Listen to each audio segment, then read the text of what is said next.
Chapter 1278, Tier 2 Promotion Quest. Chapter 1278, Tier 2 Promotion Quest. Chapter 1278, Tier 2 Promotion Quest. This seems like a good opportunity. Shi Feng's lips hooked up after he finished reading through the related posts on the forum. An opportunity? Aqua Rose looked at Shi Feng in the screen in confusion. Currently, the entire Star Moon City had already fallen into turmoil, with many large guilds wrestling with this matter. After all, nobody was sure whether this weird phenomenon would spread to the surrounding areas. If it did, Stone Forest Town might even get dragged into the mess. That's right. This is a good opportunity, an opportunity to upgrade White River City, Shi Feng said, smiling. NPC cities did not remain static. They could similarly be upgraded. However, this depended on the population and standard of the players residing in the city. Star Moon Kingdom had only so many players. Meanwhile, Star Moon City was generally a player's first choice when choosing a city to develop themselves in. Hence, despite White River City's various advantages, it just barely surpassed Star Moon City to become the most populous NPC city in the kingdom. As for the other NPC cities within the kingdom, the player population there would mostly remain constant for the foreseeable future. It would be very difficult to attract players from other cities and countries to migrate to White River City. After all, everyone had long since familiarized themselves with the towns and cities they started in. Now that a problem had occurred at Star Moon City, if this problem continued festering, many players would no doubt consider developing elsewhere. If they could lure these players to White River City, they might be able to upgrade White River City. Upgrading an NPC city brought with it many benefits. One such example was the flying transportation feature, which enabled players to gain additional leveling spots. In White River City's case, the additional leveling spot was the Eclipse Gate. Not only did the Eclipse Gate have plenty of advanced and military quests, but the leveling speed and resources available there were also extraordinary. Moreover, the Eclipse Gate was a level 40 to level 70 leveling spot. If White River City could activate the flying transportation feature, the leveling speed of Zero Wings members would undoubtedly increase. They could also start collecting the energy essence required to nurture their guild mounts. Upgrade the city? Aqua Rose could not help but grow excited. She understood, more or less, the ramifications of upgrading NPC cities. If they could upgrade White River City, not only would it allow Zero Wings members to accelerate their leveling speed, but it would also lure more players from other cities to develop in White River City. This situation would greatly benefit both the guilds and trading firms' development. Immediately announce to the public that we are recruiting members. Also, during this time, discount all daily consumable items sold at White River City's candlelight trading firm by 20%, Shi Feng instructed. Regeneration and mana recovery potions were a must for all players that wanted to level up in the fields. Certain magic scrolls were also necessary, as these items could save one's life during a crucial moment.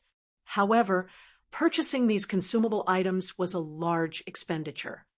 Normally, offering discounts on such items would have minimal effect in luring players to White River City. Now, however, it would definitely yield excellent results.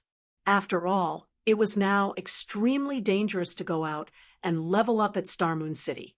After considering safety, as well as the reduced cost of consumables, players of Star Moon City would naturally choose to develop in White River City.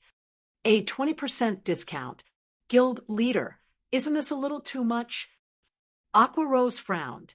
Basic consumable items were originally fiercely competitive and had a small profit margin. If they sold them at a discounted price now, they would only break even.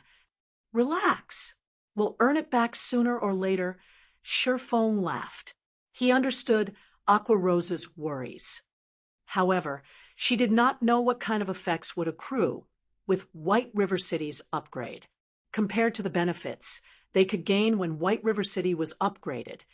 A small loss like this was not worth mentioning whatsoever. Understood. I'll get it done right away. Aqua Rose could not help but sigh. Most likely, only Surefoam would be crazy enough to use his own guild's money to spur the upgrade of a city. Following which, many posts relating to Zero Wing's recruitment appeared on Starmoon Kingdom's official forums. At the same time, everyone also discovered a shocking matter. White River City's candlelight trading firm was actually selling daily consumables at a 20% discount. Crap, this is insane. With this 20% discount, I'll be able to save up enough money to get a mount much more quickly. A 20% discount. If this is true, developing at White River City might not be a bad idea. Previously, the players of Starmoon Kingdom kept discussing the sealed maps. Now, however, these players all talked about Zero Wing. Instead, many independent players also showed great interest in the 20% discount on daily consumables. Damn this Zero Wing. They're actually using this opportunity to poach our population. Singular Burial gnashed his teeth in anger when he browsed the various discussion threads on the official forums. However, he very quickly calmed down. Sneering, he said, "I'll let you all feel joyful for now. When the time comes, both Stone Forest Town and White River City will become mine." Currently, the various large guilds still did not know that Abandon Wave was slaughtering the players inside the sealed maps. Meanwhile, the evil beasts and monsters under Abandon Wave's command were also growing at a rapid pace. As long as they managed to wipe out the players inside these maps and were further trained for a certain period, Stone Forest Town would eventually change ownership. Guild leader, are we just going to let them continue poaching the players here? Daybreak Fog asked. Of course not. Chuckling Singular Burial said, since everyone feels that Starmoon City is in chaos, we can't let White River City remain peaceful either. Immediately notify all the Dark Guilds. Tell them to stop killing players around Stone Forest Town and shift to White River City instead. They can kill however many players they want. Just make sure to make a mess over at White River City. I want to see just how long Zero Wing can continue poaching players. Understood. Daybreak Fog then bowed and left the room. White River City's library. As soon as Surefoam stepped into the Starmoon Hall, he immediately felt as if he had stepped into a muddy swamp, his movements becoming extremely sluggish. You've come. Charlene's gaze shifted from her book to Surefoam. Smiling, she said, it seems you've made quite a lot of preparations. Have you decided to challenge your promotion? MHM. Surefoam then took out 188 mana stones and 10,000 gold from his bag. Seeing this, Charlene waved her hand. By the time Surefoam reacted, the mana stones and the bag of 10,000 gold in his hands had already disappeared, reappearing in Charlene's hands instead. Meanwhile, the sound of a system notification also entered Shurfeng's ears. System, congratulations, you have accepted the Blade Saint class's Tier 2 promotion quest. All right, since you've already decided to take the challenge, I'll tell you some of the risks, Charlene said as she jiggled the bag of money in her hand a few times. Smiling, she continued, your promotion is somewhat special. If you fail, it won't be as simple as dying once. You also won't be able to challenge it again for another 20 days. Most importantly, I can only send you there. I cannot guarantee whether you can return or not.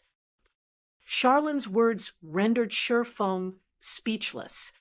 Something like this should have been explained before he accepted the quest. Yet Charlene actually did, so only now, after he had accepted.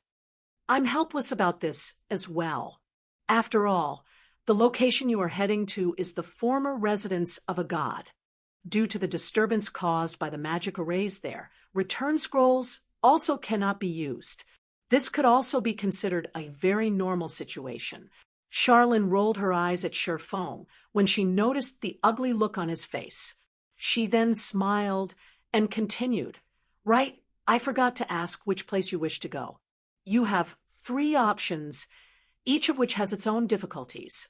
Hell, Azura, and God. Which one do you plan on choosing?" Upon hearing Charlene's words, Sherfong was momentarily stunned. From what he remembered of the past, the difficulty options for promotion quests for Tier 2 and above were only normal, hard, and hell modes. There were no Azura and God modes.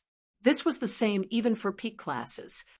As long as one was an expert player, they had a high chance of clearing a normal mode Tier 2 promotion quest as long as they had made sufficient preparations. However, even expert players would have trouble clearing hard mode. Needless to say, hell mode was even more difficult. Sherfong had never heard of anyone in Starmoon Kingdom successfully conquering a hell mode Tier 2 promotion. Moreover, this was only in the case of ordinary classes. The promotion quests for hidden classes were far more challenging. Yet, now, even the lowest grade was hell mode. Chapter 1279, Selecting Difficulty. Chapter 1279, Selecting Difficulty. Chapter 1279, Selecting Difficulty. Sure enough, the Blade Saint class's promotion quest is quite extraordinary. Sherfong pondered his options. He had attempted his Hell Mode Tier 2 promotion in the past. After all, he had been one of Shadow's top-class experts. He had been very confident in his abilities back then. Moreover, to increase his chances of success, he had spent a lot of time collecting top-tier equipment. By the time he had challenged his Tier 2 promotion, even his most inferior piece of equipment had been level 50 fine gold rank. He had even worn 2 pieces of level 50 dark gold equipment. That wasn't an easy feat after all. After reaching level 50, players were lucky to get their hands on level 50 secret silver equipment, much less level 50 fine gold and dark gold equipment. However, he hadn't expected his challenge's outcome. He hadn't even passed the starting area before failing, much less completing his promotion. The Hell Mode promotion quest's difficulty was simply inhuman. In this life, though, both his combat standards and his items were more powerful than they had been in the past. Hence, Sherfong was confident in conquering Hell Mode. However, the same could not be said for Azura and God Mode. After all, he had only attempted Hell Mode before. He did not know how difficult these 2 modes were. Should I challenge God Mode? Sherfong wondered. After all, he was already a Void Realm expert. He also possessed 2 fragmented legendary items and numerous epic items. He even dared to challenge legendary quests. A God Mode promotion quest should not be a problem. Charlene smiled as she watched Sherfong and said, "You're considering challenging God Mode, right?" Sherfong nodded. "Lady Charlene, may I know what my chances are of clearing God Mode?" Sherfong tried asking. He was utterly unfamiliar with the God Mode difficulty, but that wasn't the case for an NPC like Charlene. She might be able to offer clues that would help him prepare for what was to come. "You really are brave. You dare ask if you have a chance of passing it." Charlene cast him an admiring look. Slowly, she said, "If you ask me with your current power, you will die. It won't matter how many times you try. Just like its name suggests, God Mode is not a realm for mortals. This trial catered to the ancient gods. If you think that you can defeat a new god, you might have a chance of clearing God Mode." Defeat a new god? Sherfong gasped. There were 2 types of gods in God's domain. The first was born naturally, while the second ascended to godhood of its own power. The majority of the gods in God's domain consisted of the latter. As for natural-born gods, they did not start out at Tier 6. They had to ascend from Tier 0. Only they would not encounter a bottleneck in their growth. Even if they did nothing but breathe, they would reach Tier 6 eventually. Moreover, even at Tier 0, natural-born gods had extraordinary combat power. In terms of life rating, natural-born gods were even superior to dragons. Not even a domain realm expert could stand against such an immensely powerful being, even if both had the same level, tier, and attributes. Fighting any Tier 6 god required at least a full party of Tier 6 players. Then, what about Azura mode? Shifeng asked. Azura mode? Charlene carefully evaluated Shifeng. After pondering for some time, she said, Azura mode represents mortals' limits. Unfortunately, you still have some time before you reach that standard. However, you might have a fighting chance with such high-quality weapons and equipment. Unfortunately, that chance isn't very high. I'd say that you die 9 out of 10 attempts. In my opinion, you're better off challenging Hell mode. The trials the ancient gods left behind are outstanding.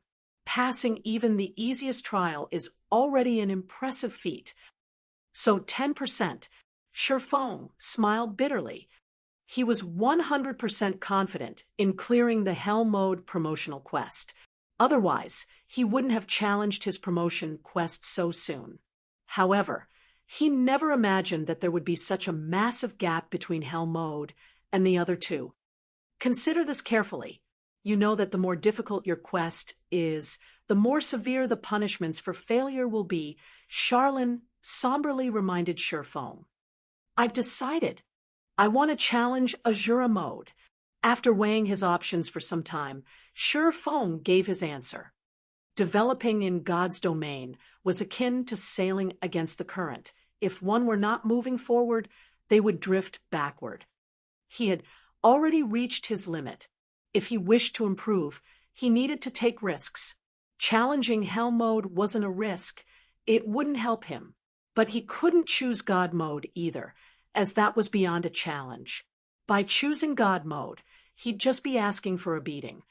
If he cleared Azura mode, he would be handsomely rewarded. The rewards would certainly boost his development. This was why so many expert players were adamant about challenging hard mode and risking failure.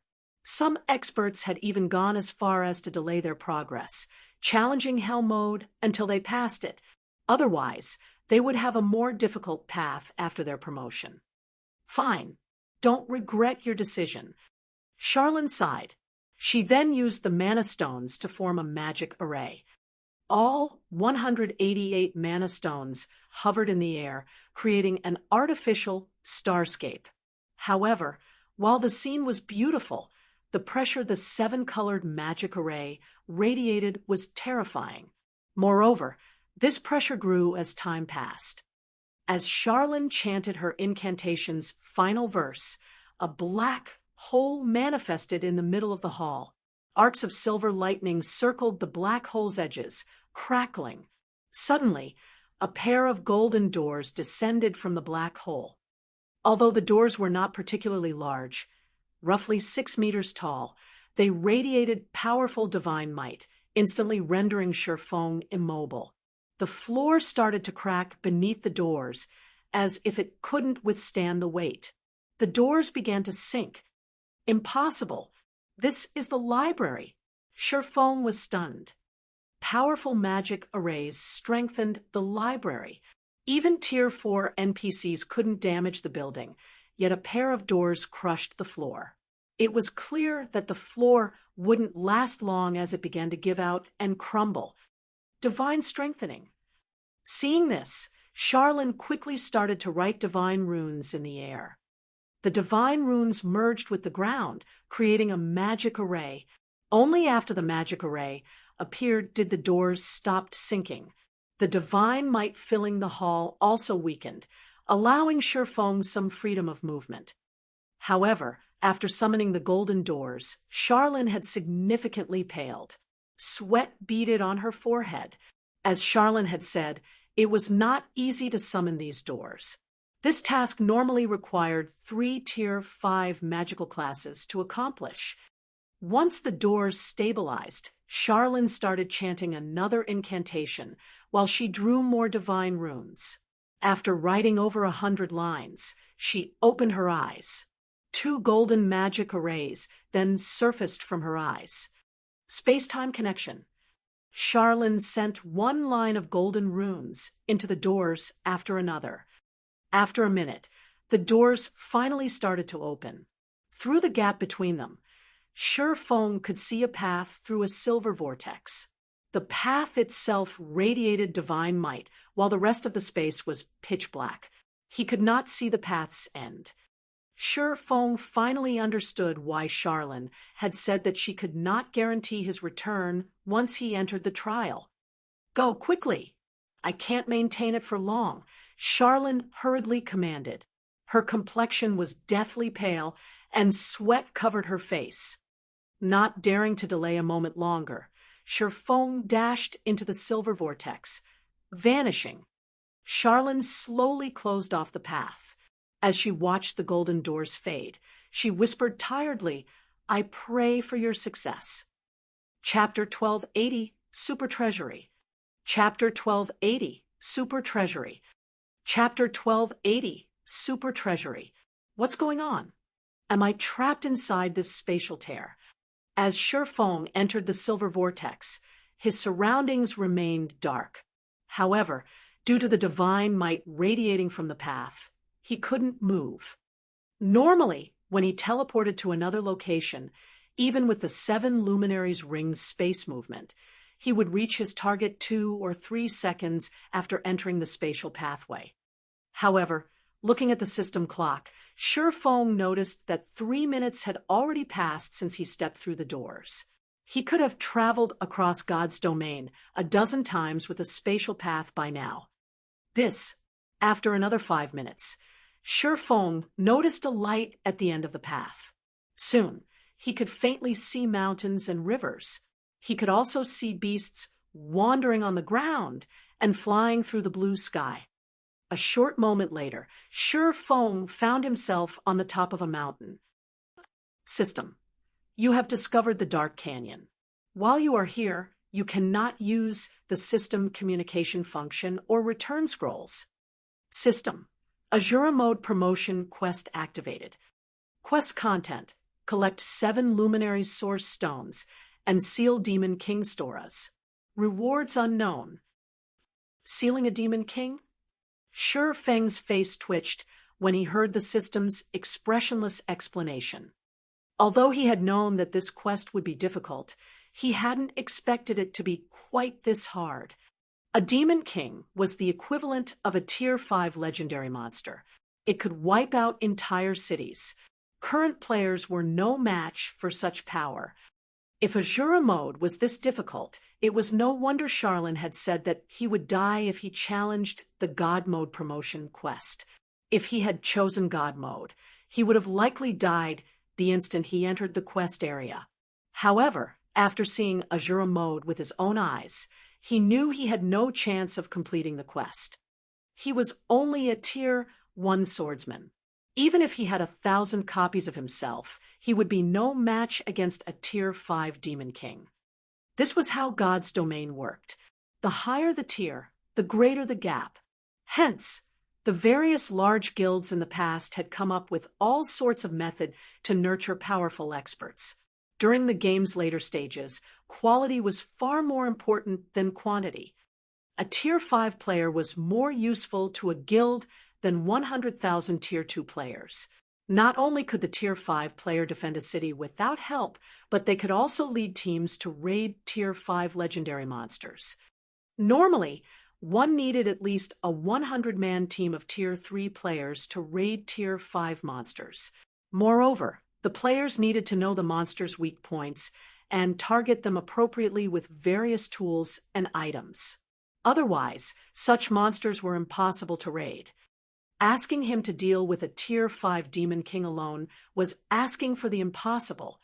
Fortunately, the quest content mentioned something about gathering 7 Luminaries Source Stones. Feng breathed a sigh of relief after he read the quest content again carefully. Feng knew a little about the 7 luminaries source stone. It was even more precious than the 7 luminaries crystal. The stored mana was much more refined. However, unlike the 7 luminaries crystal, which contained every type of elemental mana, the 7 luminaries source stone was limited to one type. As a result, its usage was limited. It could only be used for special situations such as powering up certain sealing magic arrays. Since I've confirmed the quest contents, next up will be the search for the 7 luminaries source stones. Shifeng gazed down at the massive canyon below him. The canyon was poorly illuminated. However, he could hear faint roaring and sounds of battle. A tall tower had been erected in the canyon's center. This tower reached into the clouds, and it was several times taller than the mountain he currently stood on. A large number of flying monsters circled the tower. 9-headed vulture, demonic beast, high lord. Level 60, HP 30, 000, 000, /30, 000, 000.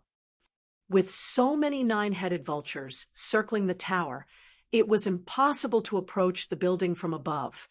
Since flying isn't possible, I'll have to head down the mountain and investigate the canyon. Shifeng then activated Wind Rider and rapidly descended the mountain. The mountain path leading to the peak was very narrow. There were also plenty of powerful demonic beasts lying in wait, hoping to ambush unsuspecting prey. Seeing this, Shifeng sighed in relief. Fortunately, he hadn't chosen to walk down the mountain path. Otherwise, he would have fallen into these demonic beasts' trap and died. After Shifeng dove into the canyon's depths, silence and darkness wrapped around him. Although he hadn't seen it from the mountaintop, the darkness hid a large courtyard, in the heart of which stood the tower. From above, Shifeng spotted all kinds of high-tiered demonic beasts roaming the courtyard. Some of these demonic beasts even fought each other for territory. As soon as Shifeng entered the massive courtyard shrouded in darkness, he felt his body grow heavy. At the same time, Wind Rider's effect was forcefully removed, and he plummeted. The gravity acting on his body grew stronger as he neared the ground. Fortunately, Shifeng had the ring of gravity. Activating gravity liberation, he freed himself from the pull. The speed of his fall also decreased. In the end, he landed on the courtyard's stone tiles safely without attracting the surrounding monster's attention. System: you have discovered the Moonlight Courtyard. The Moonlight Courtyard? Shifeng was stunned when he heard the system notification. So, this is where the rumored Moonlight Courtyard is located.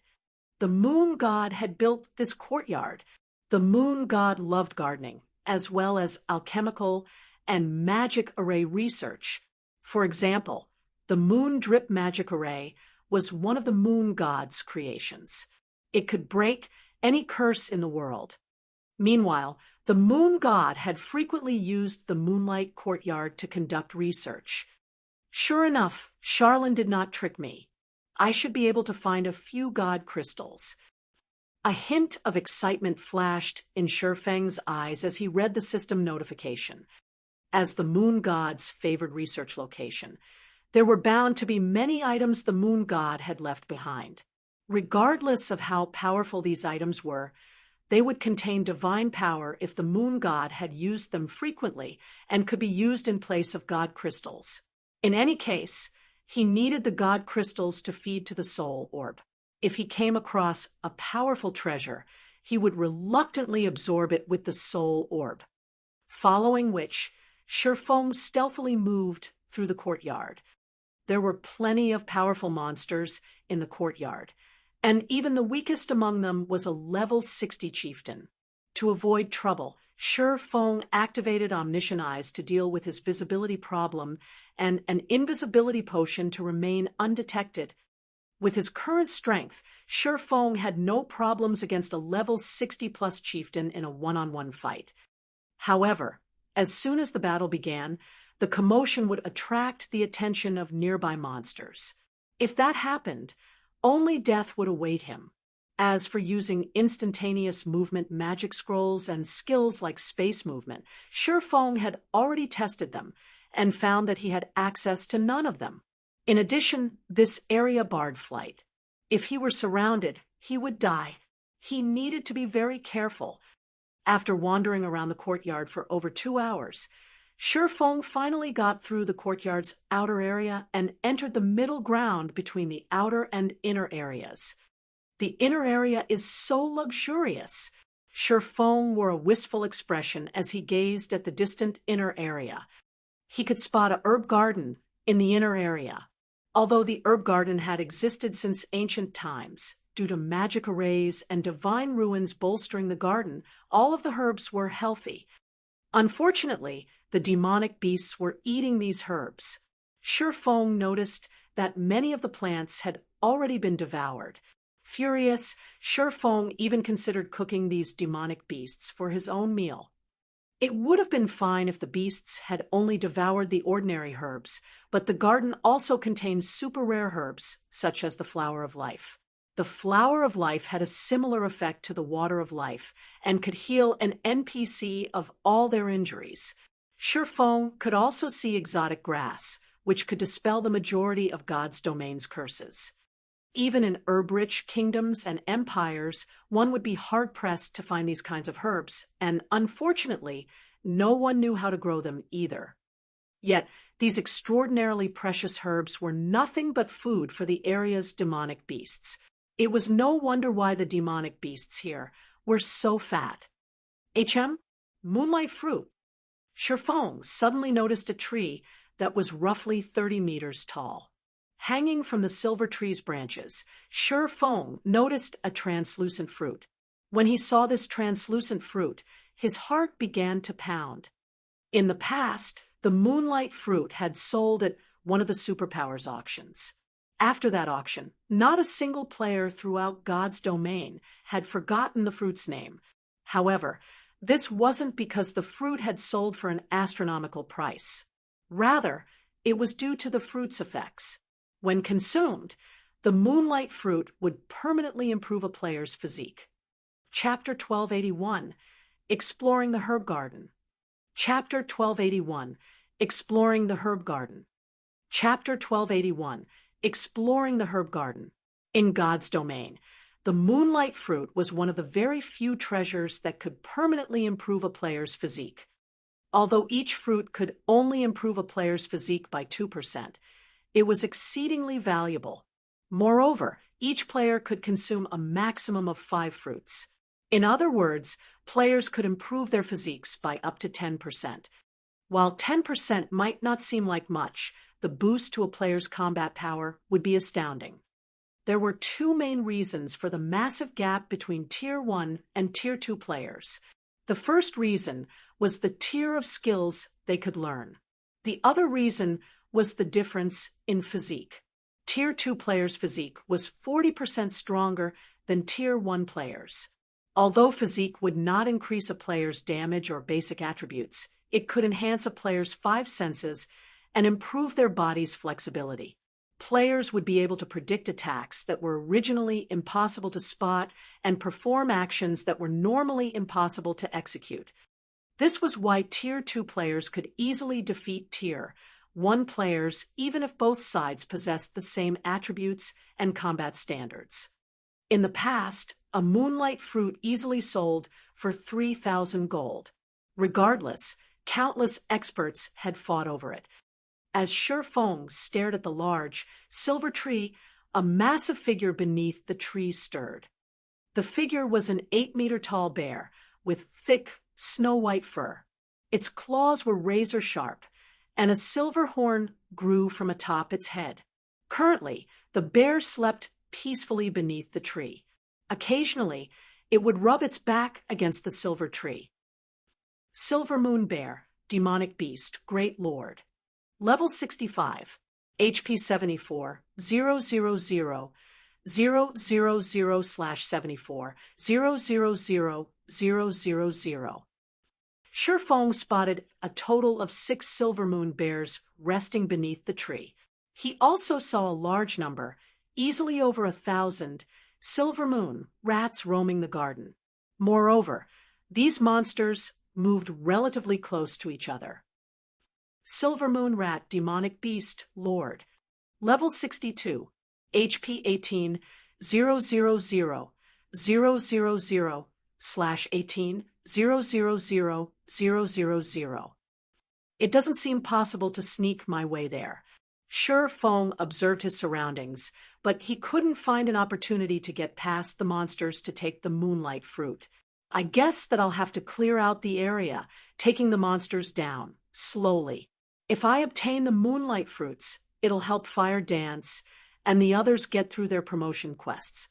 With Fire Dance and the other strength, they would likely clear their hard mode promotion quests. However, the likelihood of them clearing Hell mode was relatively low. Although there was only a 1 grade difference between the two, the rewards would impact their development. However, if he could improve their physiques, then they could clear the Hell mode promotion quest more easily. Moreover, he had another reason to eliminate the demonic beasts in the garden. He needed to reach the courtyard's inner area safely. On the off chance he caused a commotion and were surrounded, he would undoubtedly die. Thinking up to this point, Feng quickly went into action. As a preventive measure, let's summon a demon. Thinking so, Feng took the Bible of Darkness from his bag. Although he was confident in defeating these Lord-ranked Silver Moon rats, it would take too much time and energy by himself. He needed some help. Originally, Feng had considered summoning his personal guards. However, as this was a special space, he would die from regret if they couldn't be unsummoned and died here. Unlike mounts and pets, personal guards could not be easily resurrected. Oftentimes, players chose to search for new personal guards rather than resurrecting their guards after death. Resurrection was simply too expensive. It cost even more than bronze and mysterious iron guards. Even Feng couldn't afford to resurrect a dead personal guard. Hence, unless absolutely necessary, he would not dispatch his personal guards. On the other hand, he would not mind even if the demons he summoned died. In any case, they would disappear after 5 hours. Following which, Feng summoned a level 60 Tier 2 Tomahawk demon. The demon could be both a meat shield and DPS. Almost after waiting for some time, the 5 silver moon rats standing around the herb garden's outer edge finally moved away. Immediately, Feng drank 2 bottles of Sea God's Blessing, increasing his basic attributes by 15% and all resistances by 150 points for 15 hours. Afterward, he activated an isolation scroll to reduce the chances of detection. He then executed void steps and quickly reached an ancient tree near the outer edge. With a light jump, he made it to the top of the tree over 70 yards away from the 5 demonic beasts. At this distance, due to the isolation scroll, these level 62 demonic beasts couldn't detect Feng. As for the Tomahawk demon, due to it being level 60, it would not be detected easily even if it stood only 60 yards away from the demonic beasts. When Feng noticed the silver moon rats turning around again, he took out Blazing Meteor and attacked a rock near the demonic beasts. The throwing weapon shattered the rock instantly. The scattered rubble just so happened to collide with one of the wandering silver moon rats. Although the rubble hadn't caused any damage, the silver moon rat was enraged. Looking around furiously, its round, beady eyes quickly locked onto the shattered rock. The rat then carefully walked over, seeing one of its companions wander off. Another nearby silver moon rat followed curiously. Demonic beasts were slightly smarter than ordinary monsters. However, they had less intelligence than humanoid monsters. If something suddenly changed, they'd react instinctively. In the case of humanoid monsters, they'd likely gather a group of 5 or so before investigating the shattered rock. Shi Feng simply took advantage of this. Very quickly, the 2 silver moon rats arrived beside the shattered rock. As soon as they did, however, they sensed the tomahawk demon standing in the nearby tree. Sensing outsiders, the 2 silver moon rats charged towards the tomahawk demon without hesitation. The other 3 silver moon rats were over 15 yards away, and they did not react at all as they continued their mindless wandering. They did not even notice that 2 of their companions had left them. Good. Shi Feng released a sigh of relief. He had only found this advantageous terrain after observing the herb garden for a long time. If he accidentally attracted all 5 silver moon rats, he would be finished. However, despite seeing the 2 demonic beasts inch closer, Shi Feng did not have the tomahawk demon attack them. Instead, he had the demon retreat. There were too many silver moon rats throughout the herb garden. Many among them wandered randomly. If he fought inside the herb garden, the battle would easily attract the other rats. After luring the 2 rats roughly 50 yards away from the herb garden, Shi Feng controlled the tomahawk demon to use the Tier 2 skill, Flying Death Axe. Immediately, the tomahawk demon threw the massive battle axe in its hands, the weapon transforming into a streak of black light as it flew towards the 2 silver moon rats. Minus 61,845. Minus 62,078. The attack ripped an ear-piercing screech from the silver moon rats. Their screeching could be heard clearly from 50 yards away. In a panic, Shi Feng turned his gaze back to the herb garden. Immediately, he noticed another silver moon rat charging out of the herb garden. Shi Feng suddenly felt a brewing headache. However, after another moment, no other rats charged out of the herb garden. That was close. This chain reaction is dangerous. Fortunately, none of the other silver moon rats were alerted. Sighing, Shi Feng shifted his gaze back to the approaching silver moon rat. He decided to lure the 3 demonic beasts further away from the herb garden. Only after they were 100 yards away from the herb garden did Shi Feng allow the tomahawk demon to fight the demonic beasts again.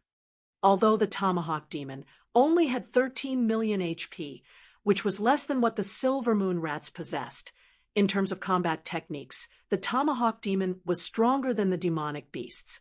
If the tomahawk demon focused on defense, it would take a long time for the 3 silver moon rats to kill it.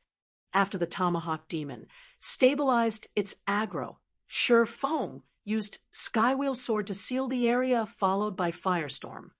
The raging inferno immediately caused the 3 rats to screech in pain, their HPs falling by around 90,000 every second. Occasionally, they would even receive a frightening damage of around minus 180,000. By the time Firestorm ended, the silver moon rats had each lost over 700,000 HP. The tomahawk demon used the Tier 2 skill demon's voice, forcing every enemy to focus on the tomahawk demon.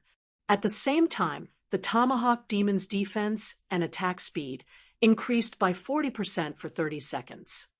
With the tomahawk demon as an MT, Shi Feng activated Phantom Kill, 9 Dragons Slash, and the Ice Blue Devil Flame, and launched a rampant assault. Both Shi Feng and his doppelganger dealt around minus 4,000 damage with their normal attacks, while their skills dealt anywhere from minus 10,000 to minus 20,000 damage.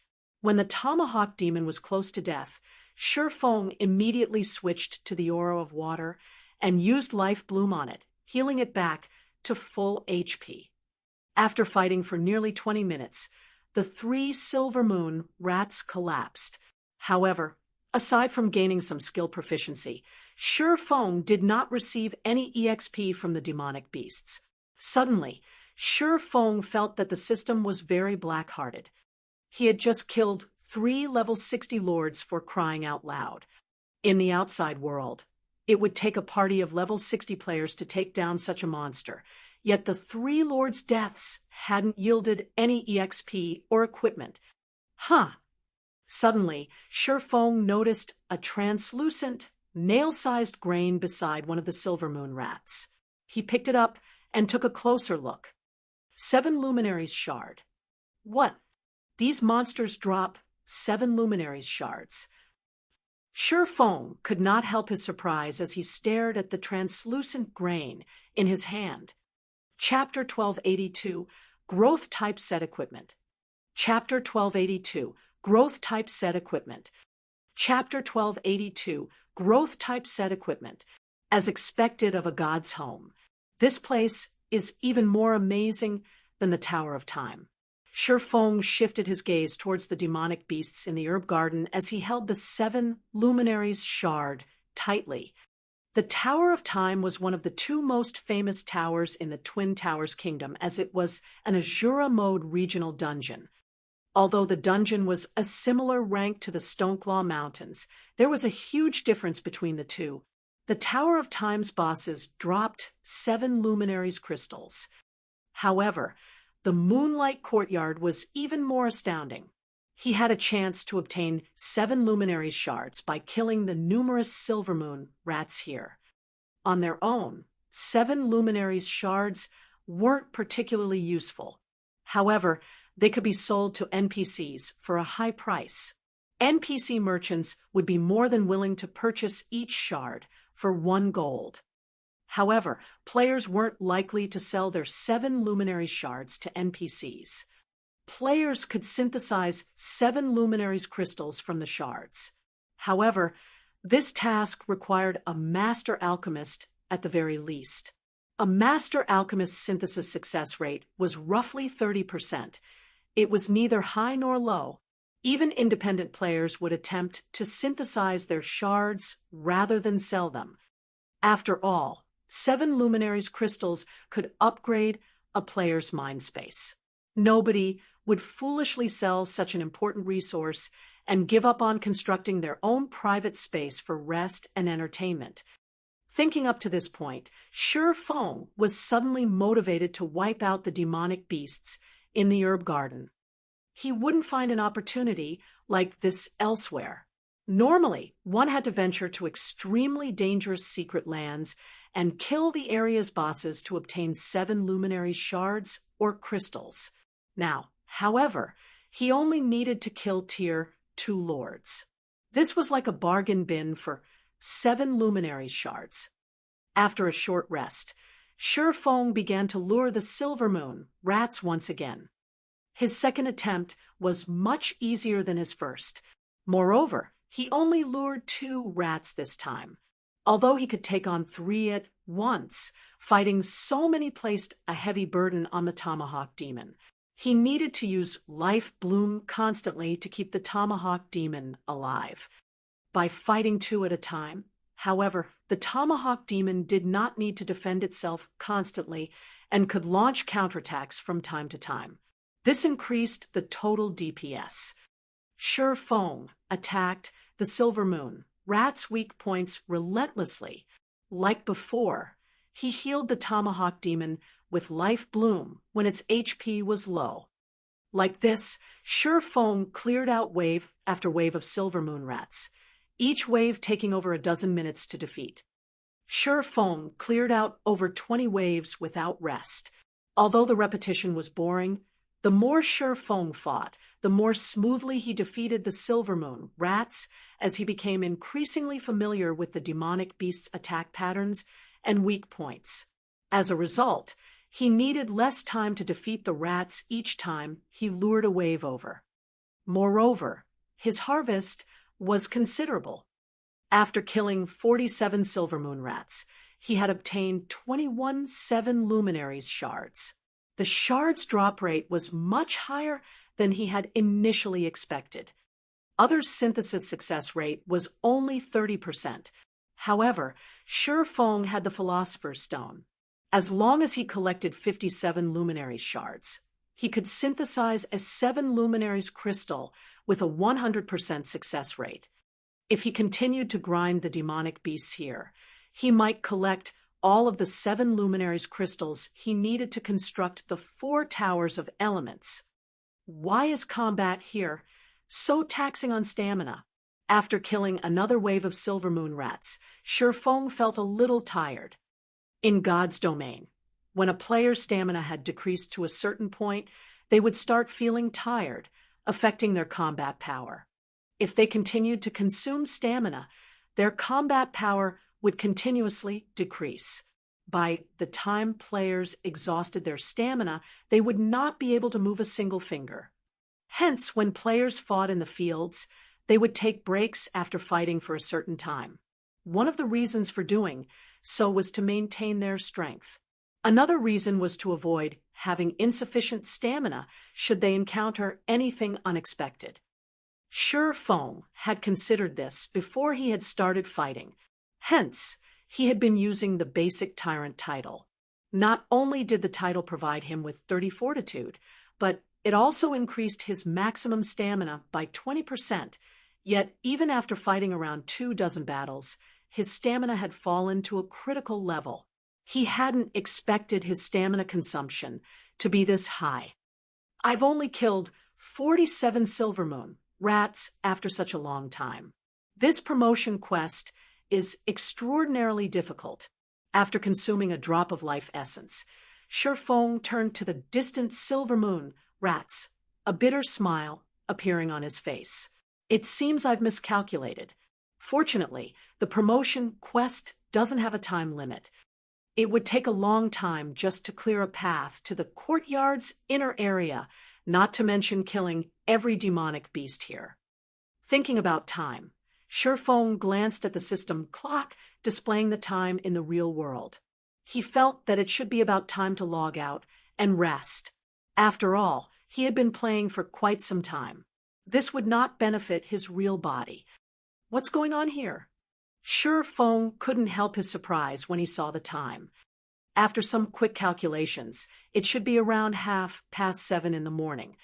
Yet, the system clock told him that it wasn't even 6 a.m. in the real world. This can't be right. I remember entering this place at roughly 5 in the morning. I've been grinding the rats for 5 hours now, so 2.5 hours should have passed in the real world. Even if my calculations are slightly off, it should still be past 7 o'clock, Shifeng muttered in confusion. Following which, Shifeng looked at the system clock displaying the in-game time. As he thought, he had been grinding for over 5 hours. Could the flow of time here be different from God's domain? Shifeng suddenly thought of a possibility.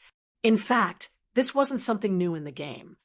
Although rare, when one entered certain secret lands, the flow of time was different.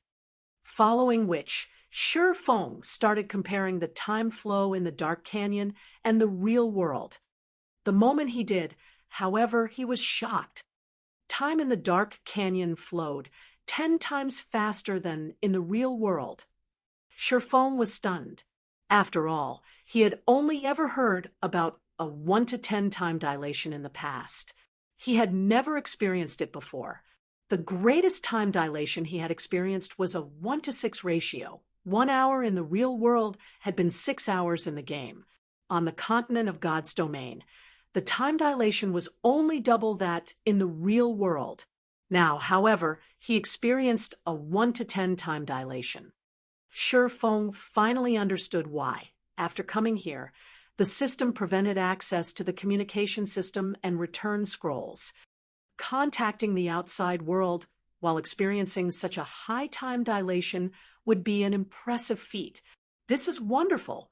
I won't have to worry about spending too much time in here. Shifeng was ecstatic. However, although he was not in a hurry, he couldn't spend too much time on his promotion quest. After all, the contest on Thunder Island was rapidly approaching. He needed to prepare. He also needed to search for sufficiently powerful mysterious flames to extend the time he had left before he became a puppet. After Shifeng rested, he grinded the silver moon rats once again. With the life essence's stamina recovery, his stamina consumption rate decreased to 1/3 of its original. He could now fight for much longer. While he fought the Silver Moon rats, Shifeng summoned his second Tier 2 demon, Hidden Thorn Demon. This type of demon was similar to an assassin. It possessed explosive power and control capabilities. This made killing the Silver Moon rats much easier for Shifeng. Now he could defeat 2 Silver Moon rats in 8 minutes.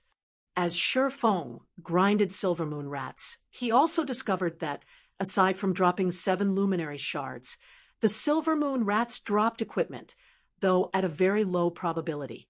However, the low drop rate was justified as the demonic beasts dropped growth-type set equipment for level 50 to level 60 players.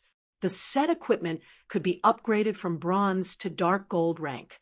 These items were far more valuable than ordinary level 60 dark gold set equipment. The Silver Moon rats dropped 2 variants of growth-type set equipment. One was the Magic Moon set equipment, meant for magical classes, while the other was the Shadow Moon set equipment for physical classes. Both were 7-piece sets. After grinding for over a dozen hours, Shifeng had only obtained 3 set pieces, 2 for the Magic Moon set, and 1 piece of the Shadow Moon set. Meanwhile, he had collected 91 7 luminaries shards. As Shifeng was about to enter the herb garden and lure more monsters, every one of the Silver Moon rats in the garden started to tremble. Shortly after these Silver Moon rats started trembling, the mana in the herb garden was pulled to a single point.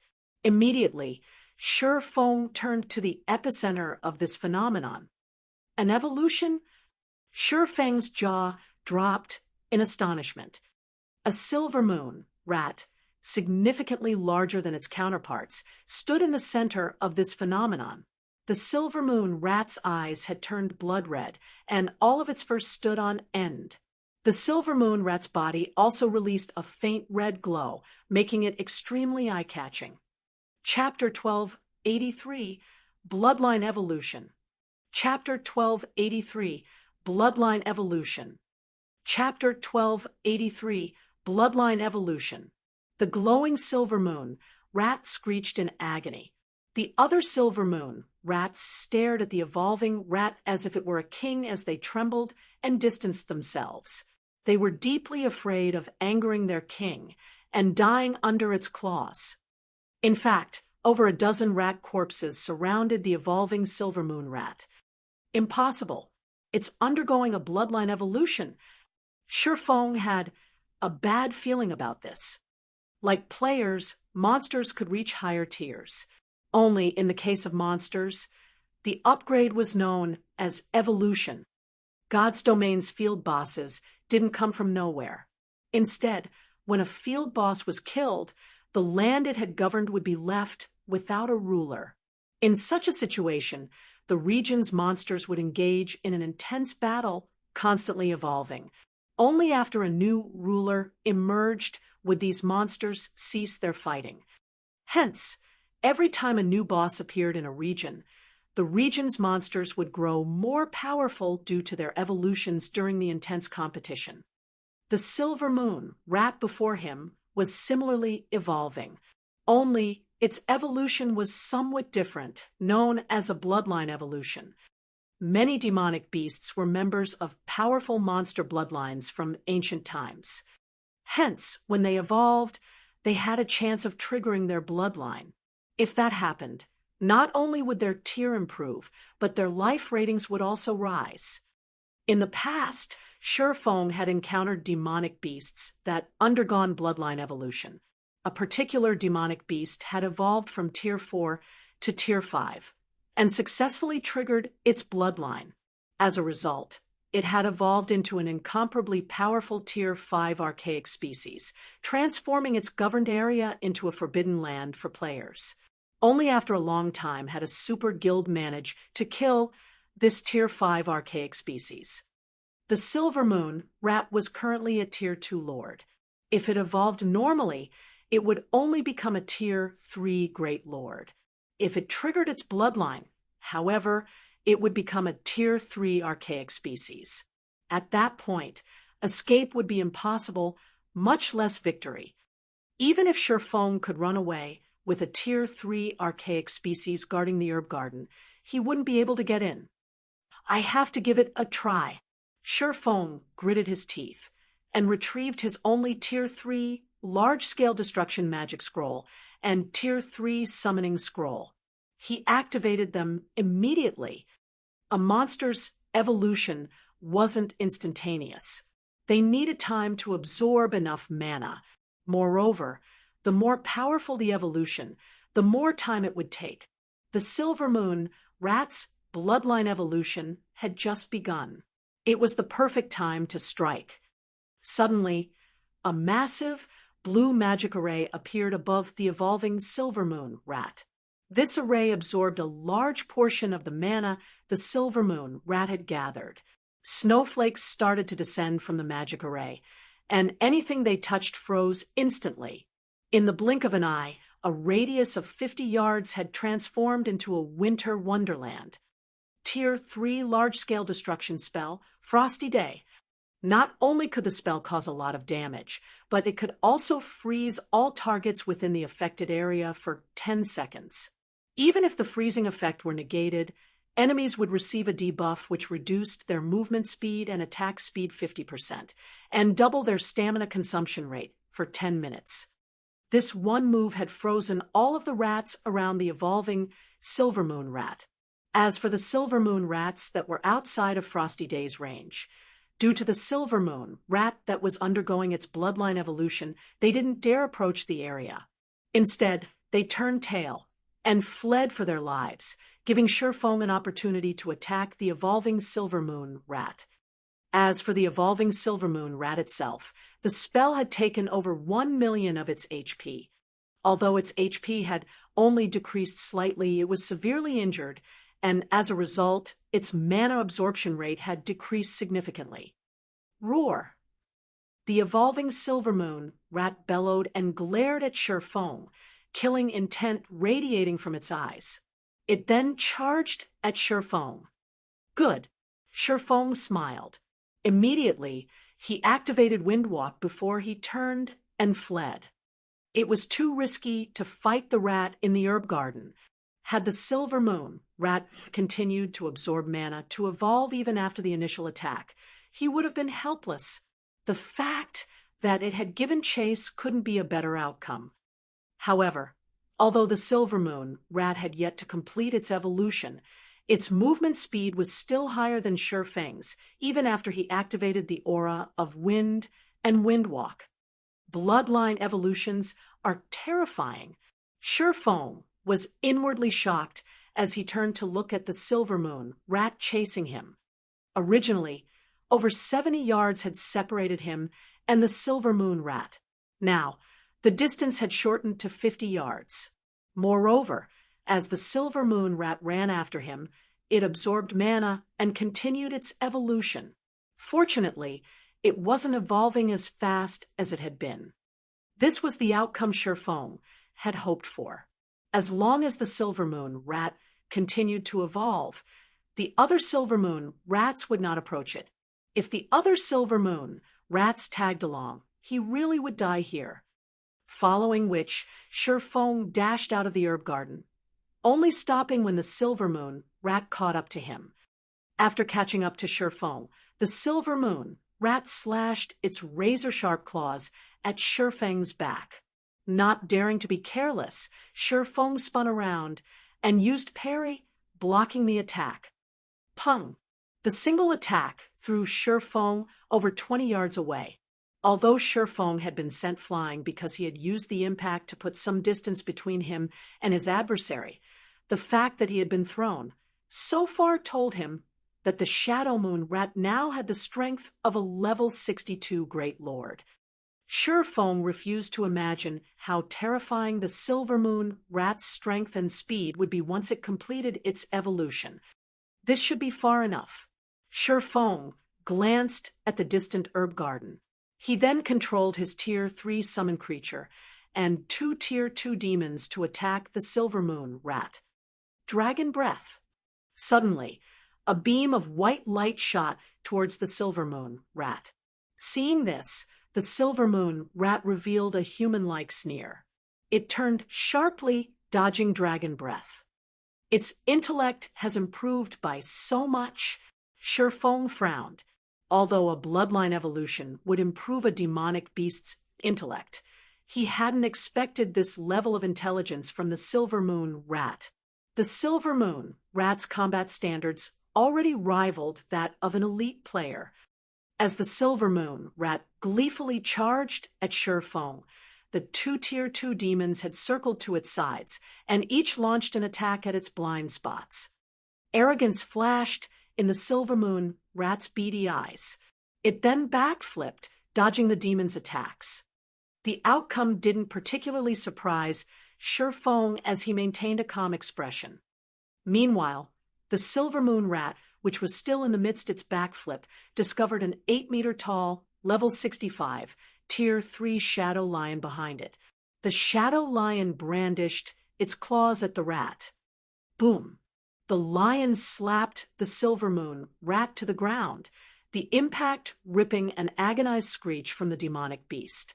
Its HP decreased by over 700,000. This move was none other than the Shadow Lion's Tier 3 skill, Shadow Assault. This move was similar to the combination of the Assassin class's Shadow Steps and Ambush. Moreover, it was an AoE attack, so it was impossible to dodge at a close range. By using Dragon Breath, Shifeng had determined the Silver Moon rat's combat standards. After determining its combat standards, he used the two demons to launch a feint, leaving room for the Silver Moon rat to dodge. He responded by directing the Shadow Lion to injure the rat. After his plan succeeded, Shifeng switched to the aura of fire and activated Firestorm. As the Silver Moon rat's body had been embedded in the ground, it couldn't dodge the raging inferno in time. The Silver Moon rat screeched again as the scorching flames engulfed it, its HP decreasing rapidly. Suddenly, its blood-red eyes turned pitch black. Despite the raging inferno, the surrounding temperature dropped. Roar! The Silver Moon rat suddenly released a deafening roar. It began to transform. Not only did it grow larger, but its dark gray fur had also turned silvery white. Its single tail split into 3, and it now had 4 front legs rather than 2. A pitch-black horn protruded from its forehead. This is insane. It's forcing its evolution. Shifeng frowned. Chapter 1284, Soloing an Archaic Species. Chapter 1284, Soloing an Archaic Species. Chapter 1284, Soloing an Archaic Species. After completing its evolution, the Silver Moon rat had more than doubled in size. Now, it was 6 meters tall and loomed like a 2-story house. Its aura had also grown more intense, making it difficult for Shifeng to breathe. Meanwhile, its statistics had undergone an earth-shattering transformation. Silver Moon Rat King weakened, Archaic Species Great Lord. Level 64, HP 90, 00000/90, 0000000. As Shifeng stared at the information, the Silver Moon Rat King vanished. In the blink of an eye, the Rat King appeared before Shifeng, its 4 front paws transforming into streaks of light as they slashed at Shifeng. So fast, Shifeng believed that in terms of speed, no player was his match in God's domain. However, compared to the Silver Moon Rat King, he was slow. Not to mention, the Rat King attacked with 4 limbs. Even if he could move faster, he couldn't dodge all 4 attacks. Defensive Blade. Pung, pung, pung. Over a dozen streaks of light slashed at Shifeng again and again. In the blink of an eye, Shifeng heard his defensive barrier shatter. In a single round of attacks, the Silver Moon Rat King had exhausted Defensive Blade's block counts.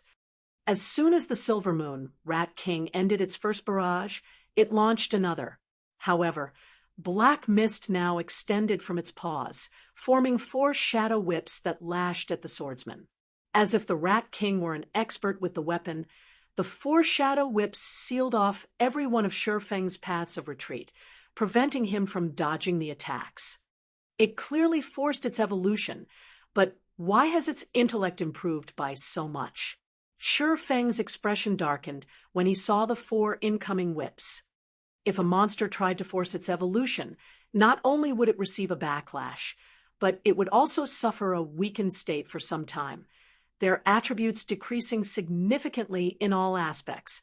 Naturally, its intellect would be affected. Only after its weakened state faded would it recover to its peak. Although Shifeng's exchange with the Silver Moon Rat King had been brief, he could tell that the Rat King had the combat standards of a player that had reached the Trial Tower's 4th floor. Shifeng found this truly inconceivable. If the Silver Moon Rat King had evolved normally, what kind of combat standards would it have had? The Trial Tower's 5th floor or the 6th floor? With such high attributes and superb combat standards, the Silver Moon Rat King would be an utter nightmare. Not even an entire team of experts would be a match for the Silver Moon Rat King, much less a 100-man team of level 60 Tier 2 players. It was much different than the Tier 5 archaic species Shifeng had faced in the past. Due to the lack of weaknesses, players had been forced to take the Tier 5 archaic species head-on. In the end, the Tier 5 archaic species had only died after a super guild had dispatched a team led by a Tier 6 God-ranked player. Against the Silver Moon Rat King's skill attack, Shifeng activated Divine Steps without hesitation. Immediately, 10 doppelgangers appeared around him. The instant the shadow whips descended, Shifeng switched places with one of the distant doppelgangers. In the end, the 4 shadow whips passed through Shifeng's doppelganger unhindered and struck the ground, slicing the packed dirt apart as if it were a cake. The grooves were roughly 6 yards deep and extended up to 50 yards. The attack's range and power rendered Shifeng speechless. After the skill ended, Shifeng swapped positions with another doppelganger and appeared beside the Silver Moon Rat King, the abyssal blade descending on the Great Lord. Chop. Minus 16,748. The Silver Moon Rat King reacted as it turned and snapped 2 shadow whips at Shifeng. Shifeng once more switched positions with a doppelganger on the other side of the Rat King and quickly followed up with thundering flash. For arcs of blue lightning passed through the Silver Moon Rat King's body. Minus 7,950. Minus 10,748. Minus 29,601. Minus 20,007. Although the Rat King's defense hadn't risen by much, it had 90 million HP. Shifeng's damage was nothing. Fortunately, while weakened, the Silver Moon Rat King couldn't use its combat recovery. Hence, any lost HP was permanent. By constantly switching positions with his doppelgangers, Shifeng suppressed the Rat King for a moment. Meanwhile, Shifeng controlled the Shadow Lion and 2 Tier 2 demons to join the battle. However, the Silver Moon Rat King promptly responded when it noticed the Shadow Lion and demons' approach by lashing its 4 shadow whips. It aimed 2 for the Tier 3 Shadow Lion, while the other 2 dealt with the Tier 2 demons. The Rat King's attacks were extremely accurate, forcing the Shadow Lion and demons to defend themselves. However, the Shadow Whip's attack speed was quite high. Before Shifeng could direct his creatures to dodge, the whips struck. The Shadow Lion was knocked back by over 10 yards, 2 damages of over minus 170,000 appearing above its head. Each of the Tier 2 demons had lost over 300,000 HP and been thrown over 30 yards. What high strength! Shifeng was surprised. The Silver Moon Rat King's strength could rival a Grand Lord of the same level. Fortunately, he had avoided the Rat King's attacks, using Divine Steps to defend himself. Otherwise, if he had failed to block the 4 shadow whips and were struck, he would have died instantly. Even if he blocked all 4 whips, he would have very little HP remaining. Once Shifeng understood how powerful the Silver Moon Rat King was, he changed his attack methods.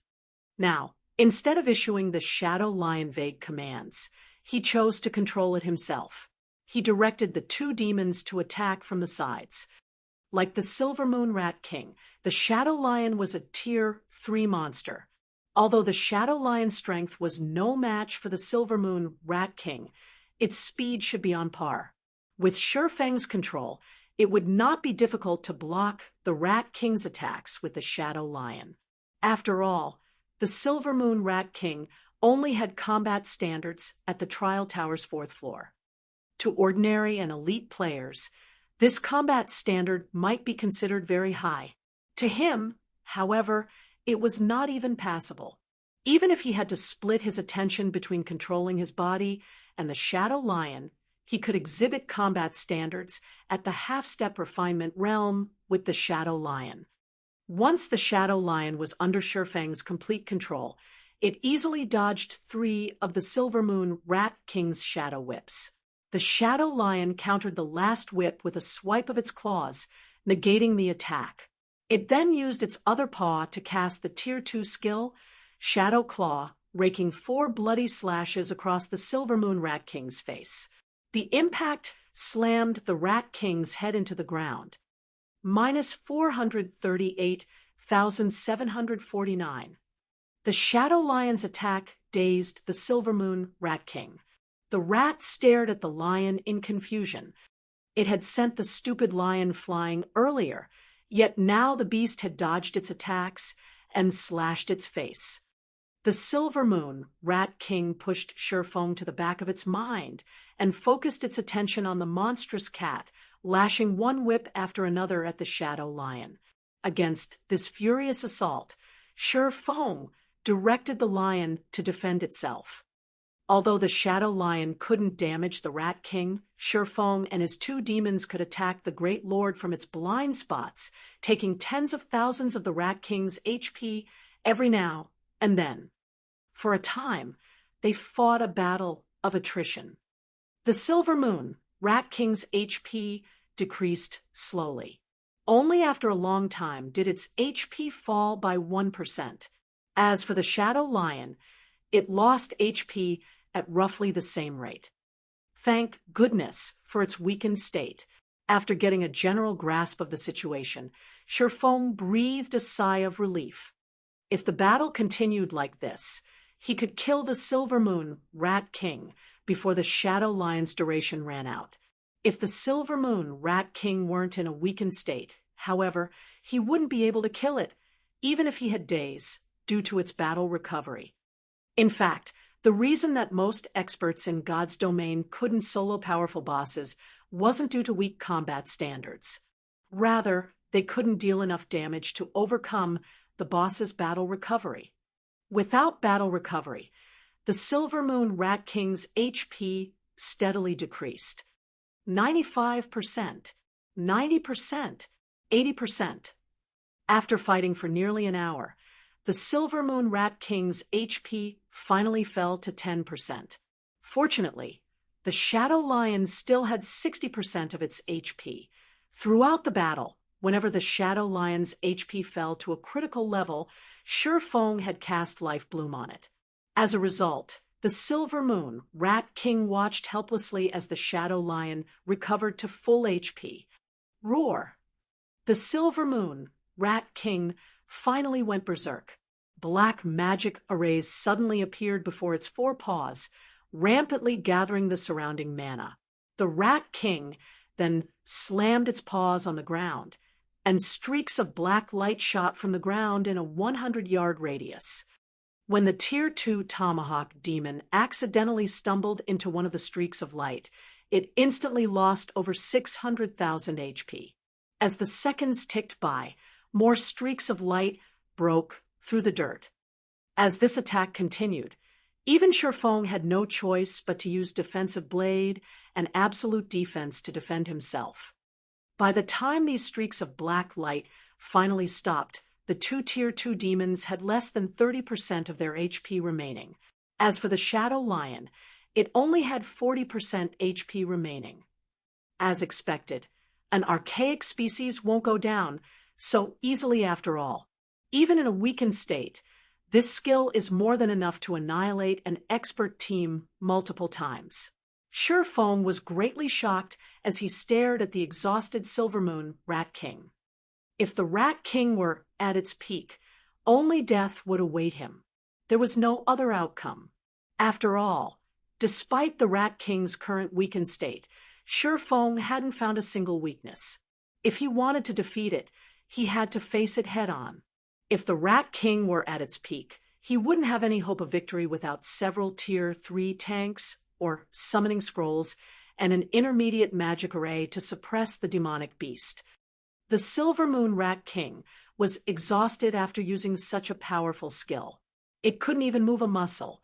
Seeing this, Sure Feng activated Heavenly Dragon's power, Phantom Kill, and 9 Dragon Slash and started a merciless assault. If he waited for the Silvermoon Rat King to recover and use that powerful AoE skill again, he would die.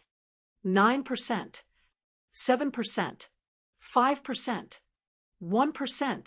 When the Silvermoon Rat King only had around 100,000 HP remaining, Sure Feng activated Divine Providence and Flame Burst. In the blink of an eye, the Silvermoon Rat King's HP hit rock bottom, its body collapsing to the ground. Success, finally! Sure Feng fell flat on his back in exhaustion, taking one deep breath after another. He had focused on controlling the Shadow Lion while assisting the battle from the side. The fight had been both mentally and physically exhausting. Had the battle gone on any longer, Sure Feng might have collapsed before killing the Silvermoon Rat King. Suddenly, Sure Feng realized that his previously stagnant experience bar, which hadn't moved when he killed the other Shadow Moon Rats, was rising. Moreover, it rose at a rate visible to the naked eye. 10%, 20%, 30%. Only after reaching 69% of level 50 did his experience bar finally stop. Meanwhile, upon its death, the Silvermoon Rat King had dropped a mound of shiny items. Chapter 1285, Upgrading the Demonic Tiger. Chapter 1285, Upgrading the Demonic Tiger. Chapter 1285, Upgrading the Demonic Tiger. The Silvermoon Rat King's loot was astounding. It had even dropped 16-7 Luminaries shards. It had also dropped 5 pieces of equipment. The Magic Moon robes, the most important part of the Magic Moon set equipment, lay among them. There were also 2 pieces of the Shadow Moon set equipment, the chest piece and bracers. If he could complete the 7-piece sets, they would be the best set equipment available in God's domain right now. Besides that, the Silvermoon Rat King had dropped the level 60 fine gold Moonlight Shield and level 50 dark gold necklace, Shadow Talisman. Any of the various large guilds would drool over the items. Quite a few tools had dropped as well. These tools included a Tier 3 domain scroll and Tier 3 defensive scroll. Sure Feng considered these items compensation for the Tier 3 large-scale destruction magic scroll and summoning scroll he had used. Sure Feng had also obtained 7 Tier 3 attribute gemstones. What's this? Sure Feng had thought that he had collected all of the loot, but he suddenly noticed a nearly transparent stone beside the Silvermoon Rat King's corpse. Although this stone rested there quietly, the surrounding mana surged towards it. Curious, Sure Feng picked up the stone and examined it. However, he discovered that he couldn't see its information. This left him with no choice but to use omniscient eyes. I struck gold this time. After the 10-second appraisal process completed, Sure Feng revealed an excited expression as he read the item's description. Bloodline Essence, dark gold rank item. This item contains a trace of a ferocious beast's bloodline. It can give a mount a trace of the ferocious beast's bloodline. Although specific items could upgrade guild mounts, there were very few items in God's domain that could upgrade a mount's strength. A mount's strength was not static. It could be improved. However, upgrading a mount was far more difficult than nurturing personal guards. Shifeng had never thought he would be so lucky as to obtain a dark gold strengthening tool for mounts. Although his demonic flame tiger was a dark gold mount, it was only as strong as a chieftain of the same level. It was not even a match for a tier 2 lord. Against experts of his level, the demonic flame tiger wouldn't be of much use. At most, it could cast a few buffs. If he could upgrade the demonic flame tiger to the standard of a lord, however, the mount would be of significant help. After all, a lord was the equivalent of a tier 2 player. Moreover, unlike personal guards, Shifeng did not have to worry about the demonic flame tiger dying, as it was much cheaper to resurrect. The only downside was that, after its resurrection, the demonic flame tiger would enter a weakened state for a certain period. Following which, Shifeng summoned the demonic flame tiger. When the tall, mighty demonic flame tiger manifested, it obediently lay down beside Shifeng and rubbed its furry head against his arm. How much strength you get from this depends on you now. Shifeng then placed the bloodline essence before the demonic flame tiger's mouth. Seeing the translucent stone, the demonic flame tiger shone with hunger like a cat staring at a fish. Without hesitation, it licked the bloodline essence off of Shifeng's hand and gulped it down. When the bloodline essence entered the demonic flame tiger's stomach, blood-red patterns began to appear across the feline's body. The surrounding mana surged into the demonic flame tiger. The flood of mana wasn't one bit inferior to the Silver Moon Rat King's evolution. As it succumbed to the change, the demonic flame tiger wailed in agony, following which the blood patterns released a brilliant glow as they devoured the tiger's body.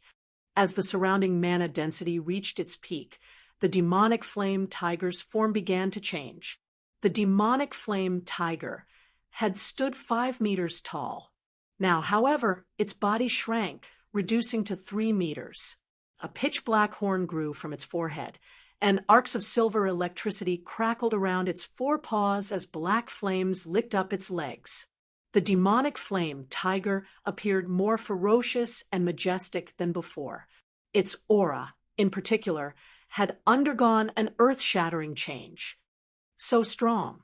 The bloodline essence's effect is impressive. Shifeng could not help his surprise when he checked the demonic flame tiger's attributes.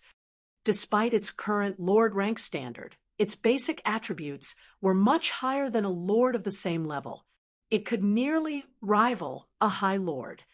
A mount that was almost as strong as a high lord.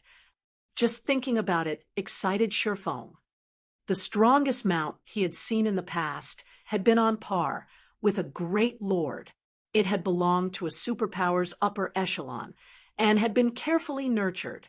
Countless resources had been spent on the mount's growth.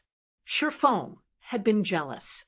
After all, that player who had owned the mount had only been as strong as he had been, yet that player had such an impressive mode of transportation. Now that the demonic flame tiger was as strong as a high lord, as long as he nurtured it properly, it might become as strong as a great lord by the time he reached Tier 3. It would be a powerful ally. After all, his tiger now had a strand of a ferocious beast's bloodline. It was much stronger than monsters of the same rank. It's about time to log off and get some rest. Taking a look at the real-world clock, Shifeng thought that this would be a good time to take a break. Following which, Shifeng called up the system interface and logged out. As soon as Shifeng exited God's domain, a series of notifications bombarded his virtual gaming cabin. Why are there so many messages? Shifeng was slightly surprised. As his virtual gaming cabin had an anti-disturb mode, the system would temporarily block any messages from the real world. Only after he logged out of God's domain and woke from his slumber would the messages reach him. He had only been in God's domain for 3 days, yet he had over a dozen messages waiting for him. Some were from his assistant, Liang Jing, and some were from Big Dipper Group's chairman, Xiao Yu. He had also received an invitation from the White Tiger Dojo. Shi Feng glanced through one message after another. He quickly discovered that these messages focused on a single matter, the friendly competition that the White Tiger Dojo intended to host tomorrow. Xiao Yu's messages inquired about the participants' conditions, while Liang Jing's messages talked about the White Tiger Dojo's friendly competition. The White Tiger Dojo has splurged on the event. Shi Feng was slightly astonished as he read the competition's announcement. Not only had the various dojos and training centers in Jinhai City been invited to the competition, but the White Tiger Dojo had also involved 5 other nearby cities. Anybody could apply to join the competition. The participants weren't limited to the invited dojos and training centers. As long as one passed the qualifiers, they could take part. As a result, this competition was even more ambitious than Jinhai City's annual fighting competition. In addition, the White Tiger Dojo had changed the competition's rewards. Now, anyone who placed within the top 5 would receive prize money. First place would receive 5 million credits. Even 5th place would receive 500,000 credits. To the various dojos and training centers, this prize money was negligible. Rather, these organizations had their sights set on the Green God Company's invitation card. To the majority of the participants, however, the reward money was considerable. According to Liang Jing's report, there were already more than 10,000 applicants. While Shi Feng was stretched, Xiao Yu called him anxious. Chapter 1286, Competition Preparations. Chapter 1286, Competition Preparations. Chapter 1286, Competition Preparations. Big Dipper Tower's 51st floor, Chairman's office. Currently, 2 people sat in a large office by the French windows. Upon closer inspection, one would discover that these 2 people looked somewhat similar.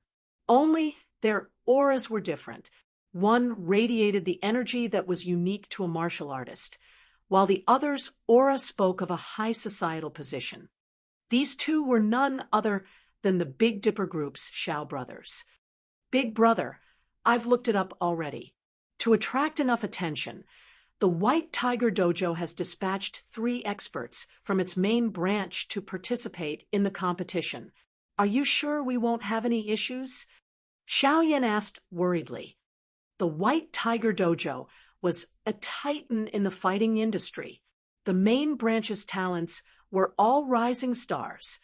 Take Gan Xingting, who had defeated Chen Wu, for example. Despite being one of the White Tiger Dojo's advanced disciples, he didn't even qualify for the main branch's nurturing. It was clear how impressive the main branch's experts were. Moreover, the competition had an age restriction that barred those over 20 cutting-out organizations, such as the Big Dipper Dojo. He wouldn't have been worried if the age restriction had been set to 25. After all, Shi Feng would be able to participate if that were the case. Moreover, they had Fire Dance, who had defeated Gan Xingting in a single move. With those 2, the Big Dipper Dojo could easily secure first place, yet neither could participate this time. Xiao Yan was very familiar with the Big Dipper Dojo's members. Only a few among them could be professional fighters. Moreover, even if they participated in the city's annual fighting competition, they wouldn't rank within the top 100. How could these members possibly contend with the White Tiger Dojo's elites? To put it crudely, even in a 3-on-1 fight, their opponent would win in 3 moves or less. If they signed their members up for the competition, it wouldn't be a matter of winning or losing. It would be a matter of how badly they were humiliated. If they embarrassed themselves during such a grand event, it would impact the Big Dipper Dojo's future. Shi Feng's people have assured me that everything is in order. I've tried to ask the person himself, but He is still in the game, and it wouldn't be wise to interrupt him. After all, he has already guaranteed success. Xiao Yu responded with a concerned expression. Big Dipper's future was at stake. He had tried to ask Liang Jing, but she had no information on these matters. Big brother, I think we should try to get an answer from him. The competition is tomorrow. If we can't win, I'd rather be absent than humiliate ourselves. If that happens, we won't have any chance against the White Tiger Dojo, Xiao Yin said. All right. Once Shifeng leaves the game, I'll ask him. Xiao Yu agreed with his brother's logic. The White Tiger Dojo was obviously serious about branching out to Jinhai City and the several neighboring cities. Otherwise, it wouldn't have dispatched its elites to take part in the competition. After all, the qualifiers for national fighting competition would begin soon. Its elites should be either resting or preparing for that event. Taking part in this sudden competition would affect them. As Xiao Yu and Xiao Yin chatted, Xiao Yu noticed that the Do Not Disturb mode on Shifeng's communication system had been removed. Immediately, he called the man. Chairman Xiao, what's with the early call? Has something urgent come up? Shifeng asked curiously when he saw Xiao Yu's nervous expression on his quantum watch's display. The White Tiger Dojo's friendly competition is tomorrow. May I inquire about Instructor Shi's preparations? If you need any help, just say the word. We will do our best to assist you, Xiao Yu said. Currently, his gaze was fixed on Shifeng, hoping to determine the young man's confidence of winning the competition by his expression and tone. He had been a part of the business world for some time, so he could easily read the truth and lies on a person's face. If Shifeng didn't have the confidence, Xiao Yu would give up on the competition. After all, the dojo's honor was at stake. If others learned that the White Tiger Dojo's disciples defeated theirs in a single move, the Big Dipper Dojo would go of business. After giving the matter some thought, Shifeng replied, Thank you for your concern, Chairman Xiao. Since you've offered, I could use your help with something. The answer disappointed Xiao Yu.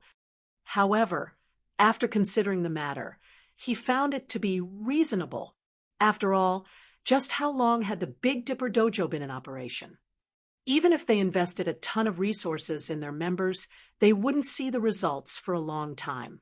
How could a few days of training possibly transform their members? Can you think of a way to obtain a few more bottles of S-rank nutrient fluid? I'm willing to purchase them for a high price, Shifeng asked, somewhat embarrassed. He had already troubled Xiao Yu for 10 bottles. However, he had given all 10 to Shadow Sword and Turtle Dove. He had nothing left for Fire Dance, Cola, Yi Wumian Flying Shadow, or the other core members. The guild's main force members were nearly ready to challenge their Tier 2 promotion.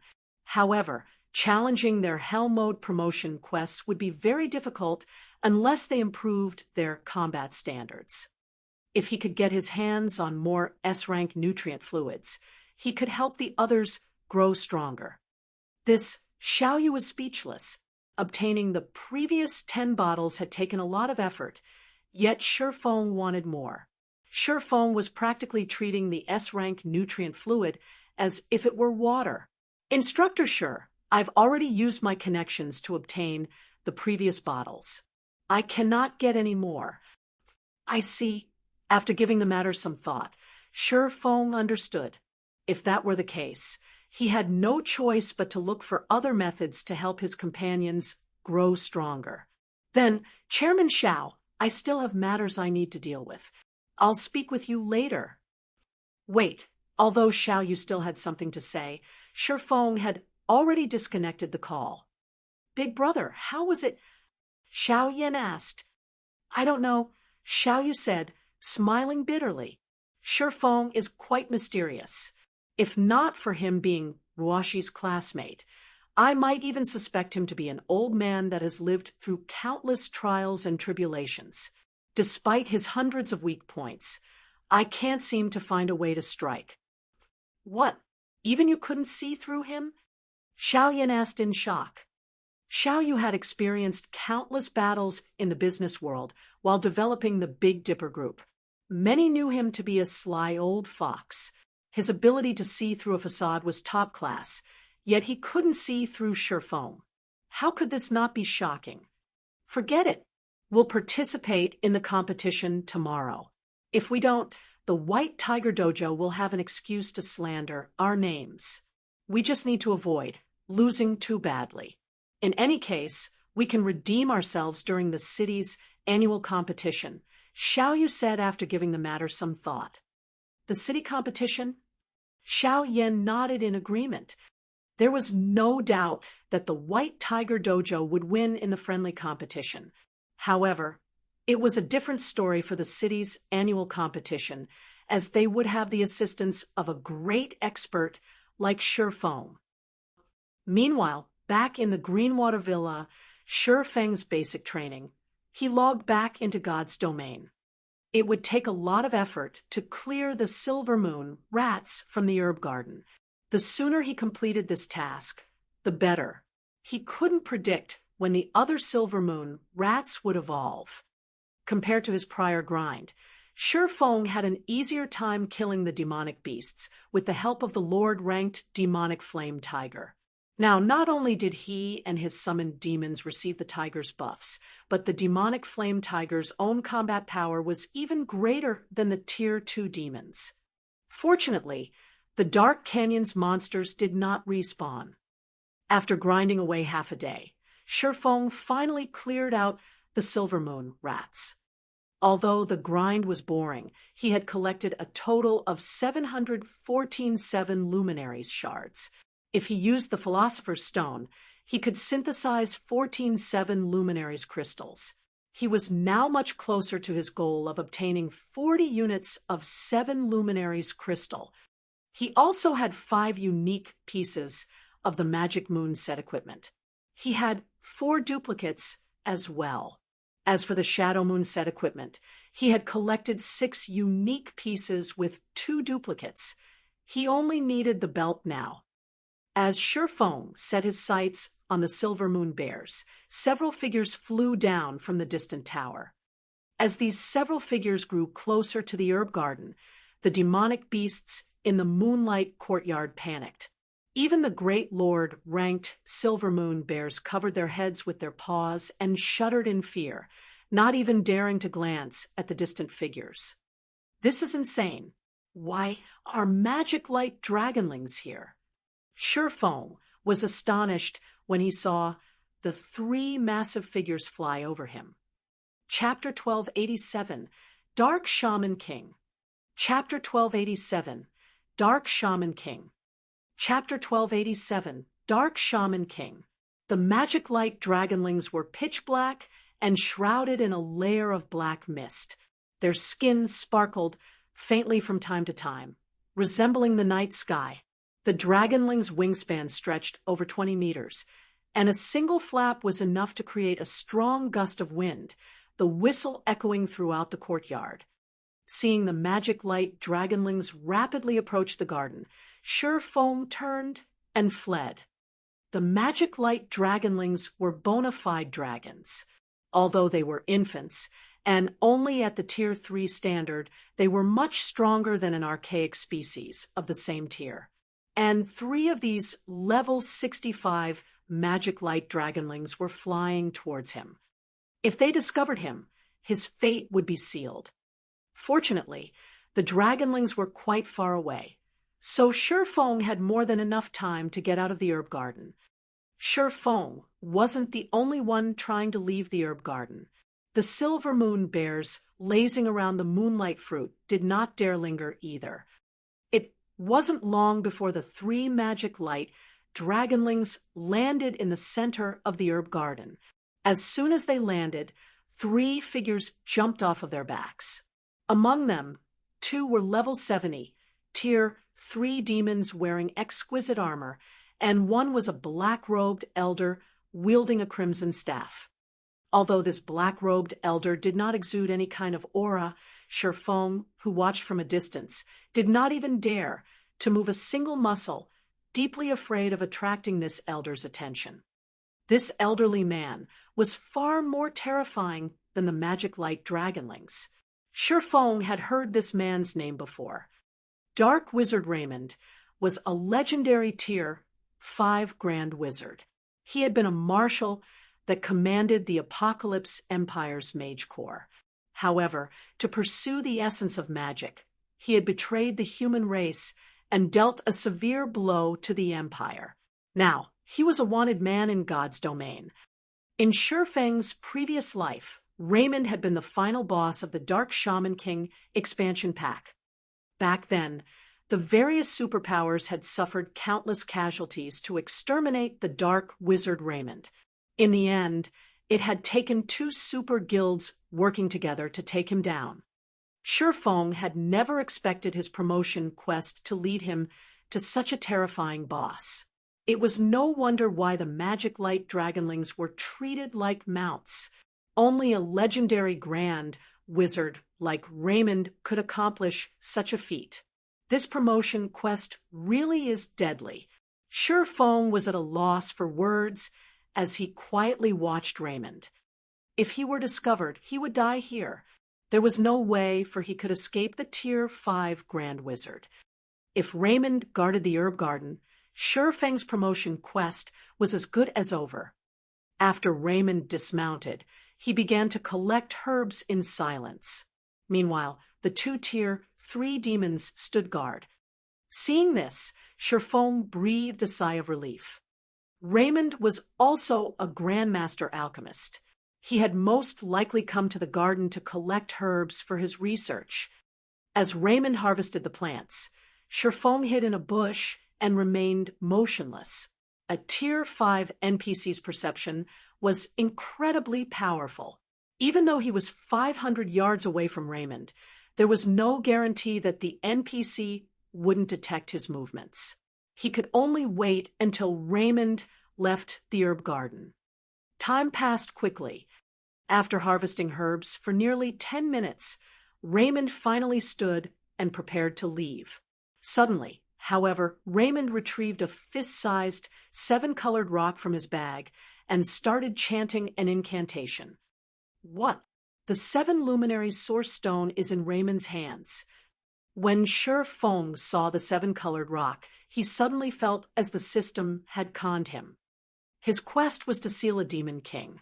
Normally, this would be impossible for him at this stage of the game. Hence, the system had given him a hint to use the 7 luminaries source stone to suppress the demon king before sealing it. Yet now, it was revealed that Raymond possessed the 7 luminaries source stone, and the Grand Wizard was most likely stronger than a Tier 5 demon king. As Shifeng agonized over how he would obtain the 7 luminaries source stone, a magic barrier formed around the herb garden. In the next moment, Shifeng saw Raymond retrieve some seeds from his bag and plant them in the garden. In the blink of an eye, these seeds started to sprout. Their growth rate was astonishing. Moreover, the herbs were extraordinary. They were all soul flowers, which were no less valuable than the flowers of life. Soul flowers were so valuable because they could reduce the system's penalty when players died. The death penalty was a massive headache for all of God's Domain's players. If they died in the fields, they would lose 1 level. However, if they were resurrected with the basic resurrection potion, crafted with the soul flower, their death penalties would be reduced by 80%. The potion could also substitute for a team's lack of healers. However, the basic resurrection potion was only effective on level 70 and below players. It was ineffective on those who were above level 70. Moreover, the potion had a long, 1-day cooldown. Regardless of these flaws, the basic resurrection potion was undoubtedly a miracle. Unfortunately, while the recipe was very easy to obtain, the soul flower, the potion's main material, was extremely rare. Normally, the various large guilds kept the resurrection potions they crafted for their own use. Very few were willing to sell the potion. If any did show up in the auction house, even if they were only basic rank, they could easily sell for 500 gold apiece. Aside from being used in resurrection potions, the soul flower was one of the materials required to resurrect NPCs. If players wished to resurrect their personal guards, they needed 4 things: soul flower, flower of life, water of life, and 3,000 gold. Because of this, players were rarely willing to resurrect bronze and mysterious iron personal guards. The soul flower, flower of life, and water of life were all extremely rare. They were impossible to obtain even if one had the money. This was also the reason why Shifeng avoided summoning his personal guards if he could help it. Shifeng hadn't expected Raymond to have soul flower seeds. He certainly hadn't expected the man to have so many. If he could obtain these soul flowers, he could make a fortune. Following which, Shifeng watched Raymond instruct the 2 level 70 tier 3 demons before climbing back onto the magic light dragonling. All 3 dragonlings then flew back to the tower. The 2 tier 3 demons remained behind. They were obviously tasked to guard the soul flowers and prevent the nearby demonic beasts from eating them. 2 level 70 tier 3 demons? Shifeng smiled. If Raymond had tasked the magic light dragonlings to guard the soul flowers, Shifeng wouldn't have had any hope. However, it was a different story if he only had to take out 2 tier 3 demons. Following which, Shifeng summoned his personal guards. He hadn't done so early because he had worried that wouldn't be able to unsummon them. Their deaths would cause him a lot of trouble. However, the situation had changed. Even if they couldn't be unsummoned and died here, obtaining the soul flowers and flowers of life would be a profitable trade. Sometime after the 2 summoning magic arrays appeared, Anna and Kite emerged. The 2 NPCs were an even higher level than their last summoning. Anna was already level 72, while Kite had reached level 70. Their weapons and equipment had also transformed. Without Shifeng's knowledge, Anna had gained an additional fragmented legendary headpiece, while Kite had obtained a fragmented legendary one-handed sword. Shifeng was pretty jealous. He had to admit that dumping coins into their high-ranking quests had been a worthwhile investment. Go! Although both of his personal guards were only tier 2, Shifeng didn't hesitate to send them to deal with the 2 level 70 tier 3 demons. Chapter 1288. Overwhelming tier 3 demons. Chapter 1288. Overwhelming tier 3 demons. Chapter 1288. Overwhelming tier 3 demons. After hearing Shifeng's command, both Anna and Kite set their sights on the demonic hunters guarding the herb garden. Demonic hunter, dark creature, demon, level 70, HP 35, 000, 000/35, 000/000. Compared to monsters, demons had less HP. In return, though, their intellect was much higher. In addition, they had many skills at their disposal. If given the choice, players would rather fight dumb monsters than demons of the same tier. The instant Anna and Kite set foot into the herb garden, they attracted the demonic hunter's attention. Intruders, you dare set trespass into Lord Raymond's territory. You shall pay with your lives. The 2 demonic hunters bellowed as they promptly retrieved the great swords from their backs. They both charged at Anna, the summoner. Not only were the demonic hunters faster than the Silver Moon Rat King, but their combat standards were also higher. Moreover, they knew how to coordinate as each of them activated demonic charge from 2 different directions, their movement speed increasing instantly. When the 2 demonic hunters were only 30 yards away, Anna slammed the butt of her staff on the ground and pointed a finger towards the sky. As she did so, she finished chanting her incantation's final verse.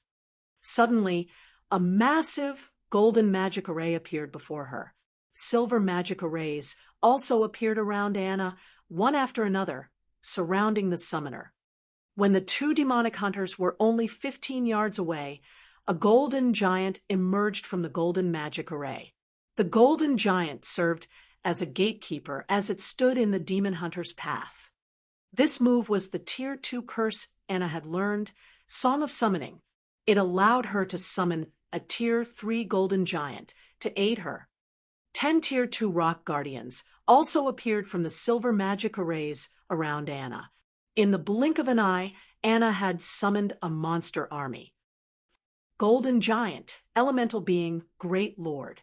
Level 72, HP 77, 000, 000/77, 000/000. Rock Guardian, Elemental Being, Lord. Level 72, HP 31, 000, 000/31, 000/000. Although the two demonic hunters tried to circle the summoned creatures and attack Anna directly, the summoner had prepared for this. With a light wave of her staff, she fired several elemental bullets at the demonic hunters. Dang! Dang! Dang! The two demonic hunters responded quickly by blocking the bullets with their greatswords. However, the golden giant appeared behind the two demonic hunters, its fists descending on their heads. Boom! Minus 415,797. Minus 420,187.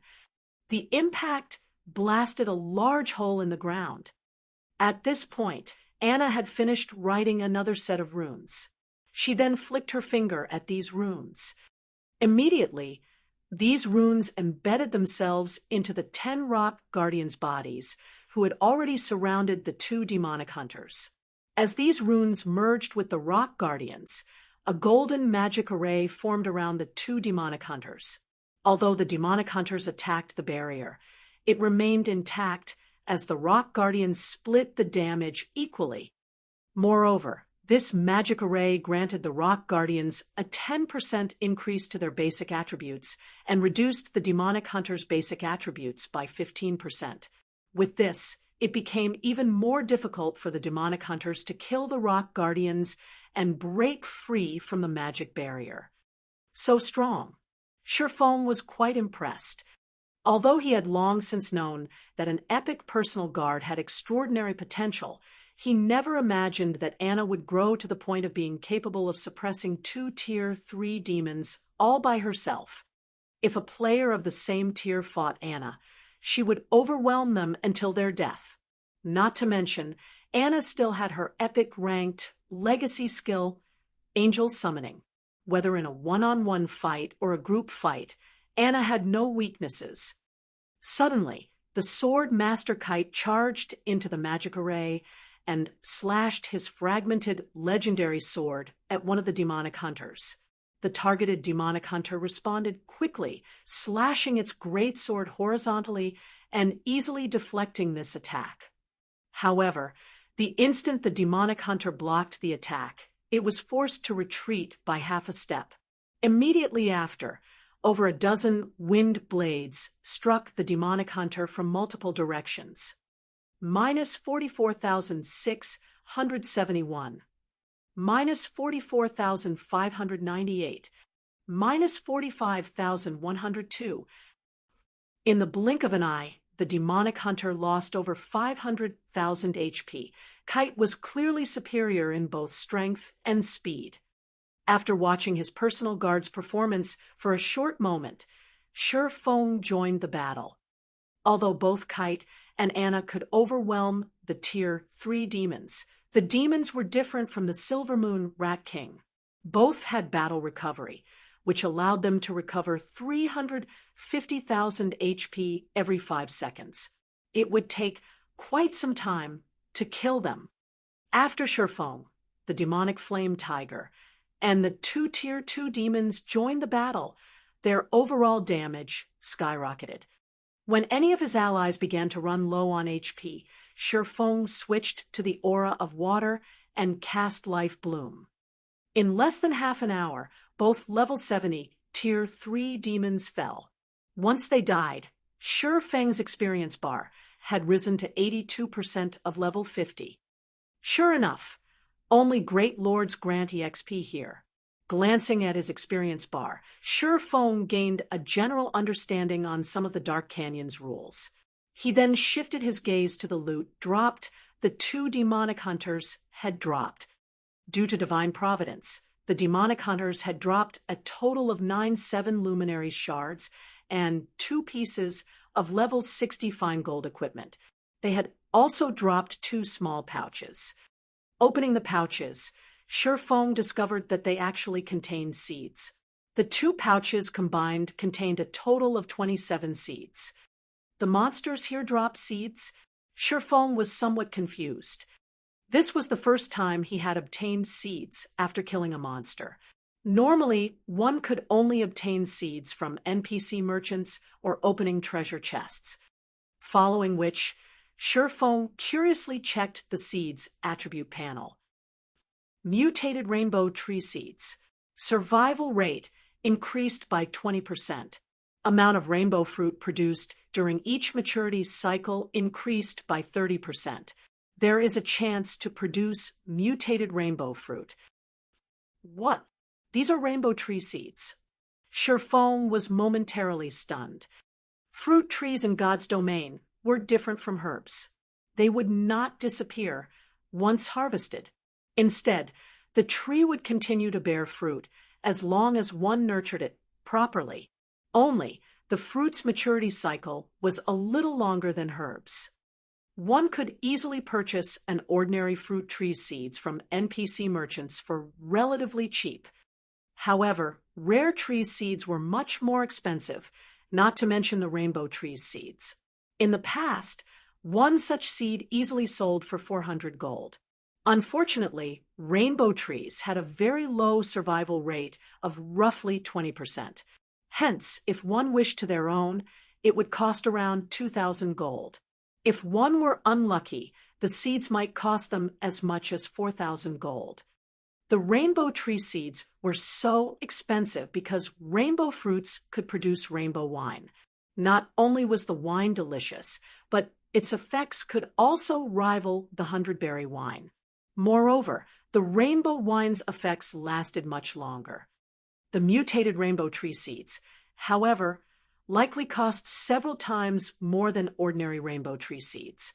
After all, the seeds boasted such a high survival rate. These trees would also produce more fruit than usual. Most importantly, they had a chance of growing mutated rainbow fruit. After Shi Feng collected the loot, he chose to unsummon his personal guards, letting Anna and Kite return to their original locations. However, despite numerous attempts, the system notified him that he had failed to unsummon the NPCs. Sure enough, I can't send them back. It seems that I'll have to unsummon them after completing the quest. Shi Feng could not help but sigh.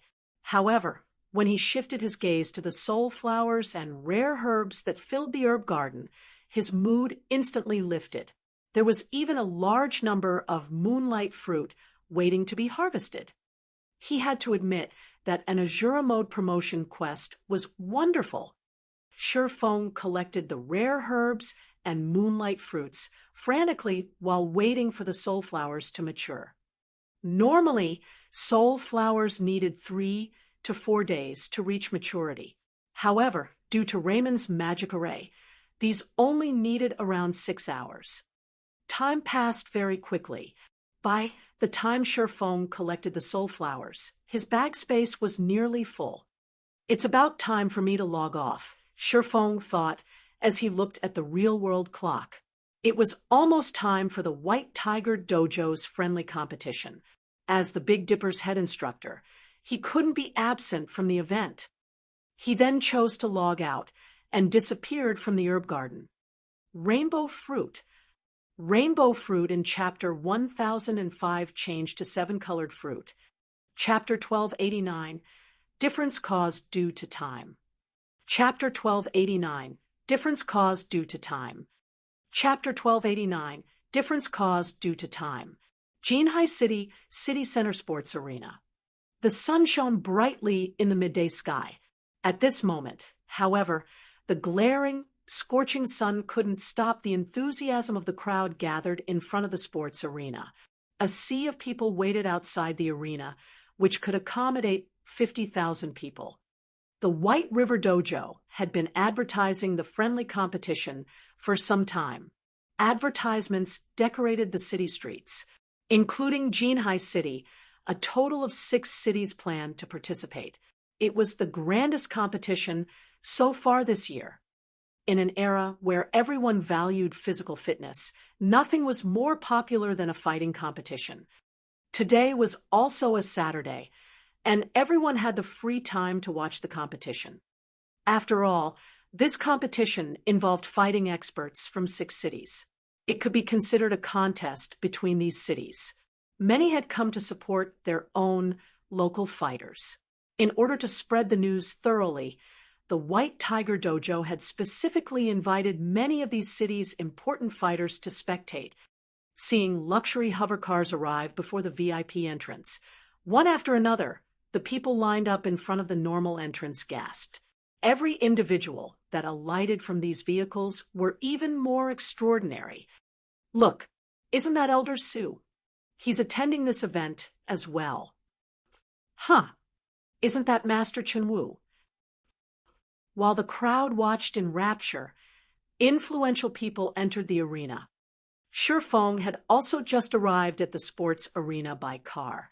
As he had been occupied with gathering herbs, Xiao Yu and the others, finding it inappropriate to disturb him, had decided to head to the venue first. Hence, Shifeng had arrived alone.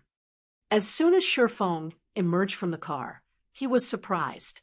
However, his surprise wasn't due to the number of spectators.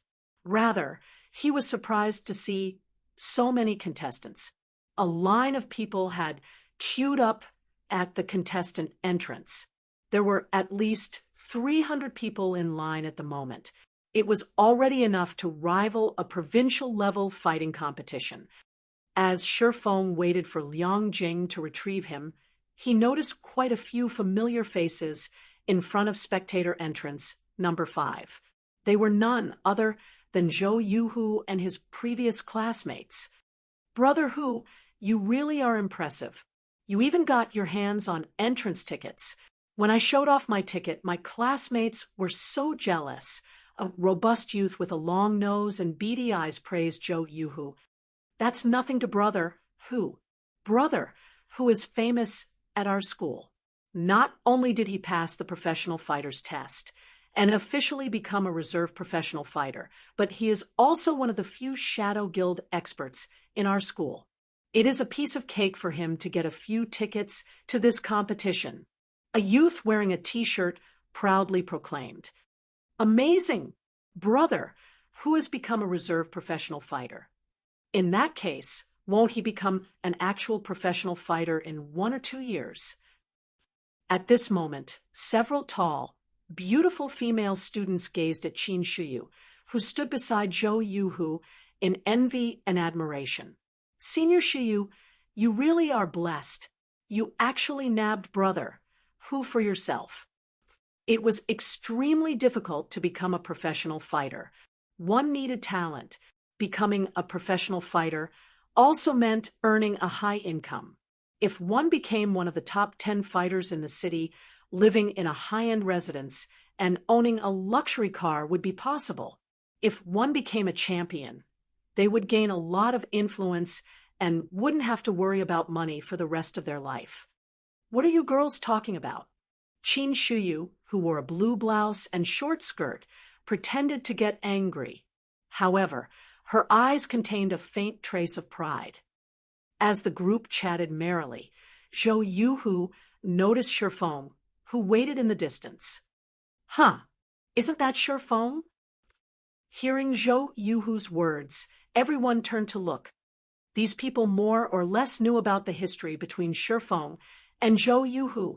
Shifeng had defeated Zhou Yuhu in a single move, instantly becoming famous in the university. However, it had been quite some time since they had seen Shifeng, as, shortly after his fight with Zhou Yuhu, he had vanished. Shi Feng wore a dark blue tracksuit. Compared to several months ago, he had built up quite a bit of muscle. He gave off an indescribable sense of familiarity. Why is he here? Qin Shiyu watched Shi Feng in confusion. After the fellowship party, Shi Feng had cut off all connections with his classmates. After graduating from university, she had heard that Shi Feng had joined a considerably powerful gaming workshop and was doing fairly well. I suppose he's here to watch the competition. Watch the competition? I doubt that. If that was the case, he should be in line for one of the spectator entrances rather than relaxing on a bench. He graduated already, yet he's still going around wearing a tracksuit. I guess he hasn't done that well. Sure enough, those rumors about him becoming powerful were lies. Senior Shuyu, it seems your decision back then had been a wise one. I wish my eyes were as keen as yours. The group praised Zhou Yuhu, one after another. After all, the difference between Zhou Yuhu and Shi Feng was obvious. One was a nobody working for some gaming workshop, while the other was an upper echelon in the well-known Shadow Workshop. Moreover, not only was Zhou Yuhu the envy of white-collar workers, but he was also a reserve professional fighter. As long as he could pass the city's qualifiers within 3 years, he would officially become a professional fighter. Every dojo and training center in the city would offer high pay to recruit him. Senior Shuyu, why don't we invite him to join us? We have an extra ticket. Letting it go to waste would be a pity. That's right. There are people willing to buy back row tickets for 1,500 credits. It would be a loss to hold on to it. In any case, he must want one. We can sell it to him for 1,200 credits. Consider it doing him a favor. Zhou Yuhu and Qin Shiyu agreed with the suggestion. Obtaining these tickets hadn't been cheap. Even back row tickets cost 500 credits through official channels. Originally, they had bought just enough tickets, but one of their party wasn't able to attend due to some urgent matter. If they did nothing with the ticket, they would have thrown away 500 credits. By selling it to Shi Feng, they could earn a quick buck and ridicule their old classmate. All right, then, in any case, holding on to it would be a waste. Since we are old classmates and we haven't seen him for some time, we can use this opportunity to catch up. Qin Shiyu nodded. However, after taking a few steps forward, Qin Shiyu noticed a gorgeous beauty, with 4 black-clad bodyguards in tow approach Shi Feng gracefully. This woman, wearing an exquisite business suit, even made Qin Shiyu feel ugly. She was none other than Liang Jing. Head instructor Shi, you finally decided to show up. Let's hurry inside. Chairman Xiao and the others are already waiting anxiously for you. Had you been any later, they would have fetched your gaming cabin with you inside. Liang Jing grumbled when she saw Shi Feng's leisurely behavior. Aren't I here now? Shi Feng chuckled. Let's go. Hearing Shi Feng's words, Liang Jing led him through the VIP entrance. Although the several security guards at the entrance wanted to verify their identities, when they saw Liang Jing produce a gold-plated VIP invitation card, they halted their steps and stood aside respectfully. Crap, who are those people? They have a gold invitation card. I thought the White Tiger Dojo had only given out 20 of those. As Shi Feng and Liang Jing entered the building, the security guards stated after them in surprise. If the 20 golden invitation cards were split evenly among the 6 cities invited, each city would only get 3 or 4 cards. Only those whom the White Tiger Dojo valued would receive 1. Meanwhile, Zhou Yuhu and the others who waited in front of the spectators' entrance were dumbfounded, their eyes nearly falling out of their sockets. Chapter 1290, Display of Strength. Chapter 1290, Display of Strength. Chapter 1290, Display of Strength. How is this possible? Doesn't he work for a gaming workshop? Qin Shuyu stared at Shi Feng incredulously as the latter entered the VIP entrance. She couldn't believe her eyes. Every person she had watched go in through that entrance was an influential fighter in Jinhai City, yet Shi Feng boldly walked through the doors. Moreover, even the security guards had treated him with respect. How was he not doing well after graduating? He had risen to an entirely different level. So, the rumors were true. Her companions' jaws had dropped as they stared at the VIP entrance. When they thought about how they had planned to sell Shi Feng a back row ticket, they realized the idea was laughable. Fortunately, they had not actually tried to sell him the ticket. Otherwise, they would have humiliated themselves. Senior Shuyu, aren't you very familiar with Senior Shi Feng? I'm very interested in gaming. If there is an opportunity, would you introduce us? A petite girl with big, round eyes and cherry-red lips asked Qin Shuyu with anticipation. MHM, if there is an opportunity, I'll introduce you, Qin Shuyu muttered, wearing an indescribably awkward expression. Meanwhile, in the sports arena's VIP hall, upper echelons from the various dojos and training centers, as well as influential figures from the various cities, had gathered, chatting merrily. Only, despite the sounds of laughter that filled the hall, an intense hostility snapped between them. When 3 of the White Tiger Dojo's people entered, practically every upper echelon shifted their gazes to the newcomers. Among these 3, the one leading the group was a middle-aged man in his mid-30s. The man gave off a peaceful aura. Of the 2 men beside him, one was Gan Xingting, the representative instructor for Jinhai City's White Tiger Dojo, while the other was Xie Chiwen, White Tiger Dojo's rising star. What? Jiang Tianyuan is here. Seeing as Jiang Tianyuan is attending, this competition must be quite important to the White Tiger Dojo. When the crowd saw the middle-aged man, Jiang Tianyuan, they spoke in hushed whispers. In the fighting world, Jiang Tianyuan had been a superstar in the past. He had participated in multiple international competitions and had placed quite well. During his youth, he had been practically unrivaled among his peers within the country. The White Tiger Dojo had raised him to the position of advanced instructor at a very young age.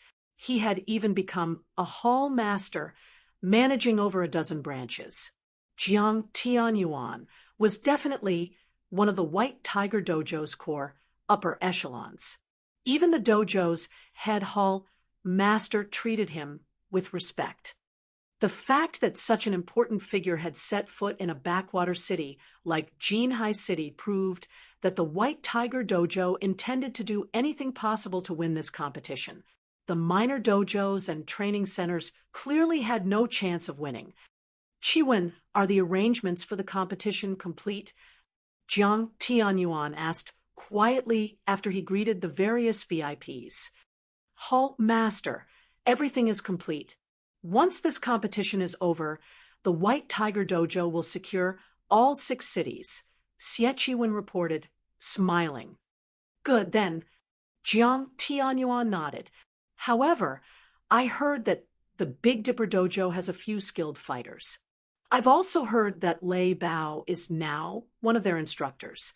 Make sure our competitors do not grow complacent. Hall Master, rest assured, we've investigated the Big Dipper Dojo's situation. Among their 20-year-old and younger members, none are exceptional. I am sure that some other dojo or training center will deal with Big Dipper before we have to, Xie Chiwen said confidently. If the woman named Fire Dance, who had defeated Gan Xingting in a single move, took part in this competition, they would have to take Big Dipper seriously. However, none of the dojo's new members had any talent to speak of, much less strength. Compared to the Big Dipper Dojo, the other dojos and training centers posed were a greater threat. Right, who have you chosen to be our 3rd representative in this competition? Jiang Tianyuan asked. I've heard that both Yu Ziping and Liao Huajie have performed considerably well thus far. Although Liao Huajie is one of the main branch's elites, Yu Ziping is nearly skilled enough to become an advanced apprentice. After some discussion, we've decided on Liao Huajie as our third representative. At the end of the day, Yu Ziping is too young. Although Yu Ziping has the advantage when it comes to the basics, he doesn't have as much combat experience as Liao Huajie, Xie Chiwen explained, smiling. What a pity! This is a good opportunity to accumulate experience. After all, that child is quite talented. After Jiang Tianyuan considered the matter, he agreed with Xie Chiwen. The competition was extremely important. If it weren't, he would not mind letting Yu Ziping take part in it instead. However, Jiang Tianyuan only played with this thought. After all, neither Liao Huajie nor Yu Ziping was skilled enough to attract his attention. He had only asked because Yu Ziping was one of his daughter's friends. Elsewhere in the arena, Head Instructor Shi, you're finally here. When Xiao Yu saw Shi Feng enter the room, he hurriedly welcomed the latter. Anxiously, he asked, "How is the team coming along?" The competition was about to start, yet the Big Dipper's chairman was utterly unfamiliar with his team's condition. To make matters worse, quite a few influential figures within Jinhai City were concerned and had repeatedly asked him about Big Dipper's representatives. Meanwhile, he could only smile in response. He didn't have any answers for them. "They should be all right," Shi Feng said, chuckling. Hearing Shi Feng's vague reply, Xiao Yu was speechless. He even wondered if Shi Feng was concerned at all. However, Xiao Yu's requirement wasn't overly high. As long as they didn't lose too miserably, he'd be satisfied. After all, the White Tiger Dojo had dispatched its elites from the main branch. Although Xiao Yu tried to say something more, the bell signaled the start of the competition. Everyone immediately turned towards the arena. The large sports arena, which was capable of accommodating 50,000 spectators, was filled to the brim. The venue was extremely lively, and even some of the contestants who participated in fighting competitions frequently grew tense. Of all the people that had applied to join the competition, a total of 768 people had qualified. These people would be divided into 32 groups of 24. Only one person from each group would proceed to the official competition. It was a cruel elimination round. Each dojo and training center's 3 contestants would be divided into different groups. 32 platforms had been set up inside the arena. Hence, all 32 groups could compete simultaneously without wasting time. The audience would get their fill of exciting fights. A virtual screen had also been set up in the arena's center, displaying the winners of each round. Naturally, the more winners a dojo or training center possessed, the more powerful they would be.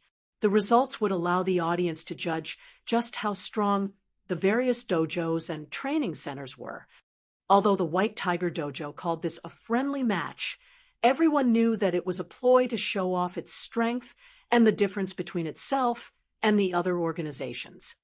Following which, the contestants entered the arena. They moved towards the platform corresponding to their groups. Seeing the various contestants, the audience seated grew excited. "Look, isn't that Gu-chun one of the White Tiger Dojo's geniuses? A frequent participant in the national competition is actually taking part in this competition." "Huh, isn't that Beauty Yuqing? I heard that she is a female genius second only to Tang Jingyao in the White Tiger Dojo. If she's here as well, there's no need for this competition. The final match will definitely be between Yuqing and Gu-chun." As the audience watched the White Tiger Dojo's representatives approach the stages, they were stunned. Meanwhile, the various dojos and training centers' upper echelons paled at the sight. With 2 of the White Tiger Dojo's geniuses participating in this competition, how could they compete? Xie who watched from the VIP stands, suddenly noticed a familiar figure on platform number 14. This figure was none other than Yu Ziping. Why is he here? Xie was flabbergasted. Chapter 1291, Death Group. Chapter 1291, Death Group. Chapter 1291, Death Group. So, you secretly applied for the qualifiers, knowing that you wouldn't be chosen as a representative? Xie expression darkened as he glared at Yu Ziping on platform number 14. You really are a resilient bastard. Xie knew that Yu Ziping was chasing after Jiang Tianyuan's daughter, Jiang Mengyun. Originally, he had planned to cause some trouble for Yu Ziping, forcing the boy to retreat. However, he hadn't expected Yu Ziping to disregard his kindness, much less join the competition without approval. Following which, Xie sent Gu Chen, Yu Yiqing, and Liao Huajie a message. The contents were simple: cripple Yu Ziping and prevent him from continuing in the fighting world. Hopefully, you don't disqualify too quickly. Xie sneered as he looked at Yu Ziping. He had to admit that Yu Ziping was quite lucky. Among the White Tiger Dojo's 3 representatives, none were assigned to platform number 14. If he wished to take Yu Ziping out, he had to wait until the boy won the elimination round. As long as Yu Ziping won in the elimination round, he would be easy to deal with. Although this was only a friendly competition, injuries were common in any fighting competition. For an elite like Gu Chen, accidentally crippling Yu Ziping in a fight would be a piece of cake. Even if Yu Ziping could recover, a mere disciple with no background wouldn't be able to afford the treatment. Suddenly, Gan Xingting approached Xie respectfully handing his superior a folder. Boss, here's the detailed report on the dojos and training centers representatives that you asked for. Good job. Xie nodded, casually browsing through the information. He was responsible for handling the occupation of the 6 cities. This was the first important task the White Tiger Dojo had assigned him. Naturally, his performance had to be flawless. Although he didn't expect anyone from the 6 cities to defeat his dojo's representatives, he had Gang Xingting investigate any noteworthy opponents. Among the 6 cities, there were only 3 noteworthy opponents: the Martial Heaven Dojo, White Cloud Dojo, and Big Dipper Dojo. Among the 3, the Martial Heaven Dojo and White Cloud Dojo deserved the most attention. After all, these 2 were considerably famous in the past. Only their fame had fallen considerably since then. However, they were still capable of nurturing national fighters once every few years. The martial arts master, Lei Bao, was the only reason the Big Dipper Dojo was considered a worthy foe. They also had Fire Dance, who was suspected of being a martial arts master as well. With these 2 masters, the Big Dipper Dojo might have some hidden trump cards. As Xie read through the files, however, he noticed a familiar name: Yu Ziping. Moreover, Yu Ziping was representing the Big Dipper Dojo. Seeing this, Xie was momentarily stunned. He was utterly dumbfounded by Yu Ziping's foolishness. Had Yu Ziping joined the competition as an individual, the youth would retain his identity as a White Tiger Dojo intermediate disciple. If that were the case, he couldn't do anything too drastic against the youth. After all, Jiang Tianyuan was watching. However, the situation had changed. By representing another organization, Yu Ziping had severed all ties with the White Tiger Dojo. Even if he crippled the boy, Jiang Tianyuan wouldn't interfere.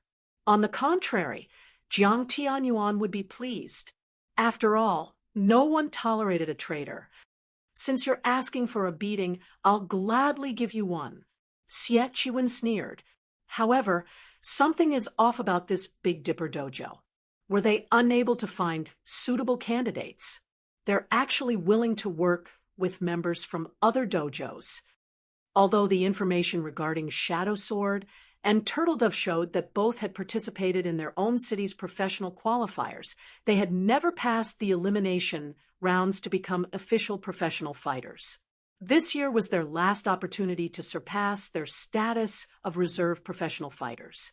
Even in weaker dojos, people like Shadow Sword and Turtledove were a dime a dozen. They were only slightly stronger than the Big Dipper Dojo's new members. I have really overestimated them. Xie Chiwen turned to look at Shifeng and the others, who sat in the VIP stands, his sneer still plastered on his face. It would be a pity to keep such interesting information to ourselves.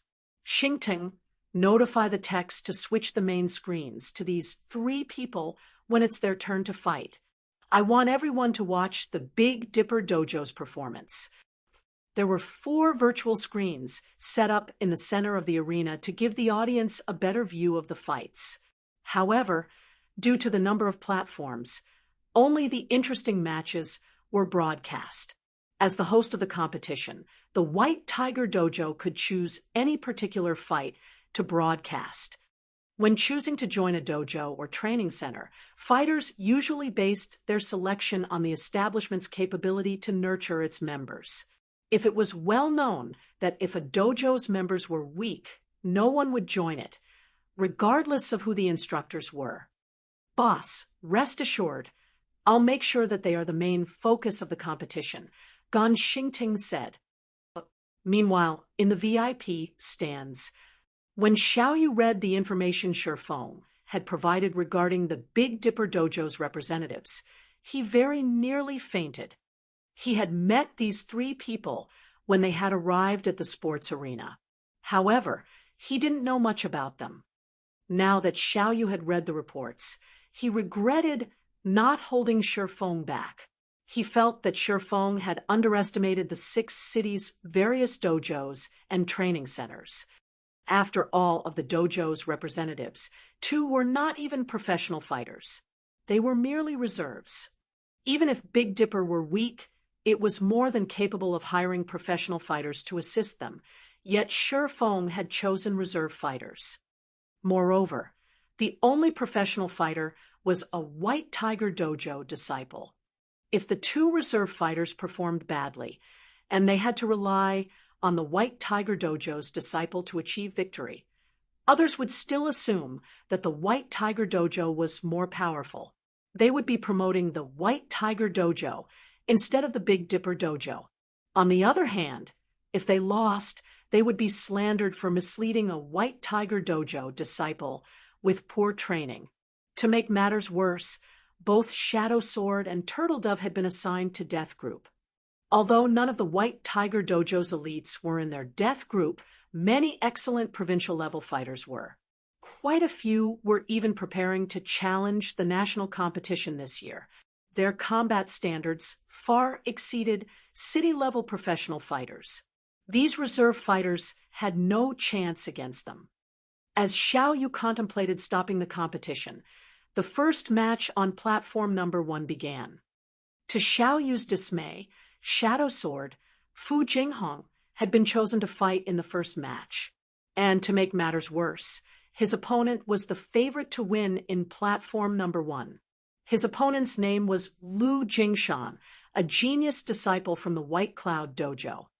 It's over when Xiaoyu saw Lu Jingshan's 2-meter-tall, muscular frame walk up the platform. His expression darkened. Lu Jingshan was one of the White Cloud Dojo's favored disciples. He had been born with extraordinary physical strength and was a talented fighter. Last year, he had secured 5th place in a provincial fighting competition and had very nearly qualified for the nationals. This year, Lu Jingshan had challenged many experts and defeated numerous people from last year's national competition. His strength had long since reached the national level. In the White Tiger Dojo, he would easily become an advanced disciple. So, the fight is over before it has even begun. Xie Chiwen stifled his laughter when he saw Fu Jinghong's opponent. Once both fighters were in position on platform number 1, the referee swung down both his hands and declared the start of the match. Chapter 1292, Shocking the Arena. Chapter 1292, Shocking the Arena. Chapter 1292, Shocking the Arena. The moment the match began, the screens above the arena began to broadcast the fight, attracting everyone's attention. Ha ha ha. Chairman Xiao, you've really got some bad luck. Your boy has to face our White Cloud Dojo's genius right off the bat. This year, little Lu has achieved a punching strength of 604 kilograms.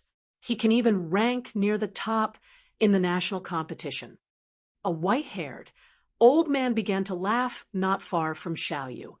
Hearing this old man's comment, Xiao Yu's expression darkened further. Even Hall Master Chen Wu, Jinhai City's #1 expert, only had a punching strength of 453 kilograms. The Big Dipper Dojo would be eliminated in the very first round. Xiao Yu wasn't the only one with such thoughts. Everyone in the venue shared a similar opinion. Even Fu Jinghong thought so.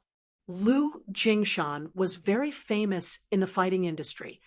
Even top-class, city-level professional fighters looked up to the genius. Guild leader, will it really be all right? Fu Jinghong could not help but glance at Shi Feng, who watched from the distant VIP stands, worriedly. He had only arrived at the Greenwater Villa 4 days ago, yet he was participating in such a large-scale competition, required to face off against experts from various cities. Although he had undergone 3 days of special training and consumed plenty of S-rank nutrient fluids, which significantly improved his physique, he had no confidence in winning. After all, before this, he had been a reserve fighter. Unfortunately, despite his many attempts to convince Shi Feng that he wasn't skilled enough to participate in such a large competition, Shi Feng had told him to relax and fight like normal. Brat, are you going to get off of the stage yourself, or do I have to throw you from it? Lu Jingshan asked, sneering at Fu Jinghong. I'll say this. My strength has increased again, recently, so don't blame me if I can't control it. Come, Fu Jinghong said, gritting his teeth. He decided to put up a fight. After all, Shi Feng had invested 5 bottles of S-rank nutrient fluid in him. If he surrendered, he would forsake his guild leader's kindness. Oh, how courageous of you! Lu Jingshan clapped his hands in mock praise. However, a second later, he dashed towards Fu Jinghong. As he moved, he looked like a brown bear, inspiring fear in his opponent. As Lu Jingshan arrived before Fu Jinghong, he jabbed at the latter's face, his fist moving so fast that it left behind even after images. Not bad. He has trained a standard punch to such a degree. No wonder even some national-level fighters aren't a match for him. Jiang Tianyuan praised the fighter from the VIP stands. From the moment Lu Jingshan charged forward to the moment he threw his punch, he had completed the entire process like flowing water. He was fast, accurate, and ruthless. There wasn't any excess movement to hinder his strength. Lu Jingshan threw his entire weight into the single punch. Although there was nothing special about this move, it was extremely dangerous. If not dealt with properly, the hit might finish Fu Jinghong off. Boom! An explosion echoed throughout the platform. However, Lu Jingshan's punch didn't reach its mark. Instead, it stopped 3 inches away from Fu Jinghong's face. The audience was stupefied. He missed. Lu Jingshan really loves to play around. He's deliberately trying to scare his opponent. That's right. After all, the difference between them is massive. It wouldn't be interesting if he ended the match with 1 punch. Lu Jingshan must be trying to spare his opponent's reputation. Fu Jinghong really is unlucky. Not only will he be defeated, but Lu Jingshan will scare him in the process. He won't faint, right? If Lu Jingshan hits him accidentally, he might kill the boy. Some of the audience members, who were familiar with Lu Jingshan, chatted merrily as they watched. They could not help but pity Fu Jinghong. Meanwhile, in the VIP stands, Xiao Yu could no longer bear to watch the match. Instead, he glared at the smiling, white-haired elder hatefully. The White Cloud Dojo was clearly using the Big Dipper Dojo to gain more fame. Who would want to join the Big Dipper Dojo after this devastating fight? Suddenly, however, the white-haired elder was confused. He had assumed that the boy was a brute, all muscle and no brains, yet the boy had increased his dojo's fame. And yet, Lu Jingshan didn't look as gleeful as everyone had expected. Rather, he looked at Fu Jinghong with a serious expression. He was not as kind or playful as everyone thought. He had planned to finish off Fu Jinghong with one punch from the very beginning to shock his following opponents. After all, this was not your standard competition. He had to fight several matches in a row. He might even suffer injuries as a result. Although the sports arena was equipped with excellent medical facilities and could help him heal small injuries very quickly, medicines and machines couldn't restore one's mental state. Hence, he had intended to finish his fights as quickly as possible. However, he had never expected Fu Jinghong to dodge his punch. "Brat, you got lucky, but your luck ends here," Lu Jingshan shouted. Immediately, he executed chaotic arrow strikes, his swiftest and most violent technique. He planned to overwhelm his opponent with brute force and speed. A wall of fists bombarded Fu Jinghong. Lu Jingshan's trademarked chaotic arrow strikes. That kid is doomed. It will take several months in the hospital to recover from his injuries. The audience could not help but pity Fu Jinghong when they saw Lu Jingshan's ruthless assault. As everyone thought that Lu Jingshan would send his opponent flying, Fu Jinghong reacted, blocking every one of the incoming punches. Impossible. He can actually block that. Is he even human? The audience in the VIP stands were shocked. This was especially true for the White Cloud Dojo elder. Lu Jingshan's punches were both swift and strong. This technique would even overwhelm national fighters. Yet Lu Jingshan couldn't even hit Fu Jinghong. What refined skills! Jiang Tianyuan's eyes glowed as he watched Fu Jinghong's movements.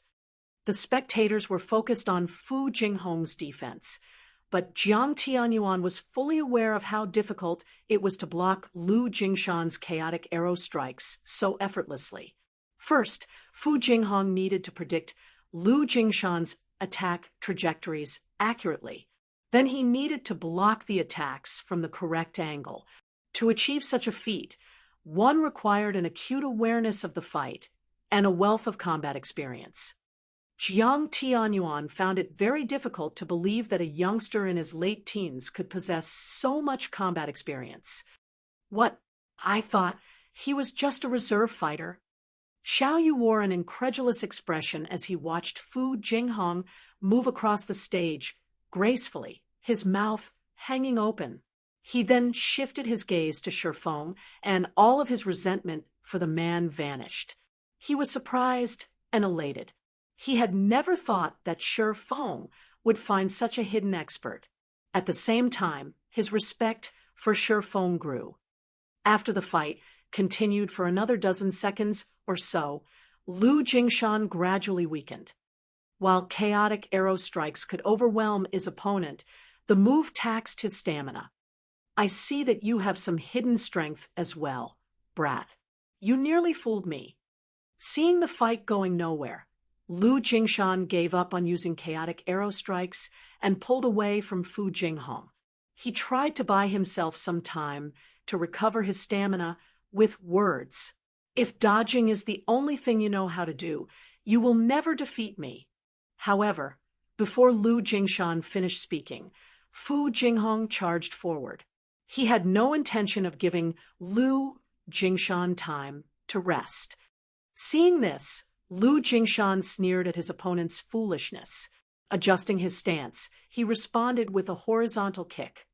As Lu Jingshan's leg was about to strike Fu Jinghong, the young fighter representing the Big Dipper Dojo slid to a stop as if he had predicted the counterattack. As a result, Lu Jingshan's leg brushed past Fu Jinghong's clothing.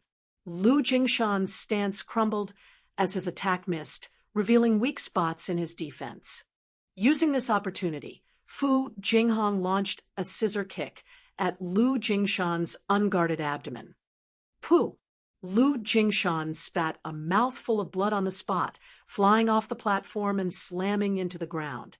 Although Lu Jingshan tried to stand, he swayed before losing consciousness and collapsing back to the ground. As this was a friendly competition, and each contestant had to participate in more matches than the standard competition, once a referee determined that a contestant was incapable of continuing, they would immediately declare the fight's outcome. Winner: Big Dipper Dojo's Fu Jinghong. Chapter 1293, Another Monster. Chapter 1293, Another Monster. Chapter 1293, Another Monster. He won just like that. The audience was dumbfounded as they stared at platform number 1's Fu Jinghong. Nobody had expected such an outcome. Moreover, the fight had ended so quickly. However, among those present, the upper echelons in the VIP stands were the most surprised. Although the general audience knew that Lu Jingshan was very strong, they didn't know that he was as skilled as a national-level fighter. And such an expert had been defeated by a disciple from a dojo they had never heard of. This was unbelievable. The Big Dipper Dojo? Didn't that dojo recently open? Amazing! I thought the rumors about Big Dipper recruiting a master were lies. It seems they are actually true. That guy defeated Lu Jingshan so easily. Doesn't this mean he already qualifies to join the national competition? After this competition is over, I have to apply for the Big Dipper Dojo. The majority of the audience found the unexpected outcome inconceivable. However, after considering the matter carefully, they realized how impressive the Big Dipper Dojo truly was. After all, none of them had ever heard of Fu Jinghong before. The Big Dipper Dojo must be impressive if it nurtured such an extraordinary fighter. The audience members aspiring to become professional fighters stared at the stage with bloodshot eyes. They were all eager to join the Big Dipper Dojo. Even if they couldn't become national-level fighters, they wouldn't have to worry about putting food on their table for the rest of their lives if they joined the ranks of provincial-level fighters. Due to the focus on Fu Jinghong and Lu Jingshan's fight, the spectators discussed the Big Dipper Dojo for a time. The more they talked about the dojo, the more enthusiastic they became. In the blink of an eye, the Big Dipper Dojo had garnered a lot of fame. Well, I won't have to worry about my marketing plans. When Shi Feng noticed the heated discussions in the other audience stands, with some even expressing their intent to join the dojo, he considered this a good opportunity to advertise the Big Dipper Dojo.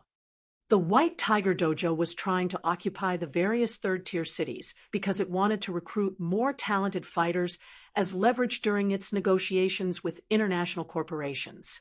After all, everyone had already learned that talented fighters had an easier time becoming experts in God's domain. Hence, instead of blindly recruiting players in God's domain and hoping to find hidden gems, it was far more efficient to recruit talented fighters and train them in the game. Although the Big Dipper Dojo had already been established in Jinhai City for quite some time now, only those in the fighting industry knew its reputation. The general public didn't know much about the organization. If he could use this opportunity to gain some publicity for the dojo and lure more people into applying, this would allow Zero Wing to recruit talented fighters for internal nurturing. Although Zero Wing had already recruited plenty of talents, at the end of the day, the guild had too few. Zero Wing didn't even have enough experts to give first-rate guilds a run for their money, much less super first-rate guilds. Of course, the guild's lack of funding was the main reason for this. It couldn't afford to nurture a lot of players at once yet. However, Shi Feng had no intentions of selling his God's domain resources for credits, as it was his monetary resource in God's domain. In the future, these resources would become even more valuable. Selling them now would be the epitome of foolishness. Hence, he was forced to recruit talented players slowly. I thought he was just some newcomer who couldn't even pass the city's qualifiers. Xie was confused. Was there an error in the report, or did he hide his strength intentionally? The fact that Fu Jinghong had defeated Lu Jingshan proved that he was not a mere reserve fighter. Yet no matter how Xie looked at it, it shouldn't be possible for a city-level fighter to grow to a national level within a short period. I have really underestimated the Big Dipper Dojo to think they would have such a hidden trump card. Xie could not help but shift his gaze towards Shi Feng. Sneering, he muttered, "Although I've allowed you all to gain some fame, do you really think the championship will be that easy to win?" He hadn't expected the Big Dipper Dojo to have an expert capable of defeating Lu Jingshan. However, Gu Chun and Yi Yuqing had no cause for concern. Meanwhile, Shadow Sword, Fu Jinghong, was still dazed as he remained on platform number 1. "I won just like that," Fu Jinghong muttered as he watched the medics carry away Lu Jingshan on a stretcher. He questioned his own performance. Was that really Lu Jingshan? He had challenged the city qualifiers twice before. However, he had been eliminated both times. Meanwhile, Lu Jingshan was an expert who actively participated in provincial-level competitions.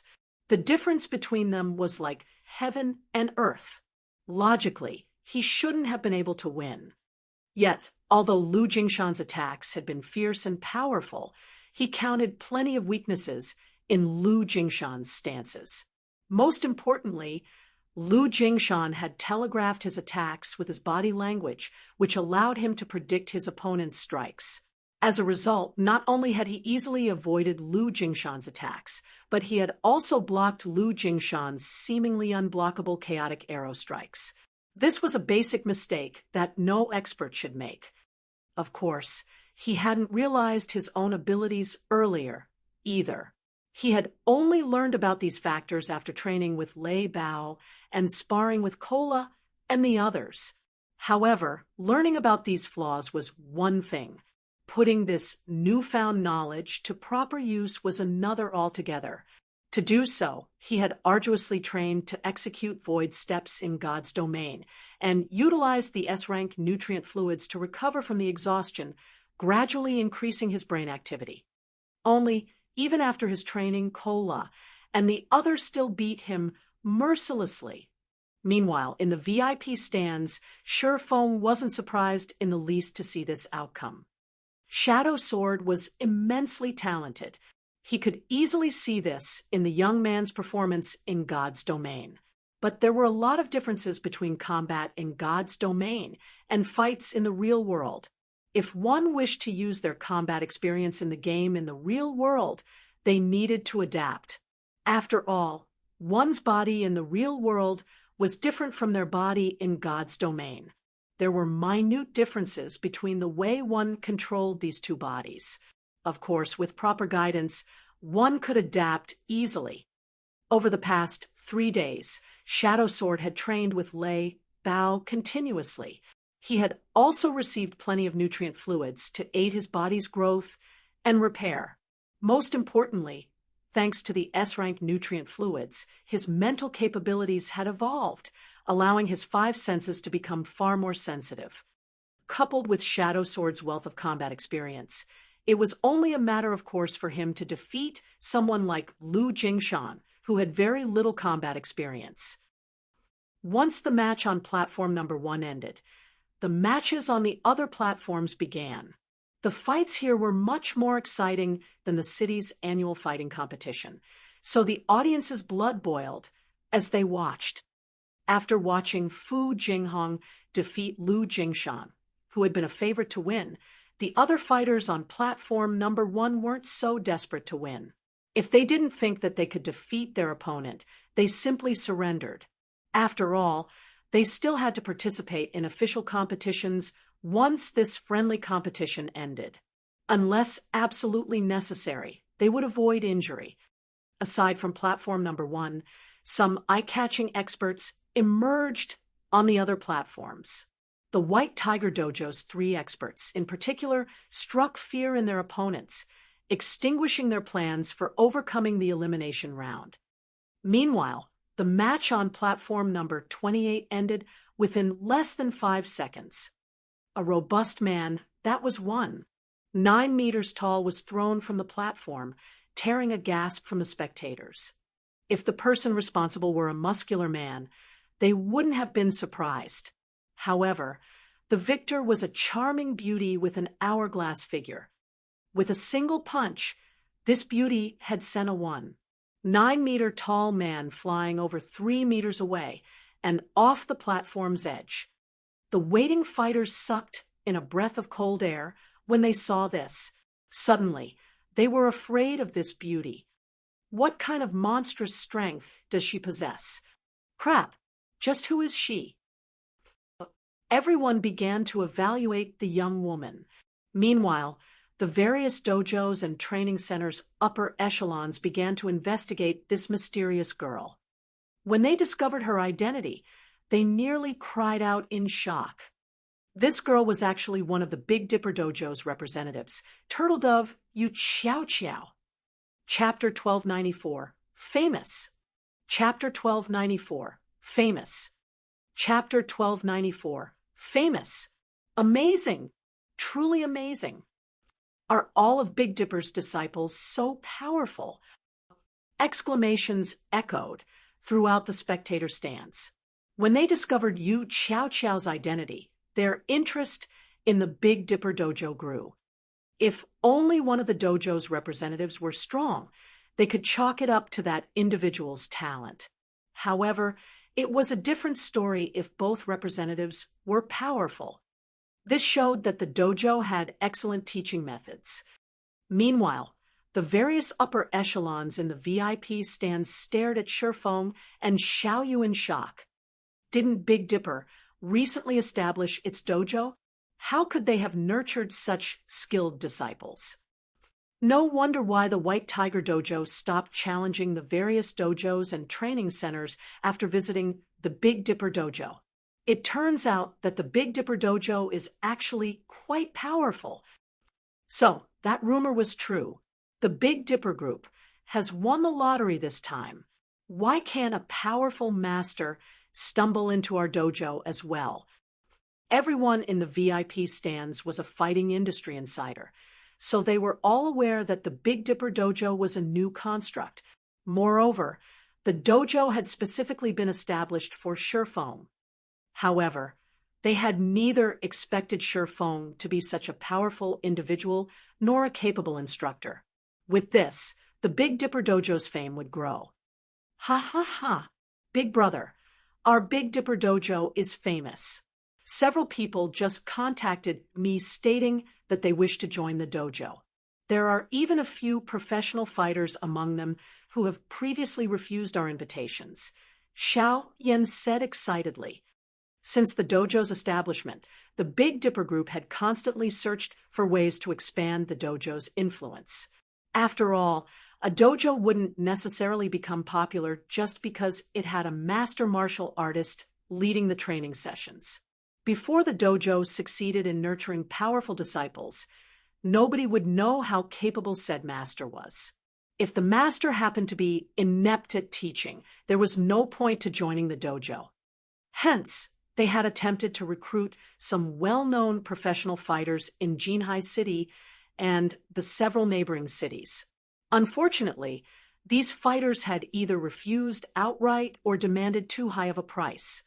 Now, however, these professional fighters, who had acted like almighty masters, acted like children. They were all eager to join the Big Dipper Dojo. Xiaoyu nodded and smiled as well. He hadn't realized how thoroughly Shifeng had hidden his capabilities either. Now, they didn't have to worry about damage to the Big Dipper Dojo's reputation, and they could recruit a plethora of well-known professional fighters. As the audience paid more attention to the Big Dipper Dojo, the matches around the arena became increasingly intense as the various competitors fought to obtain the only advancement slot for their respective platforms. As predicted, all 3 representatives from the White Tiger Dojo advanced through the elimination round eventually. All 3 were unbelievably skilled. The other dojos and training centers didn't fare as well. Over 40-plus dojos and training centers had come to participate. Even if the remaining slots were divided equally, not every establishment could earn a slot. Furthermore, many fighters had joined the competition independently. In the end, only the stronger dojos and training centers would advance. The White Tiger Dojo really is impressive, as expected of one of the country's best dojos. The other dojos and training centers simply aren't a match for it. The Martial Heaven Dojo is also pretty strong.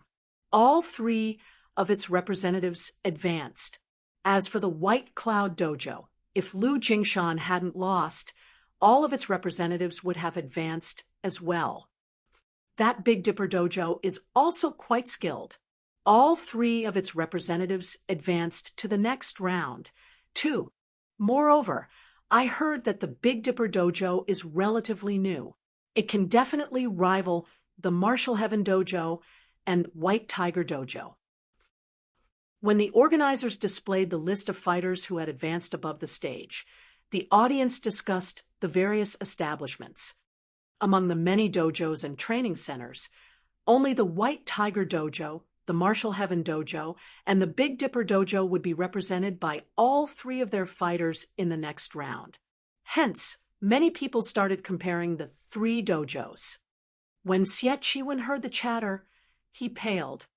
The spectators were comparing one of the country's best dojos to third-rate organizations.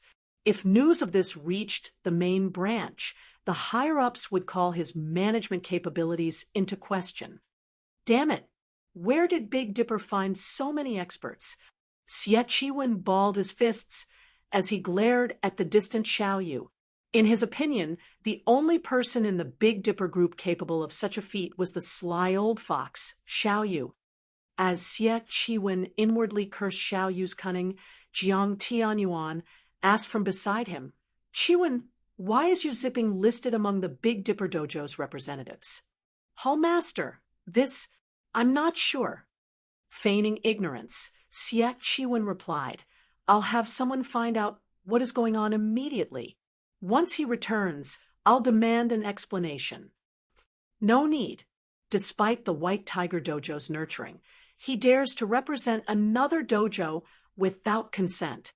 He has already broken one of our sacred taboos. He is no longer a member of the White Tiger Dojo. Let him fend for himself, Jiang Tianyuan announced coldly. Originally, he had considered Yu Zipping a talented child worthy of the dojo's attention. Hence, he had specifically asked if the boy had been chosen to represent their dojo in this competition. Even if Yu Zipping hadn't been chosen, he had intended to recommend moving the youth to the main branch for better training. However, Yu Zipping had greatly disappointed him. Understood. Xie Chiwen nodded. However, when Jiang Tianyuan looked away, he revealed a faint sneer. Yu Zipping had lost his protection from the White Tiger Dojo.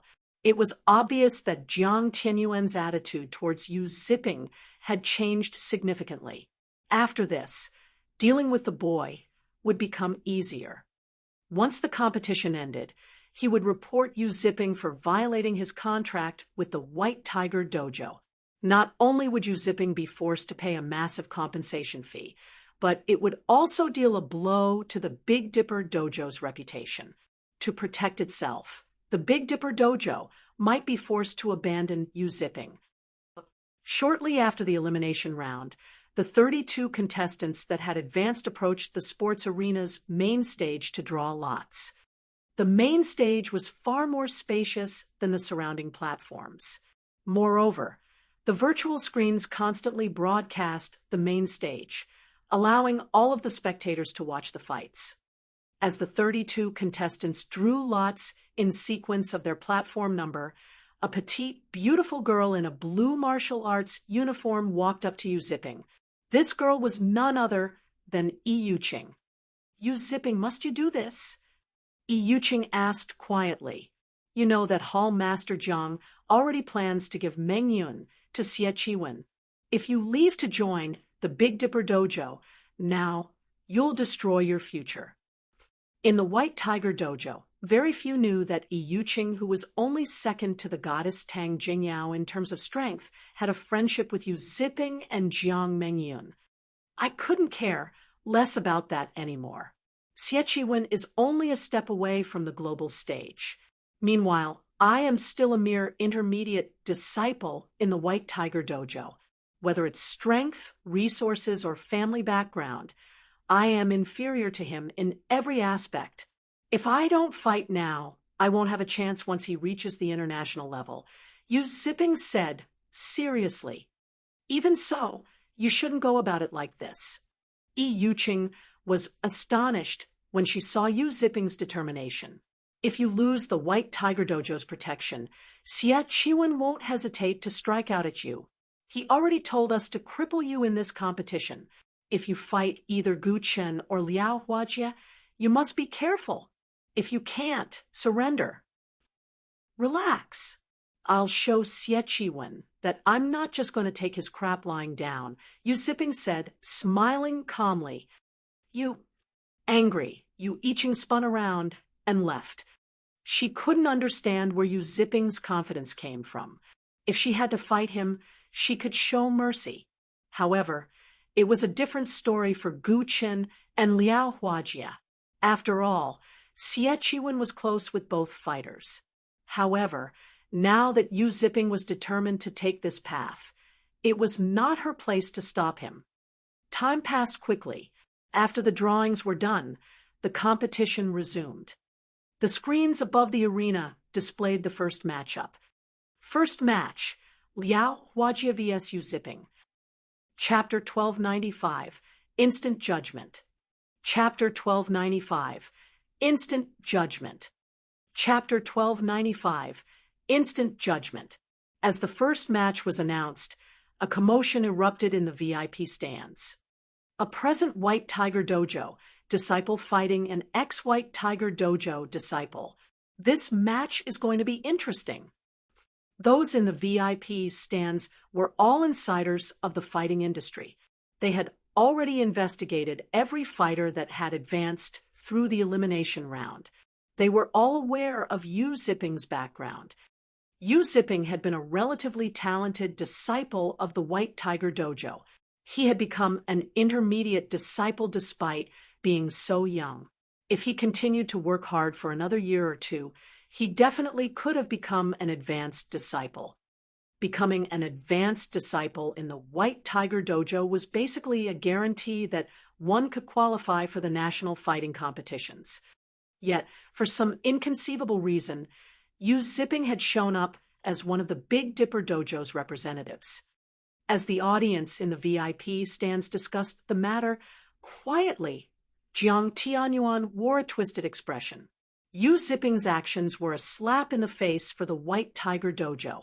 The dojo would become a laughingstock.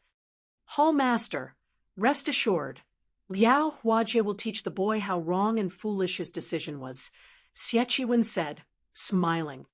He had waited for this day for a long time.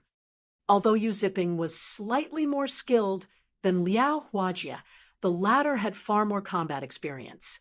Liao Huajie could easily defeat Yu Zipping. With Yu Zipping's defeat, they would show everyone the White Tiger Dojo's strength while leaving a stain on the Big Dipper Dojo's reputation. He could even cripple Yu Zipping in the process. This was practically killing 3 birds with 1 stone. There was no possibility of Liao Huajie's defeat. He was very familiar with Yu Zipping's skills. The teen would need another 1 or 2 years of arduous training to reach the national level. Meanwhile, Liao Huajie's strength was not as simple as everyone assumed. Below the main stage, the various fighters watched Liao Huajie and Yu Ziping on the main stage. They were very curious to see the outcome of this fight. Unlike everyone else, a flash of concern appeared in Yu Yiqing's eyes as she watched Yu Ziping stretch. She then quietly moved towards Shadow Sword and Turtle Dove, who also watched the match. Quietly, she said, "If you two are Yu Ziping's friends, you must stop this fight. Liao Huajie is not as simple as you think. He is one of our main branches, Watchmen. If you don't stop Yu Ziping before the match starts, he will be in danger." A Watchman, Shadow Sword, and Turtle Dove turned to Yu Yiqing, their expressions turning serious when they heard this. "Are you telling the truth?" Yu Yiqing was a member of the White Tiger Dojo. Although they did not know what Yu Yiqing intended by warning them, they knew that watchmen should not be underestimated. Those who weren't familiar with the various dojos and training centers might not know what the term watchman implied. However, those who focused on breaking into the industry's inner circle were familiar with the word. To put it simply, a watchman determined if a disciple was worthy of focused nurturing. After all, a dojo or training center's resources were limited. It was not possible to provide tons of resources to every member. Hence, anyone who could defeat the designated watchman would receive the dojo's attention and vice versa. This maintained the quality of the establishment's best disciples. Watchmen were no weaker than those favored disciples. Rather, the opposite was true. On average, watchmen were stronger. Generally, watchmen were experts the establishment's upper echelons had chosen unanimously. Although watchmen were forced to hide their achievements during their service, once their term ended, they would receive their dojo's best training. Moreover, as compensation, they would have access to an abundance of resources during their service. As a result, many people aspired to become watchmen. Unfortunately, very few were ever chosen. Although not every dojo and training center had watchmen, it was normal for a peak dojo like the White Tiger Dojo. "Why would I lie to you?" Yu Yiqing rolled her eyes at Shadow Sword and Turtle Dove.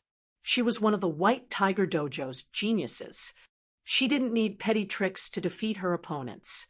"Although I'm not trying to brag, Liao Huajie is no weaker than I am. Yu Ziping stands no chance against him. Moreover, Liao Huajie is famed for his mercilessness during fights." "He's as strong as you are?" Turtle Dove asked as she evaluated Yu Yiqing. "If I fought him, I'd have a 60-40 chance of winning," Yu Yiqing said after giving the matter some thought.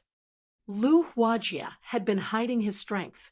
Only the dojo's upper echelons knew his true skill. Meanwhile, she was the genius Tang Jingyao's future successor, so she was at least on par with Liao Huajie. However, to convince the Big Dipper Dojo to take Liao Huajie more seriously, she exaggerated his strength a little bit. "So that's the case. We shouldn't need to notify the guild leader, then." Turtle Dove breathed a sigh of relief. Shadow Sword nodded in agreement. He, too, didn't think this matter was worth Shifeng's time. "You guys," Turtle Dove and Shadow Sword's response dumbfounded Yu Yiqing momentarily. Although she tried to ask if they truly understood the severity of the matter, they shut her up with a word of thanks. As a result, she could only walk away, fuming as she realized that Shadow Sword and Turtle Dove were just as stubborn as Yu Ziping. None of them could be reasoned with. As Yu Yiqing tried to think of a way to convince Yu Ziping to drop out of the match, the timer above the main stage began to count down. "Yu Ziping, I had thought you were better than this. I had believed that you could have joined the main branch after another year or two. But you crossed the line today. You betrayed the White Tiger Dojo. Today, I show you the price for that betrayal," Liao Huajie said as he stopped 2 meters away from Yu Ziping. Sneering, he continued, "Brother Chiwen has asked me to pass you a message. You are 100 years too early if you wish to compete on his level." Suddenly, Lu Huajie moved. Executing swimming dragon steps, he was instantly within attack range of Yu Ziping. He then launched a flying knee kick at Yu Ziping's face. At the same time, his arms lashed towards Yu Ziping's neck like whips. Lu Huajie's attacks were extremely vicious. From the very onset of the match, he aimed for Yu Ziping's life. Against an attack to the face, fighters instinctively go on the defensive, ignore attacks from other directions. However, Lu Huajie wanted more from his flying knee attack than Yu Ziping's focus on defending himself. Martial artists frequently practiced conquering their defensive instincts. Rather, Lu Huajie wanted to distract his opponent with the initial attack, preventing Yu Ziping from noticing the attacks aimed for his neck. As Lu Huajie's knee flew towards Yu Ziping's face, Yu Ziping dashed forward instead of retreating. That guy is insane. The fighters below the stage were shocked by Yu Ziping's suicidal counter. If the knee struck his face, he would die. Is he trying to get himself killed? Lu Huajie was a little surprised by Yu Ziping's actions. However, it didn't distract him from his attacks. In the moment between life and death, Yu Ziping barely avoided the knee as he circled to Lu Huajie's side. When their bodies interlocked, Yu Ziping used centrifugal force to land a powered punch to Lu Huajie's back. Yu Ziping's attack was as quick as lightning, giving his opponent no time to react. Thud! When Yu Ziping's fist met Lu Huajie's back, Lu Huajie felt as if he had been struck by a hammer. Immediately, Lu Huajie spat a mouthful of blood as the strike threw him over 3 meters away. By the time he hit the ground, Lu Huajie had lost consciousness. The entire process was complete in the blink of an eye. What just happened? Practically everyone watching the fight was stunned. Just as they thought that Lu Huajie would win, Yu Ziping stood on the stage alone. The fight ended so quickly. Can somebody tell me what just happened? I didn't see anything. Many of the spectators stared in shock, confused about what had just happened. Chapter 1296, Competition with Many Hidden Experts. Chapter 1296, Competition with Many Hidden Experts. The various dojos and training centers' upper echelons were even more shocked than the audience in the spectator stands, staring at the match's victor with wide eyes. However, nobody was more surprised than Xie Qiwen. What is going on? How is he so strong? He was extremely familiar with Lu Huajie's strength.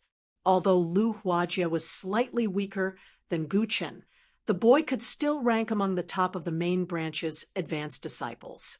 This was why the main branch had agreed to dispatch Lu Huajie for this friendly competition. Xie Qiwen wouldn't be able to defeat Lu Huajie so quickly, yet Yu Ziping had ended the match in the span of a breath.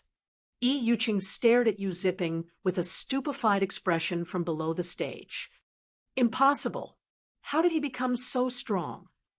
Yi Yuqing thought back to what Yu Ziping had told her. Could he have hidden his strength all this time? Moreover, Yu Ziping wasn't the only one behaving strangely today. The other 2 Big Dipper representatives, Fu Jinghong and Yu Qiao, had been extraordinarily calm despite learning that Lu Huajie was a watchman. They were both obviously confident of Yu Ziping's victory.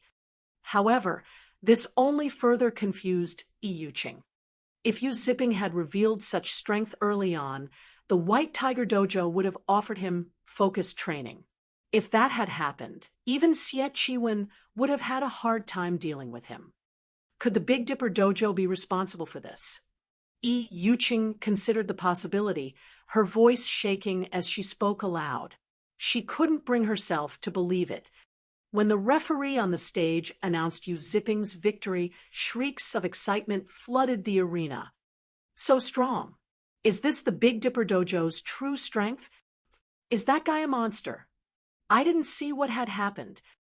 After this match, the audience's admiration for the Big Dipper Dojo reached new heights. Jiang Tianyuan. However, wore a solemn expression as he watched from the VIP stands. Hall Master, Lu Huajie must have been careless. However, Gu Chun and Yi Yuqing should be able to restore our reputation. Xie Chiwen hurriedly explained. Although he knew that his explanation was somewhat forced, it was true that Lu Huajie had been careless. When fighting an expert of the same level, a direct, full-powered assault was foolish. If the opponent spotted a weakness, they could certainly obtain victory with a single blow.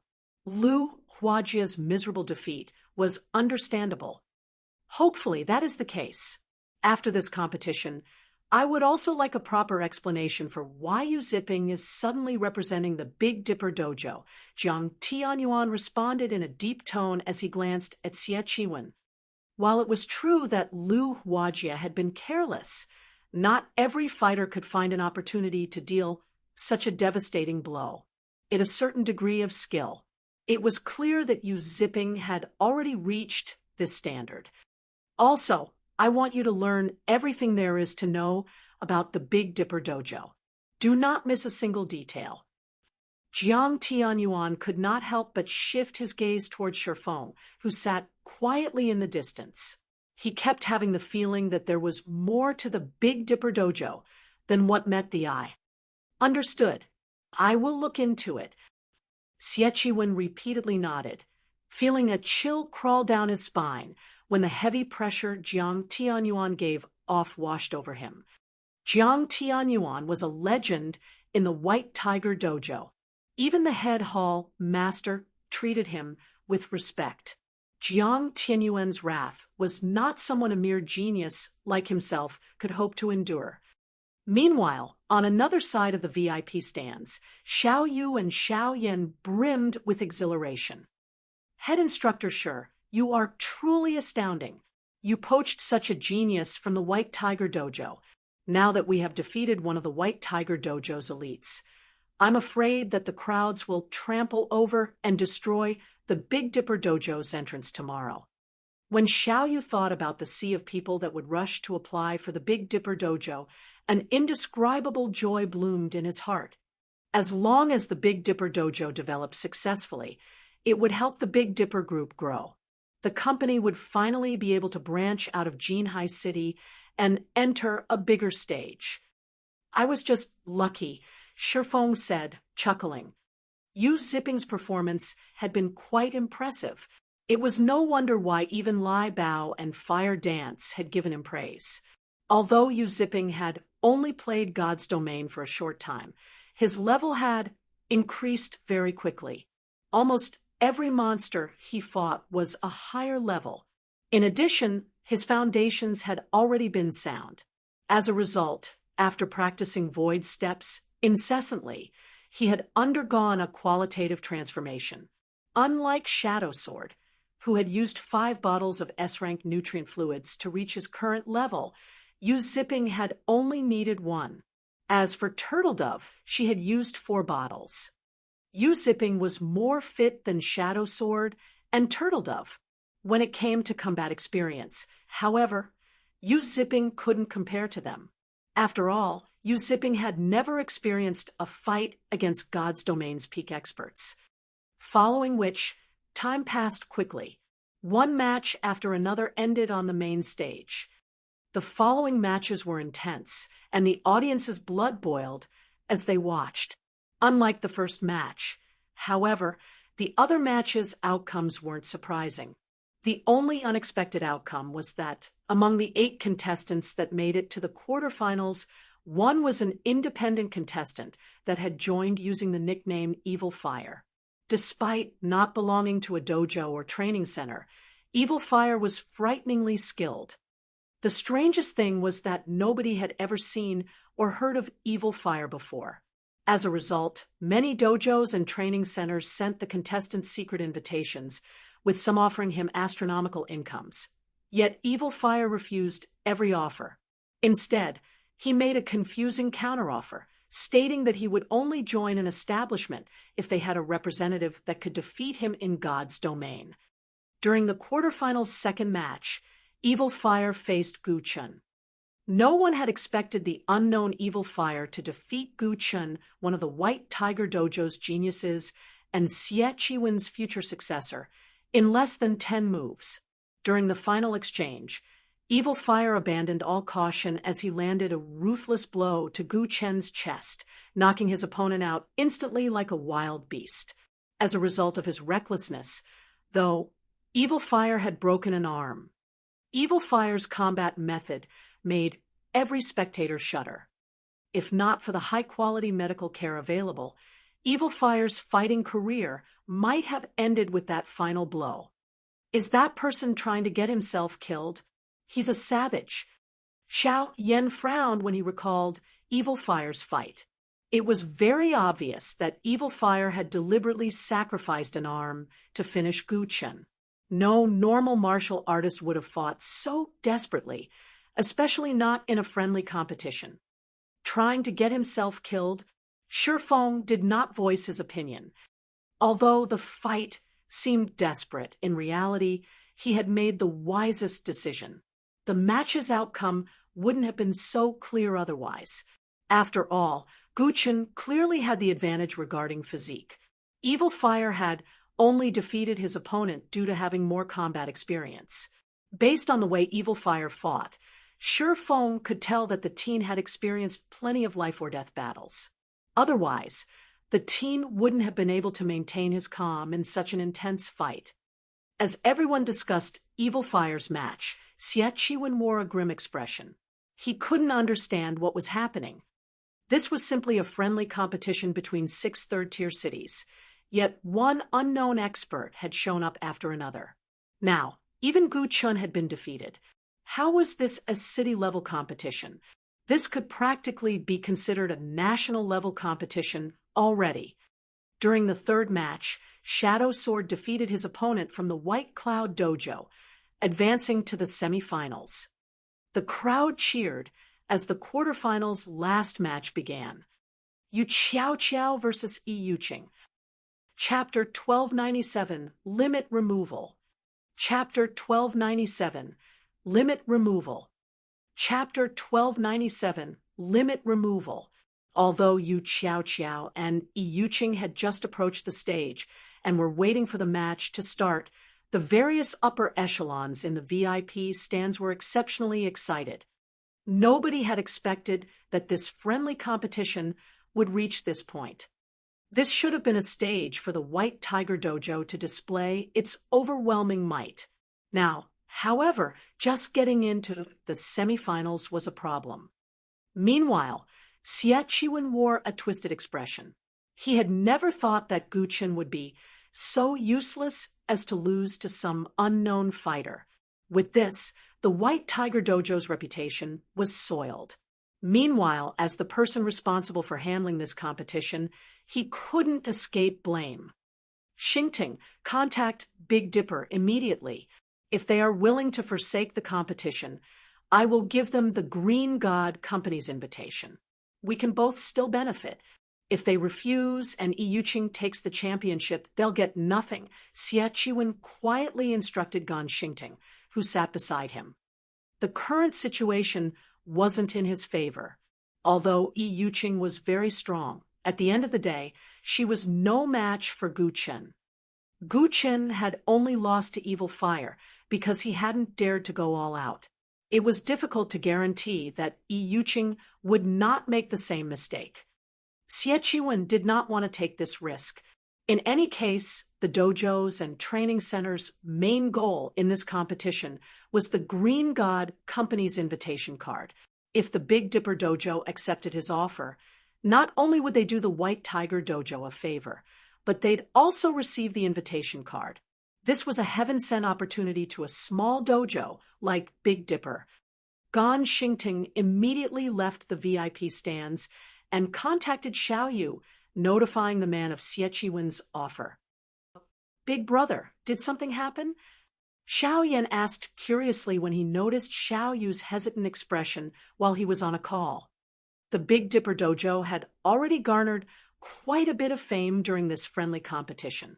It wouldn't have any issues expanding past Jinhai City in the future. This should be cause for celebration not concern. It's the White Tiger Dojo. They've offered a deal. If we forfeit, they will compensate us with the Green God Company's invitation. Xiao Yu explained. At the end of the day, the White Tiger Dojo was still one of the best dojos in the country. If Big Dipper won the championship, while it would indeed help to further its reputation, but it would also provoke the White Tiger Dojo. The Big Dipper Dojo would have some trouble expanding into other cities, particularly first and second-tier cities. However, if Big Dipper conceded this competition, it would benefit their expansion. Even Xiao Yan hesitated for a moment.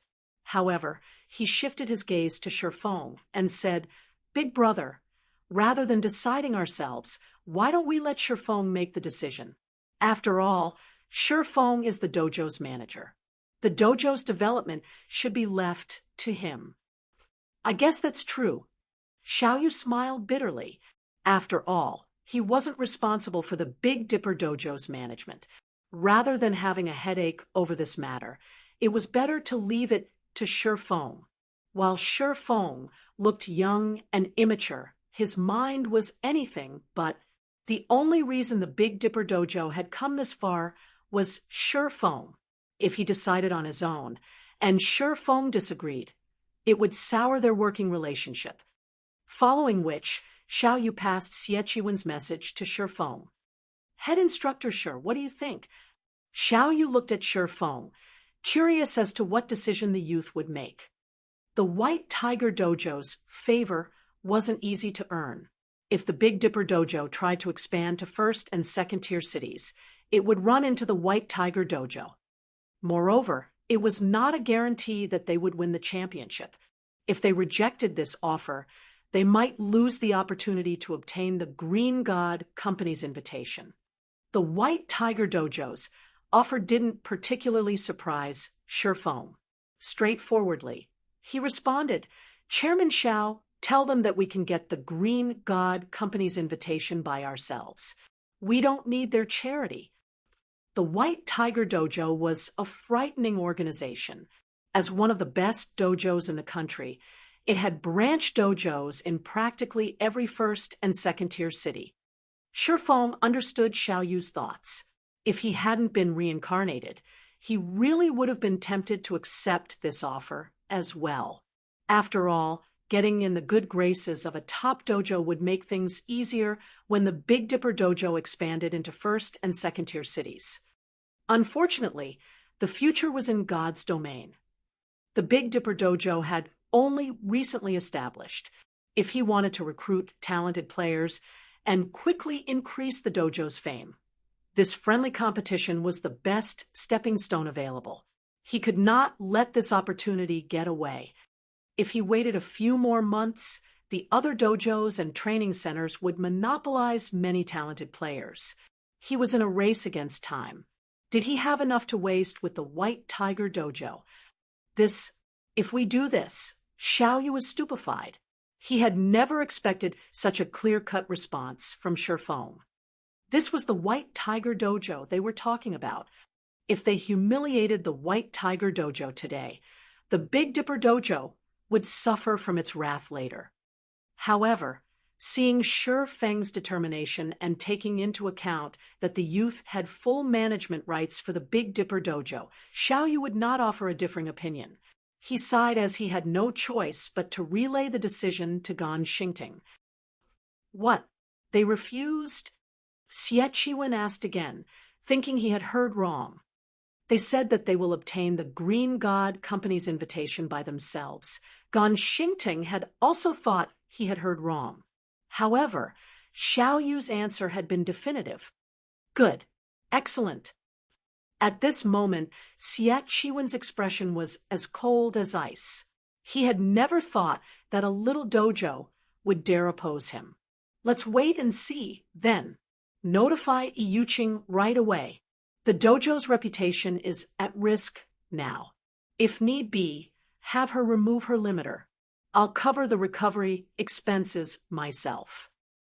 Initially, Gan Xingting had been excited when he heard Xie Qiwen's words.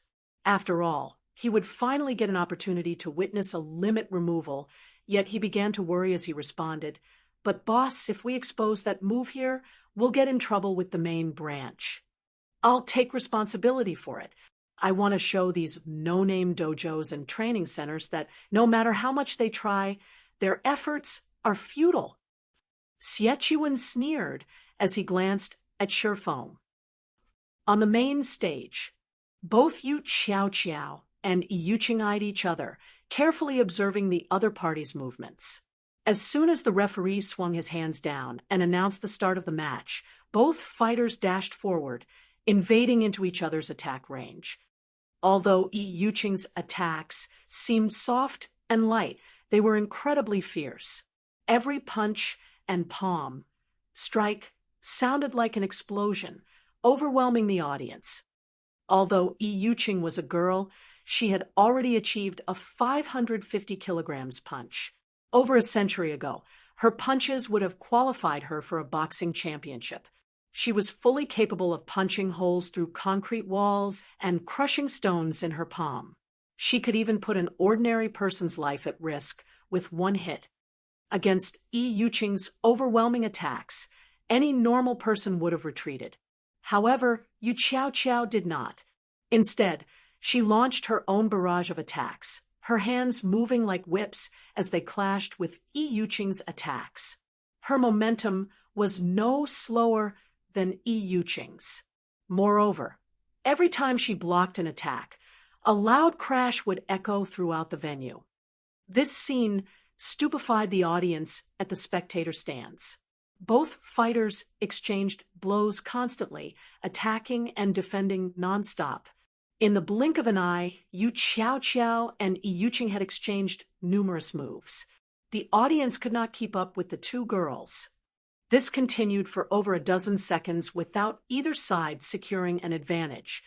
It was obvious that neither side would have an easy victory. Seeing the fight going nowhere, Yuqing backed away. With a confused expression, she then said, "I haven't found a single weakness in your defense even after our exchange. It really is hard to imagine why an expert like you would join a small dojo that has no history." In terms of strength and speed, she was clearly a cut above Yu Qiao. However, Yu Qiao continued to find holes in her defense, forcing her to parry or dodge, and preventing her from exhibiting her full strength. Rather than a teenage girl, Yuqing felt as if she faced a veteran fighter who had participated in fighting competitions for over a dozen years. She even felt that Yu Qiao's moves slightly resembled that of the savage Evil Fire. If not for witnessing Evil Fire's attack methods earlier, Yu Qiao would have caught her off guard. Yuqing suddenly caught sight of Gan Xingting making hand gestures at her. These gestures were the White Tiger Dojo's internal sign language, which all main branch disciples had to learn. Has Xie lost his mind? This is just a friendly competition. Is there a need to go so far? Yuqing could not help her surprise when she saw Gan Xingting's gestures. Noticing that her opponents diverted attention, Yu Qiao took advantage of the distraction and advanced, using a superficial footwork technique, following which Yu Qiao seemed to flicker in and out of existence. By the time Yuqing snapped back to attention, Yu Qiao had already circled to her side. Yu Qiao's fist flew towards Yuqing's defenseless side. Since she had noticed the attack too late, Yuqing couldn't dodge the fist normally. As Yu Qiao's fist was about to hit its mark, a black shadow darted and intercepted Yu Qiao's fist. Thud! Even the referee, who stood over 8 meters away, heard the dull sound. How? Yu Qiao looked at Yuqing in shock. Her attack had been flawless. She had used the momentary distraction to circle to her opponent's side and attack from a blind spot. Yuqing shouldn't have been able to defend herself. Yet, the palm that had caught her fist belonged to none other than Yuqing. Most importantly, she had put her entire weight into that punch, yet Yuqing had intercepted the hit. It felt as if she had punched a wall. It was unbelievable. You really are amazing.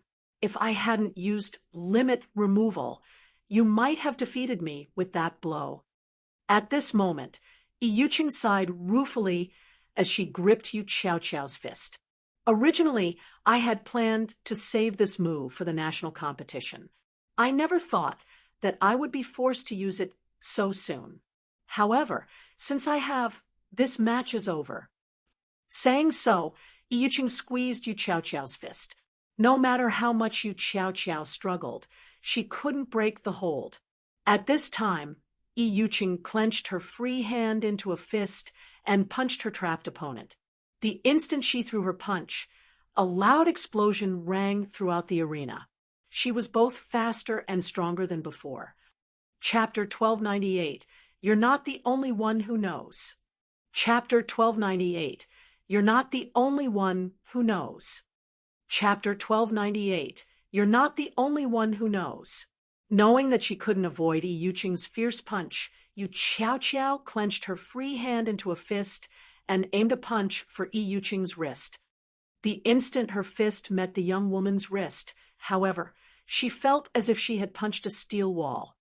Fortunately, the force behind her punch diverted Yuqing's attack trajectory slightly, the latter's punch missing her shoulder and only tearing her clothing. When Yuqing saw that her first hit had failed, she followed up with another, giving Yu Qiaoqiao no time to breathe. Limit removal was a double-edged sword. Ordinary people could only exert up to 20% of their muscle strength, with their minds suppressing the remaining 80%. However, the White Tiger Dojo had a secret technique that allowed one to loosen this suppression with breathing techniques and mental training. Although this technique only removed a small portion of the limiter, it increased one's strength, speed, and reaction speed tremendously. However, in return, one would damage their own muscles and weaken their internal organs. The limit removal technique was the equivalent of trading one's life force for strength temporarily. If one used this technique for too long, they could die.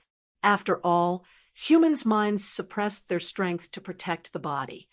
Even though Yuqing had trained constantly as a professional fighter, which made her much tougher than ordinary people, it was very risky to use limit removal.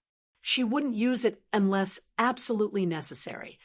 If not for Xie Qiwen's promise to pay for her recovery and the White Tiger Dojo's reputation being at risk, she wouldn't have even considered using the trump card. Yuqing launched a series of rapid punches. Meanwhile, Yu Qiaoqiao tried her best to block while struggling to break free from Yuqing's hold. However, Yuqing's control grew more precise, which made it increasingly difficult for Yu Qiaoqiao to block her attacks. Yuqing's punches were like bullets from a machine gun. They were both fierce and powerful. The strong wind from her punches stirred the dirt and dust on the stage. The audience was stupefied. So strong. Is this the genius that will succeed Tang Jingyao in the White Tiger Dojo in the future? Why do I have the feeling that Yuqing is even stronger than Gu Chen? In Gu Chen's fight against that evil fire fellow, his punches only caused some sound. Yuqing's punches are sending dirt into the air. Just how strong is she? Is this the White Tiger Dojo's true strength? She's inhuman. Compared to the audience in the spectator stands, however, the fighters below stage were truly shocked. After all, nobody knew just how strong Yuqing was. A monster. Thank goodness I wasn't matched with her. She'd knock me out with a single punch.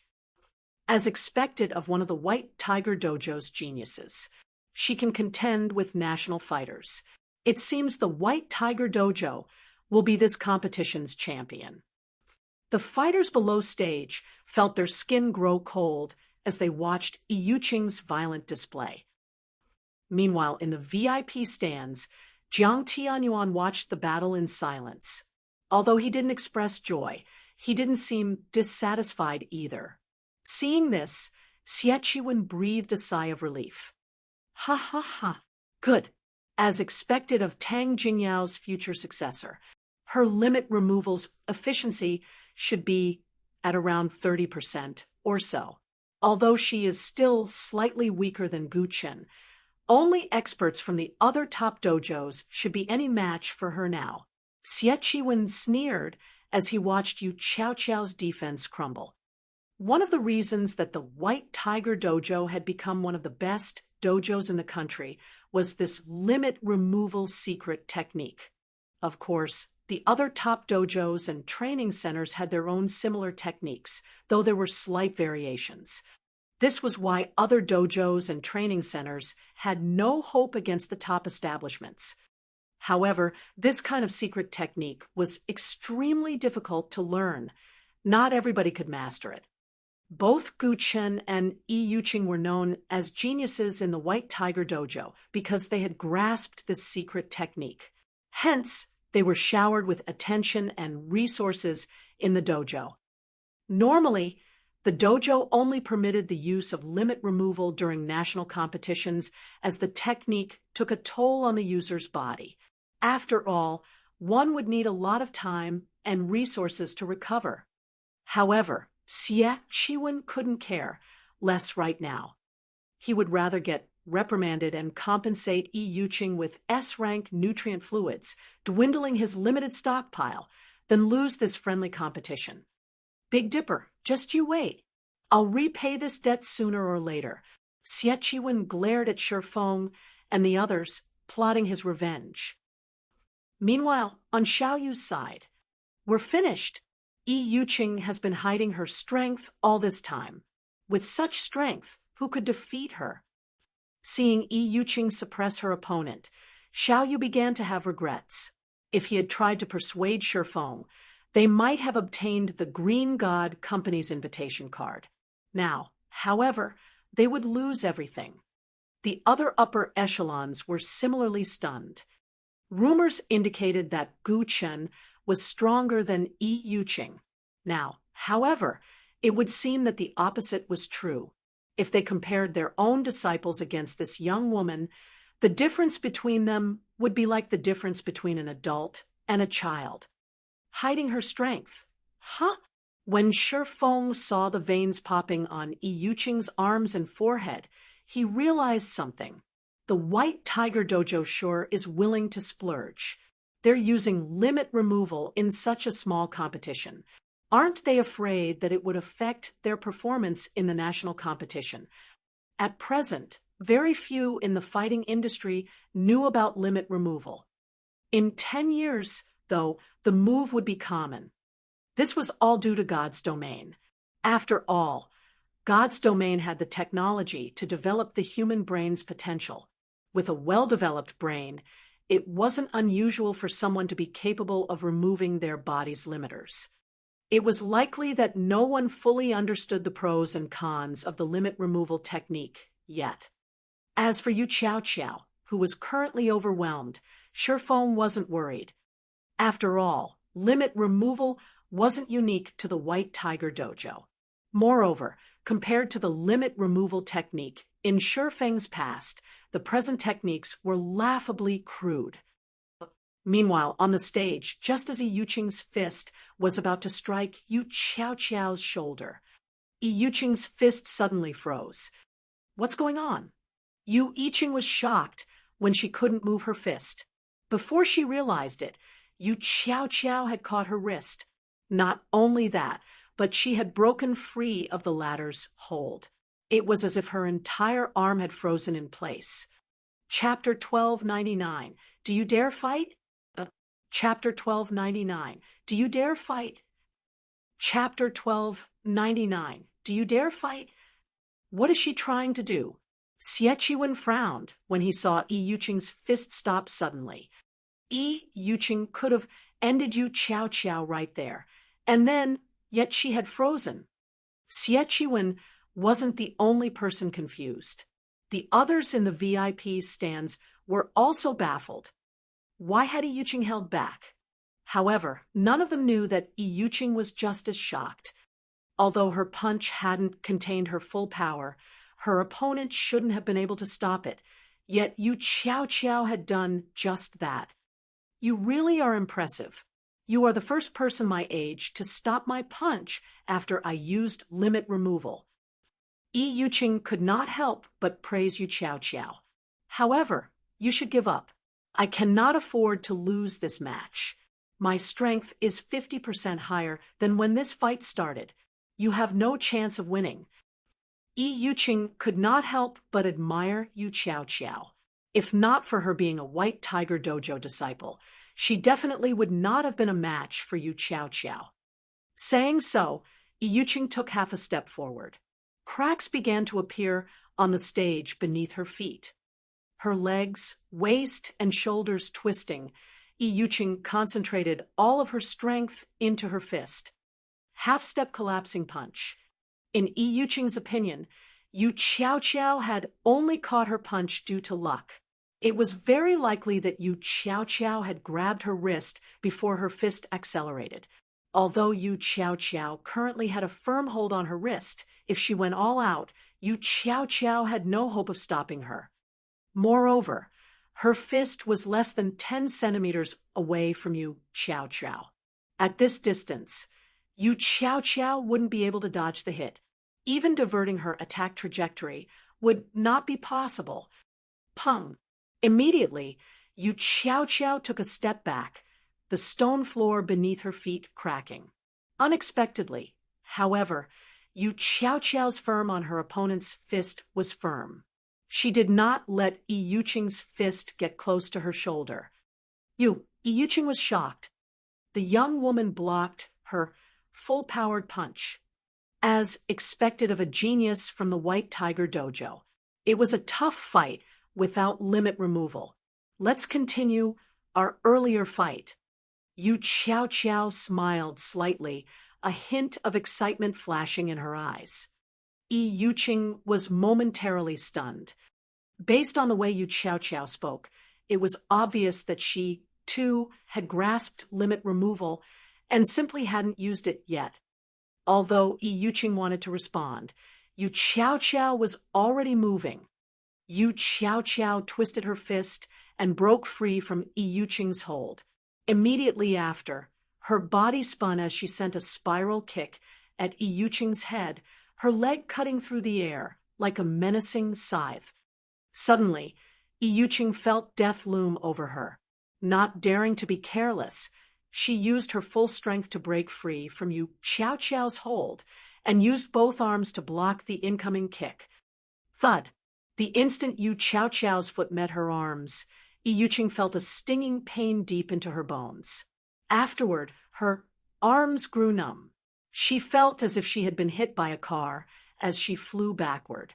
However, reacting quickly, Yi Yuqing adjusted her posture so that she would land on her feet. In the end, Yi Yuqing only stabilized herself after retreating another 8 steps. Impossible! Yi Yuqing wore an incredulous look as she stared at Yu Qiao, who now stood over 10 meters away. Just by blocking one kick, both her arms were numb. She couldn't even move them. Just how strong was Yu Qiao? Meanwhile, the audience stared with wide eyes, their gaze fixed on Yu Qiao. Just who is that girl? Xie Qi nearly shouted when he saw Yi Yuqing fly through the air. Xie Qi could also see the blood vessels on Yu Qiao's forehead surface slightly. After factoring in Yu Qiao's sudden burst of strength, even a fool could tell that Yu Qiao had used limit removal. However, limit removal was one of the top dojos and training centers' secret techniques.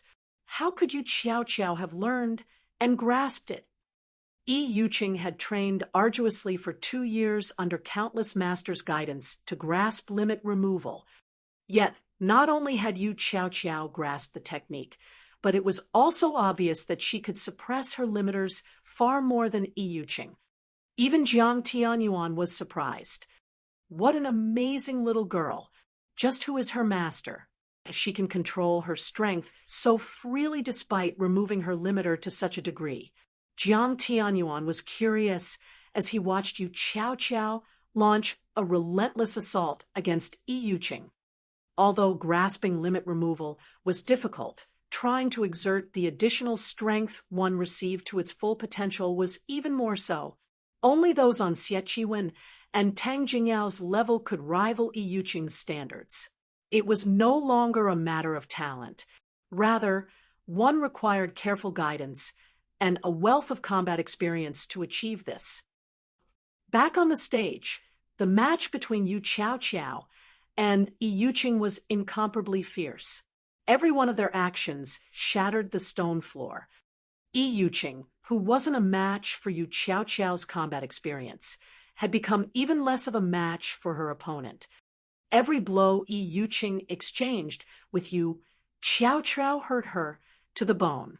In the end, Yu Qiao found a massive weakness in Yi Yuqing's defense as she launched a palm strike at the woman's shoulder, shoving Yi Yuqing off the stage.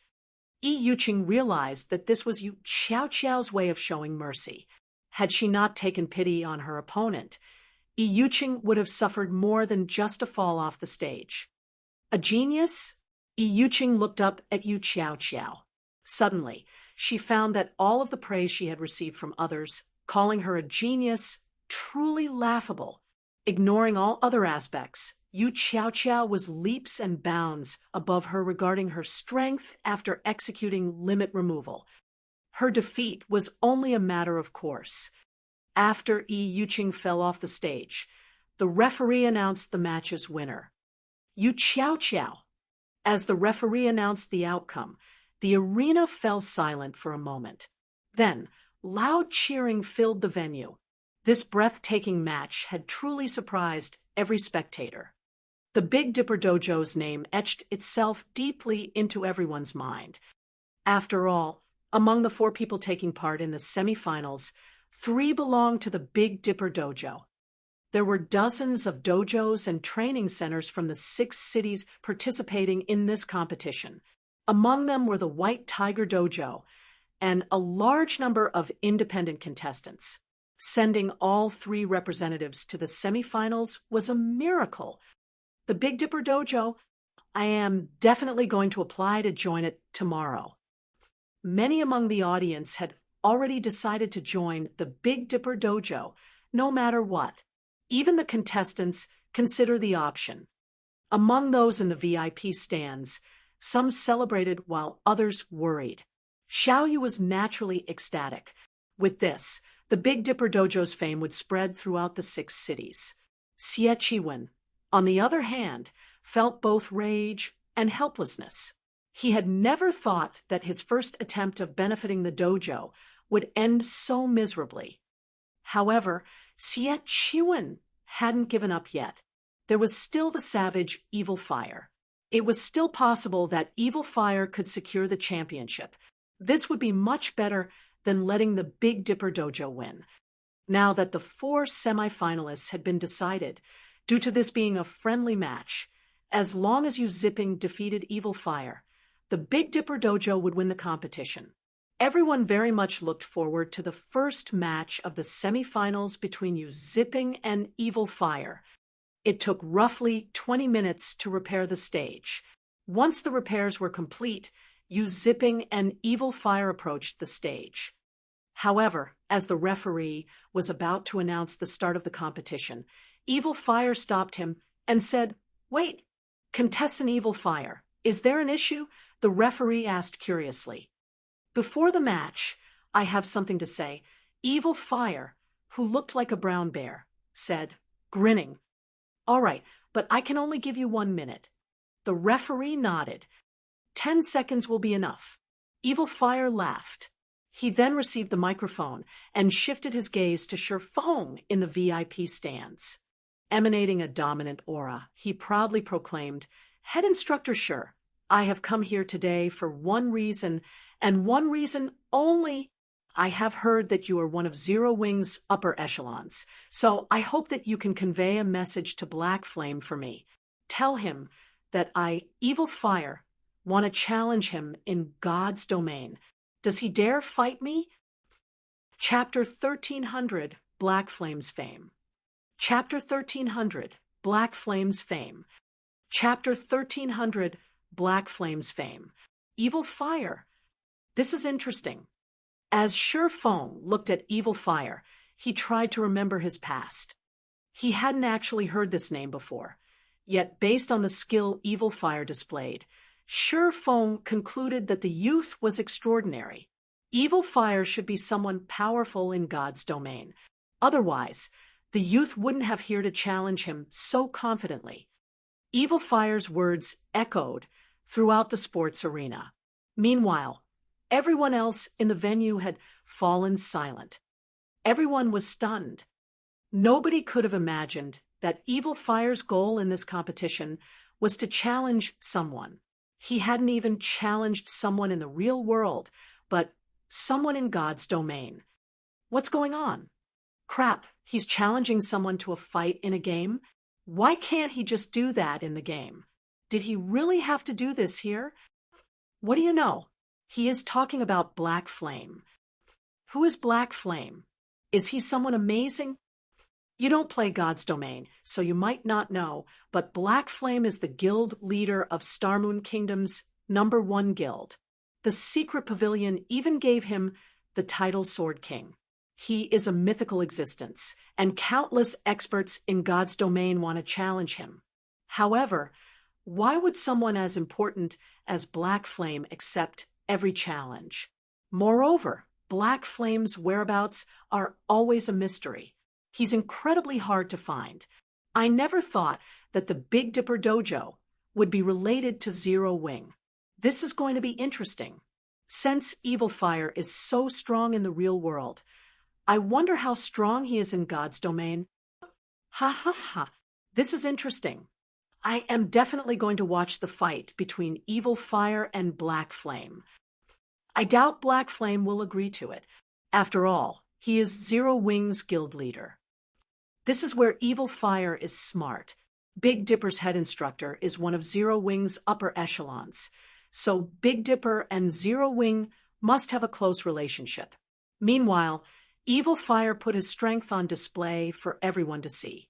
Now that he has challenged Black Flame in front of so many people, he'd be hard to ignore. If Black Flame refuses the fight, not only will this smear Zero Wing's reputation, but it might also affect Big Dipper's reputation. Although many among the audience had no idea who Black Flame was, those who did promptly explained. Very quickly, everyone became familiar with the name. At the same time, they grew curious about how strong this Black Flame was. After all, someone as strong as Evil Fire had issued this dramatic request. For some time, this unexpected announcement boosted Big Dipper and Zero Wing's fame for some time. This little bastard, he used my friendly competition to challenge someone in a game. Xie Chiwen glared at Evil Fire, rage burning in his eyes. He wanted nothing more than to murder the youth with his own hands. Had Evil Fire simply challenged Black Flame, he would not have minded it as much. The issue was that Evil Fire had defeated Gu Chun. Gu Chun was one of the White Tiger Dojo's geniuses. Yet Evil Fire used the fame of his victory as a stepping stone to challenge Black Flame. This was a slap in the face for the White Tiger Dojo. Meanwhile, Shadow Sword and Turtle Dove, standing beside the main stage, were furious. This bastard overestimates himself. He dares to challenge the guild leader. Jinghong, make sure that you take care of him later. Turtle Dove's gaze burned with rage. If she didn't have to recuperate after using limit removal, she'd take care of the brat herself. Leave it to me. I'll make sure this kid spends several months in the hospital after the competition. Shadow Sword nodded seriously. In God's domain, challenging a guild's leader was the equivalent of declaring war on the entire guild. They could not let such an insult slide. Head instructor, sure. 2 days. I'll give you all 2 days to prepare. When the time comes, I'll head to White River City's Divine Coliseum for the challenge. Hopefully, Black Flame doesn't chicken out. Evil Fire smiled at Sure Feng. He then tossed the microphone back to the referee before turning and leaving the stage gallantly. After catching the microphone, The referee noticed Evil Fire leaving the stage. Hurriedly, he reminded contestant Evil Fire, "If you step off of the stage, you will forfeit the match." "I have already achieved my goal. Consider this match my loss," Evil Fire responded nonchalantly. Saying so, Evil Fire descended the steps. He paid no attention to the competition's outcome. Everyone was stunned. He surrendered? He's not going to continue? Crap, he's too cool. Doesn't he want the 5 million credits? Does he need to go this far? Did he really join this competition just to challenge Black Flame? The audience was shocked as they watched Evil Fire leave the arena, ignoring the championship prize. Not many had the opportunity to earn 5 million credits. Meanwhile, due to Evil Fire forfeit, Yu Zipping won the match. Naturally, the Big Dipper Dojo had secured the championship. As for the position of champion, neither Shadow Sword nor Turtledove cared, as both focused on God's domain. They were no longer interested in the fighting world. Hence, in the end, Yu Zipping was crowned champion. This set off a commotion among the various dojos and training centers' upper echelons. The normal audience might not know much about Yu Zipping's background, but they did. Yu Zipping had been an intermediate disciple in the White Tiger Dojo. Now, however, he had left the dojo and won this competition's championship.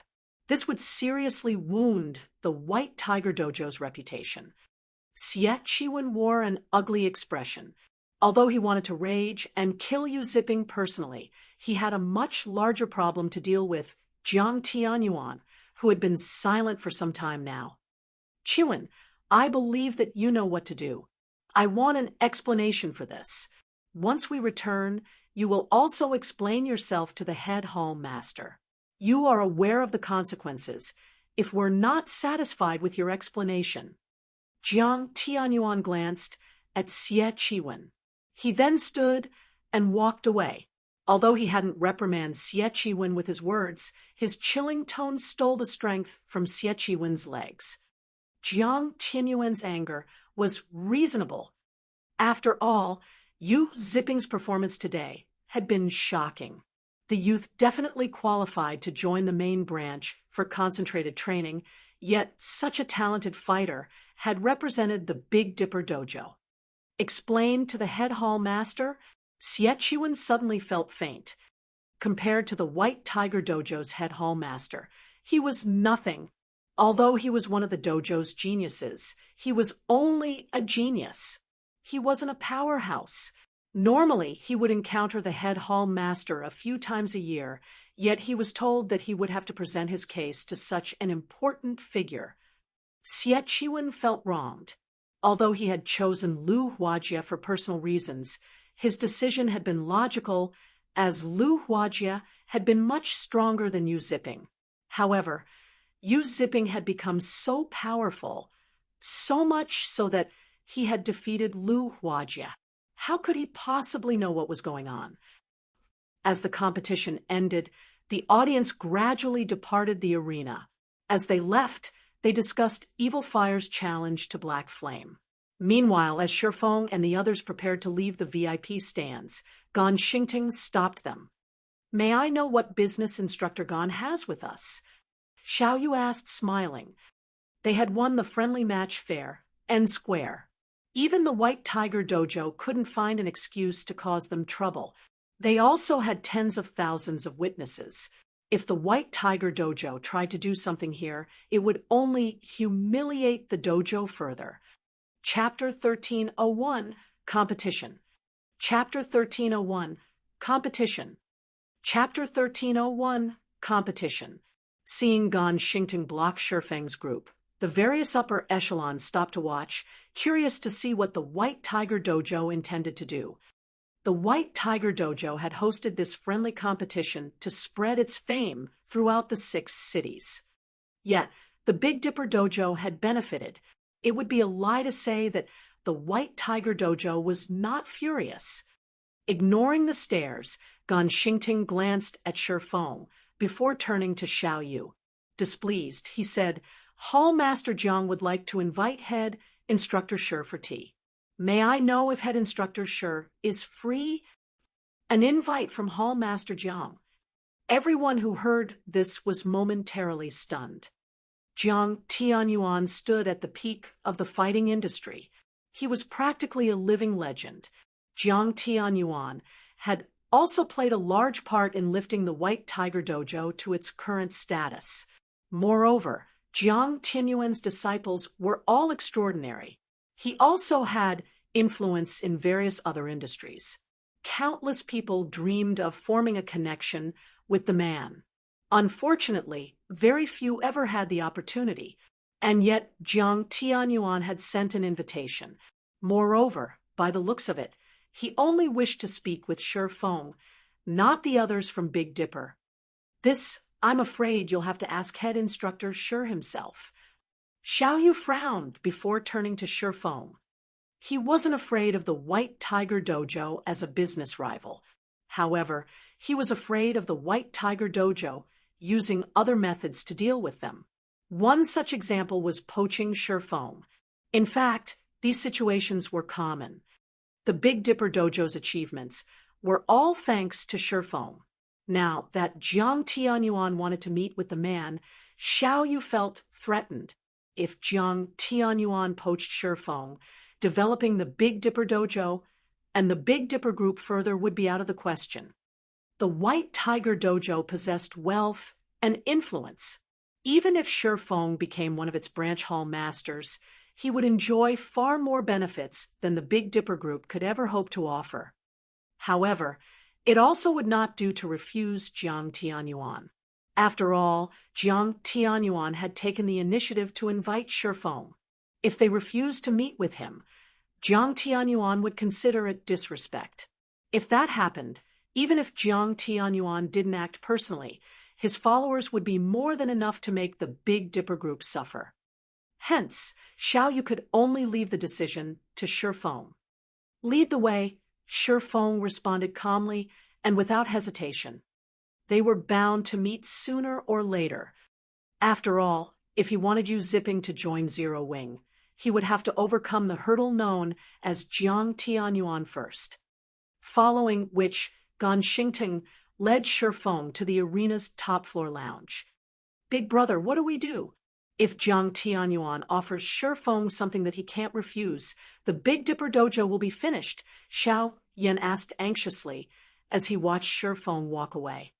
He had to admit that Shi Feng had already become irreplaceable in Big Dipper. If Shi Feng left, Big Dipper would backslide.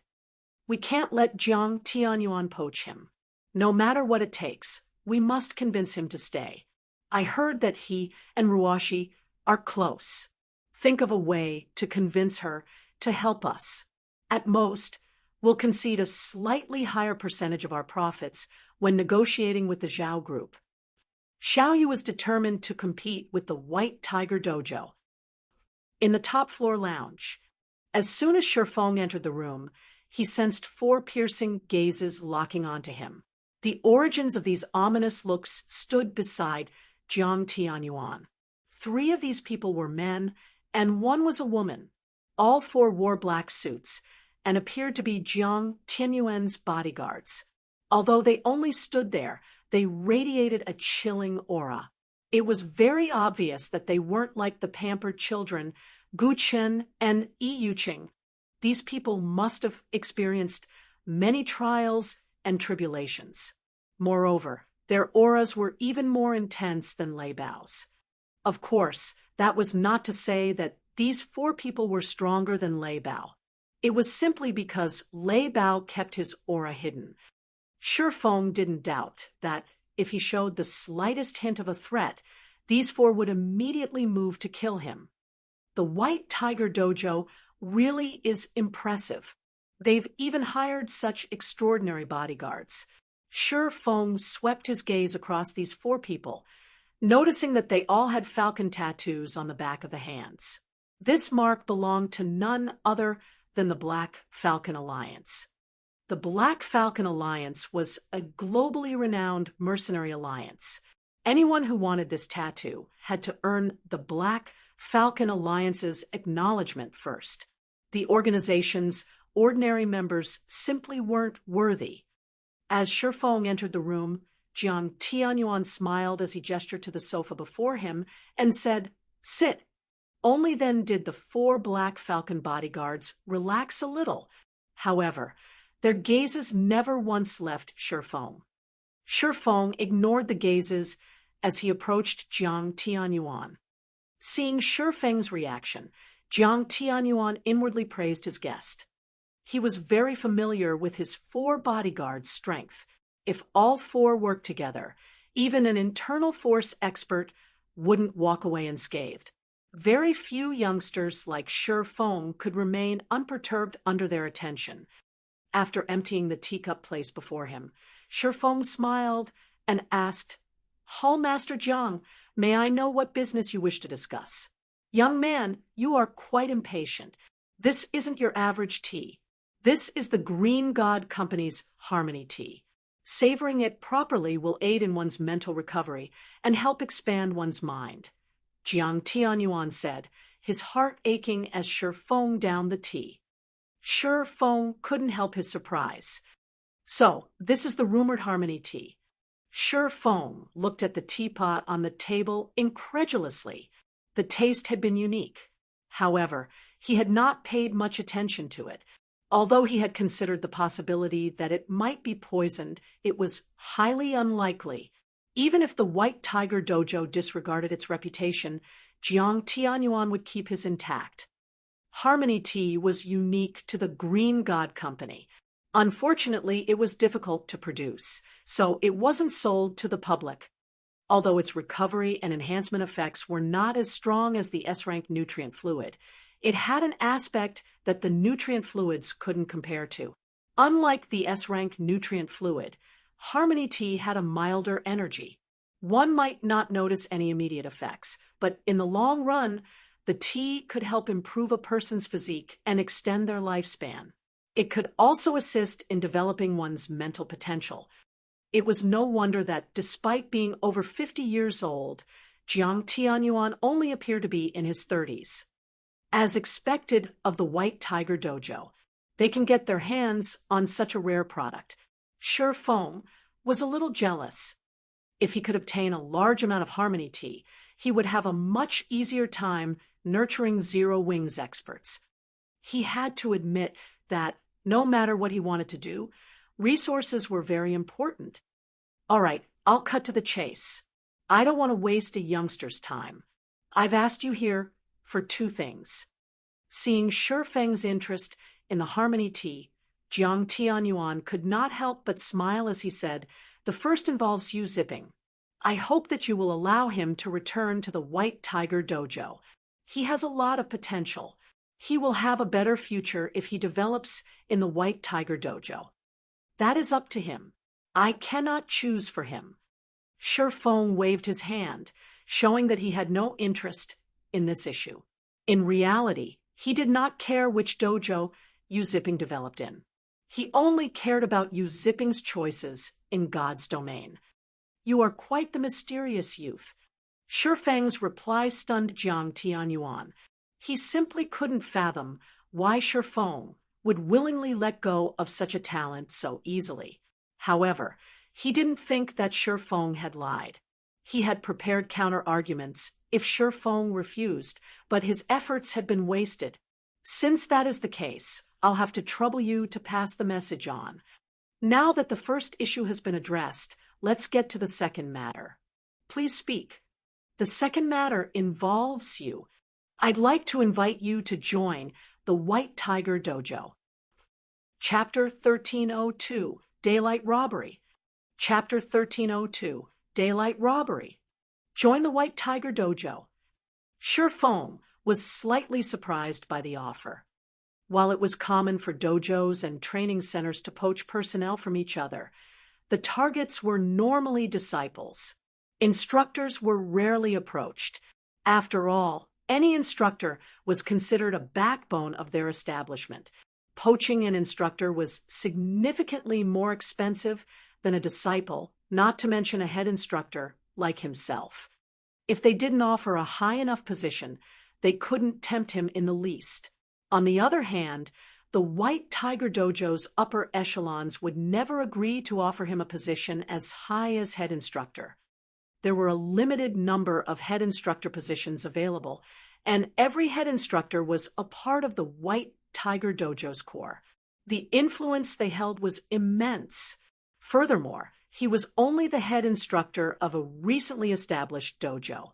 Trying to poach him by offering a head instructor position would be ludicrous. That's right. I'd like you to join us. However, rather than becoming one of the White Tiger Dojo's instructors, I'd like to invite you to become one of our combat instructors in God's domain. Jiang Tianyuan said, God's domain has become increasingly popular.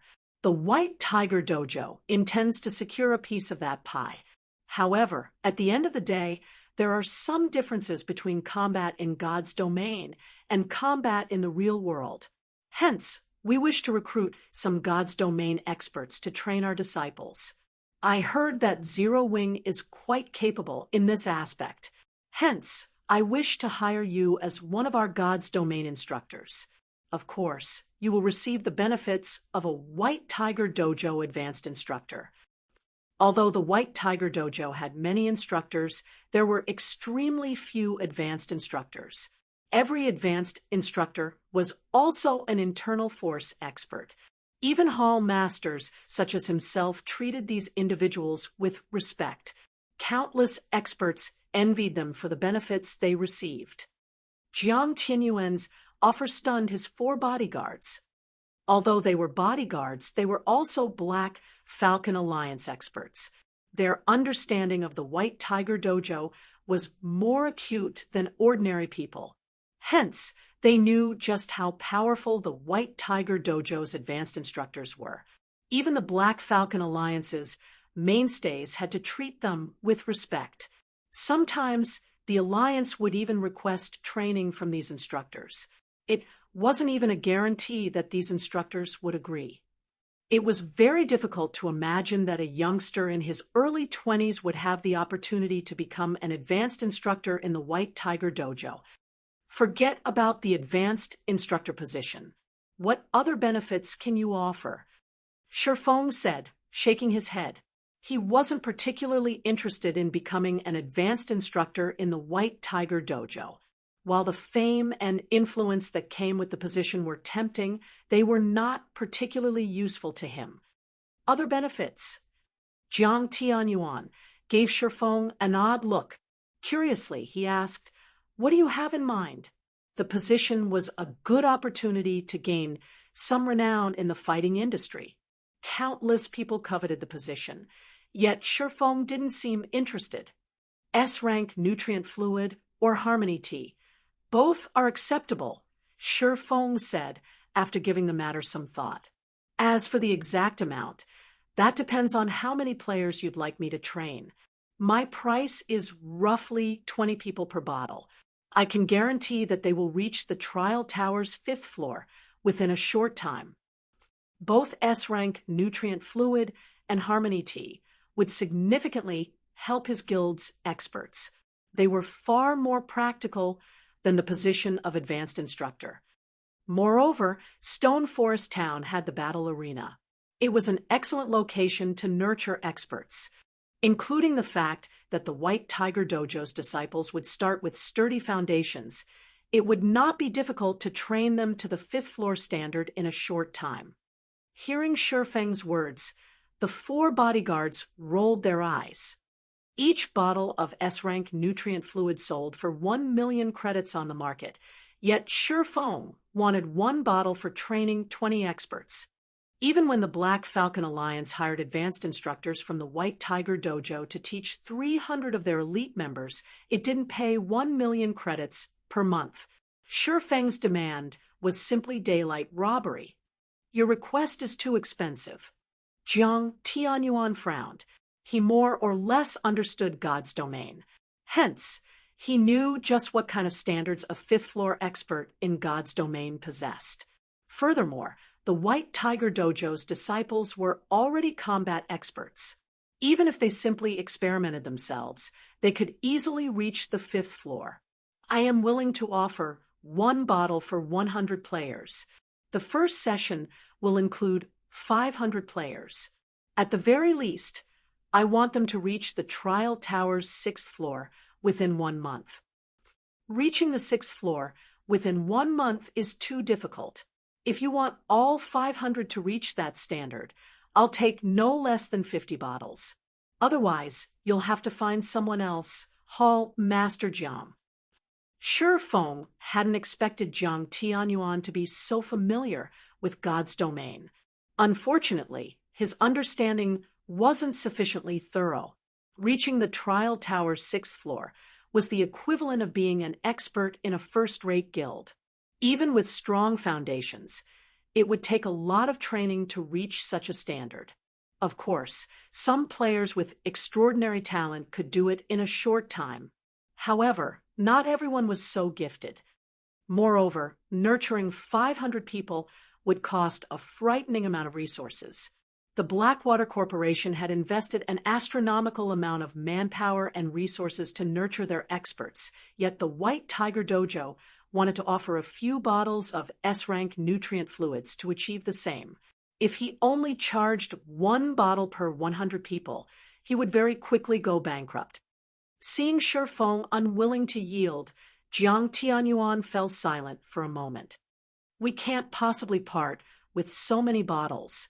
I can offer 10 at most.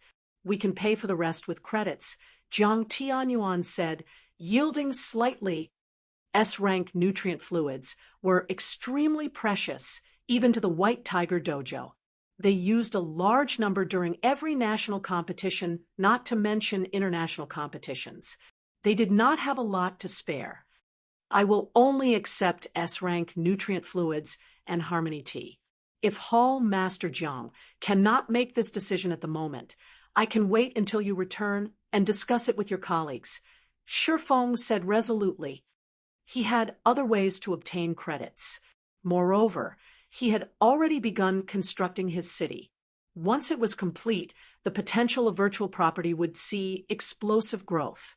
At that time, he could easily rake in tons of credits. All right, then. I'll discuss it with the others once I return. However, I doubt that I'll receive a positive response, Jiang Tianyuan said, sighing. Following which, Shi Feng left the lounge.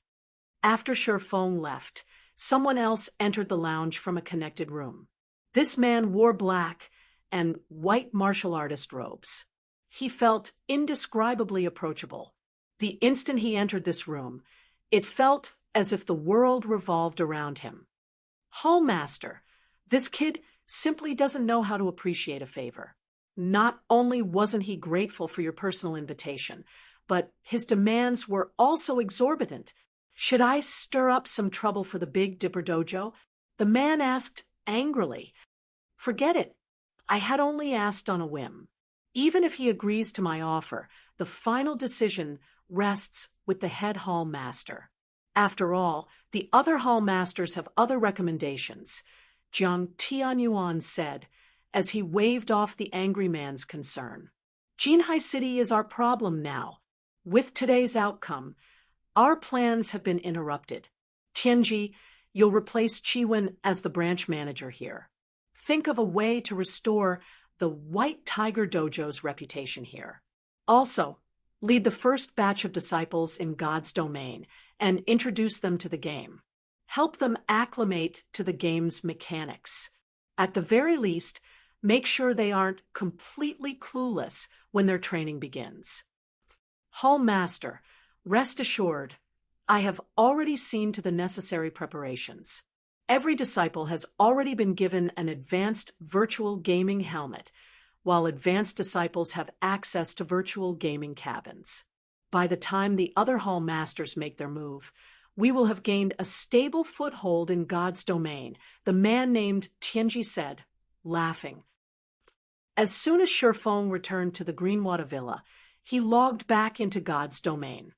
He had just discovered some clues on how to proceed with his Tier 2 promotion quest.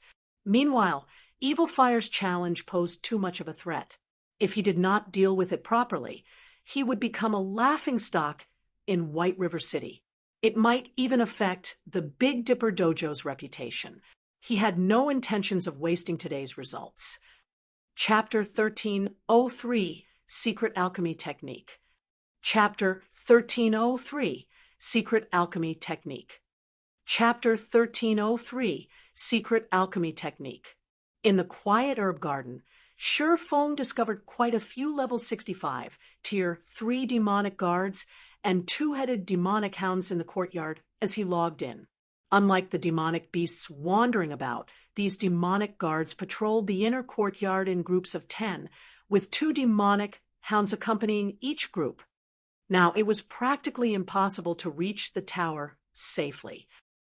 Demonic guard, dark creature, demon, level 65, HP 30, 000, 000/30,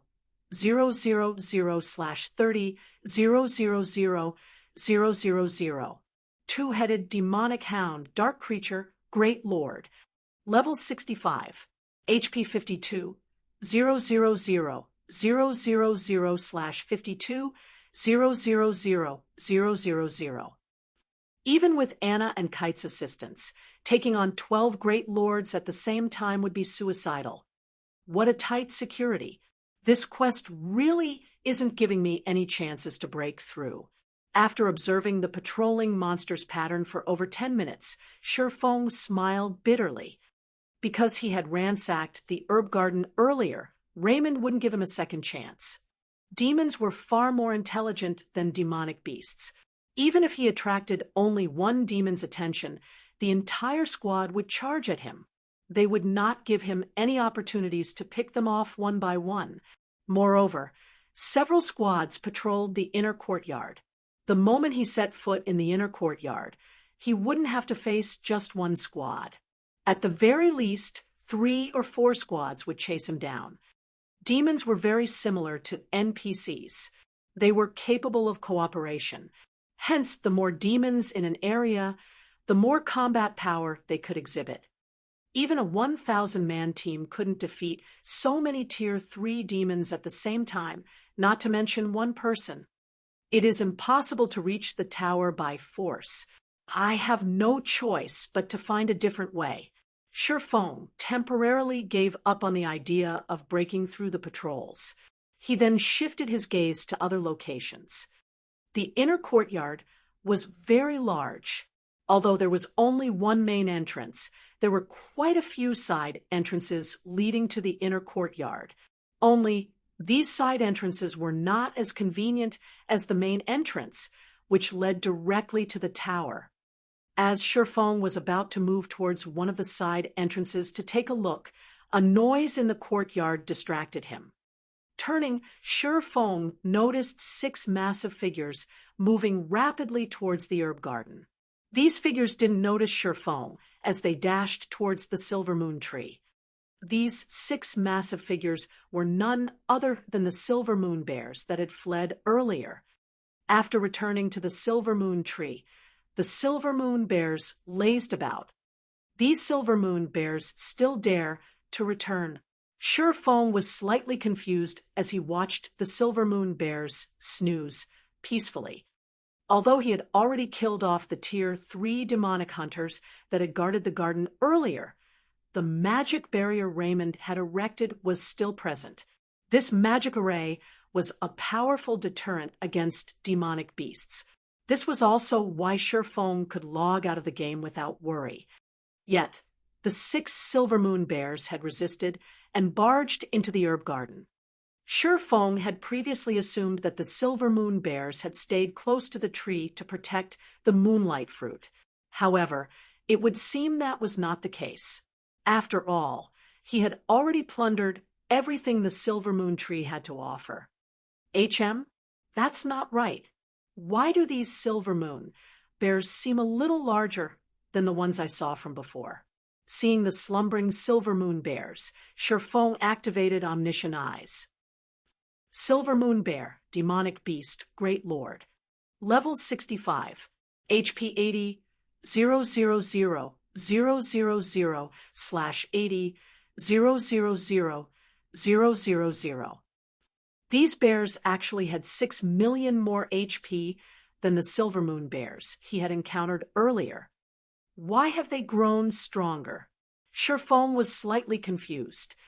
Monsters didn't grow stronger unless they underwent an evolution or became a mutant. However, it was very clear that neither scenario had happened to these bears. Could there be something special near the silver moon tree? But I don't think I felt anything different when I was harvesting the moonlight fruits. Sherfeng's curiosity grew. However, no matter how he racked his mind, he could only think of one possibility. There was no other explanation for why these silver moon bears would return to rest beside the silver moon tree shortly after he had killed the demonic hunters. Sherfong then slowly approached the silver moon tree. As he walked, he surveyed his surroundings using omniscient eyes constantly to spot for anything hidden. Although his senses did not pick up on anything when he had harvested the moonlight fruit, something may have hidden from his 5 senses. 80 yards, 75 yards, 70 yards. When Sherfong was almost within the silver moon bear's detection range, he heard the sound of a system notification. System, you have discovered an ancient teleportation array. System, transferable locations. Outer courtyard entrance requires 107 luminary shards. Demon ceiling towers first floor main hall requires 207 luminary shards. Demon ceiling towers research area requires 507 luminary shards. So, the 7 luminary shards serve this purpose as well. Realization dawned on Sherfong when he heard the system notification. He thought the high teleportation fees were utterly fraudulent. Just teleporting to the demon ceiling towers first floor cost 207 luminary shards. He could synthesize 4 7 luminaries crystals with that amount. Currently, he only had 714 shards on him. He had no other choice. Either he paid the exorbitant fee or fought his way through the horde of demons. Sherfong chose to teleport to the research area without hesitation. Although the price of 500 shards was high, the moon god was famed for its knowledge in alchemy and magic arrays. Every one of the moon god's recipes that circulated the world was extremely valuable. The various grandmaster alchemists coveted every one of these items. Needless to say, the moon god's research area would be extraordinary. Sherfong naturally could not pass up the opportunity to ransack the moon god's research room just to save some 7 luminaries shards. Immediately, Sherfeng's vision blurred. In the blink of an eye, he found himself inside a spacious crystal hall. The walls gave off a faint blue radiance. Even without sunlight, light filled the hall. System, you have discovered the research area. This is the research room? Sherfong was slightly surprised as he surveyed his surroundings. There were 3 paths out of the hall, and each one led to a different location. One led to the alchemy room, another led to the research room, and the last was a hallway leading out of the research area. Sherfong was immensely excited. As a god's private tower, there was bound to be treasure. Immediately, Sherfong set off to explore the area. The moon god's alchemy room was like a whole new world.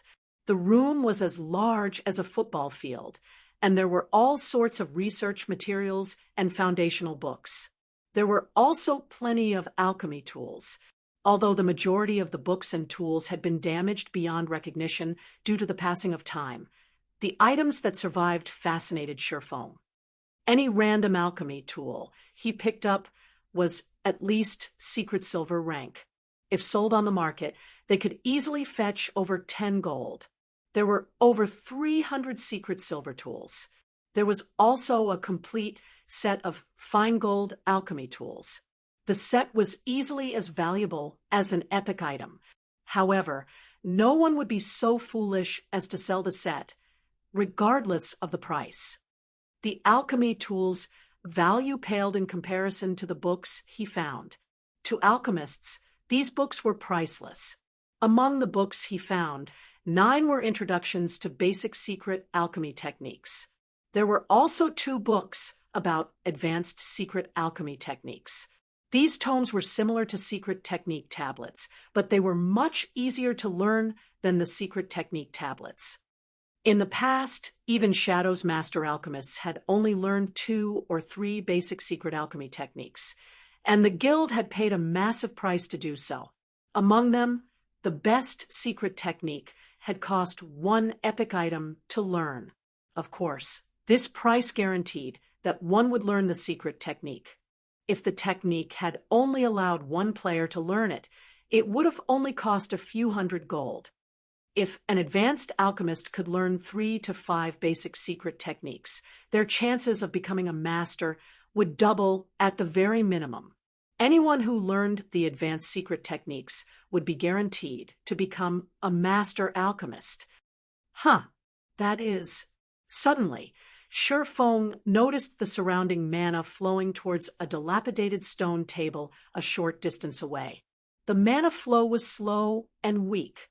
If not for his improved physique after consuming the moonlight fruit, he would have been hard-pressed to notice this mana flow. Chapter 1304, Treasure Transforms. Chapter 1304, Treasure Transforms.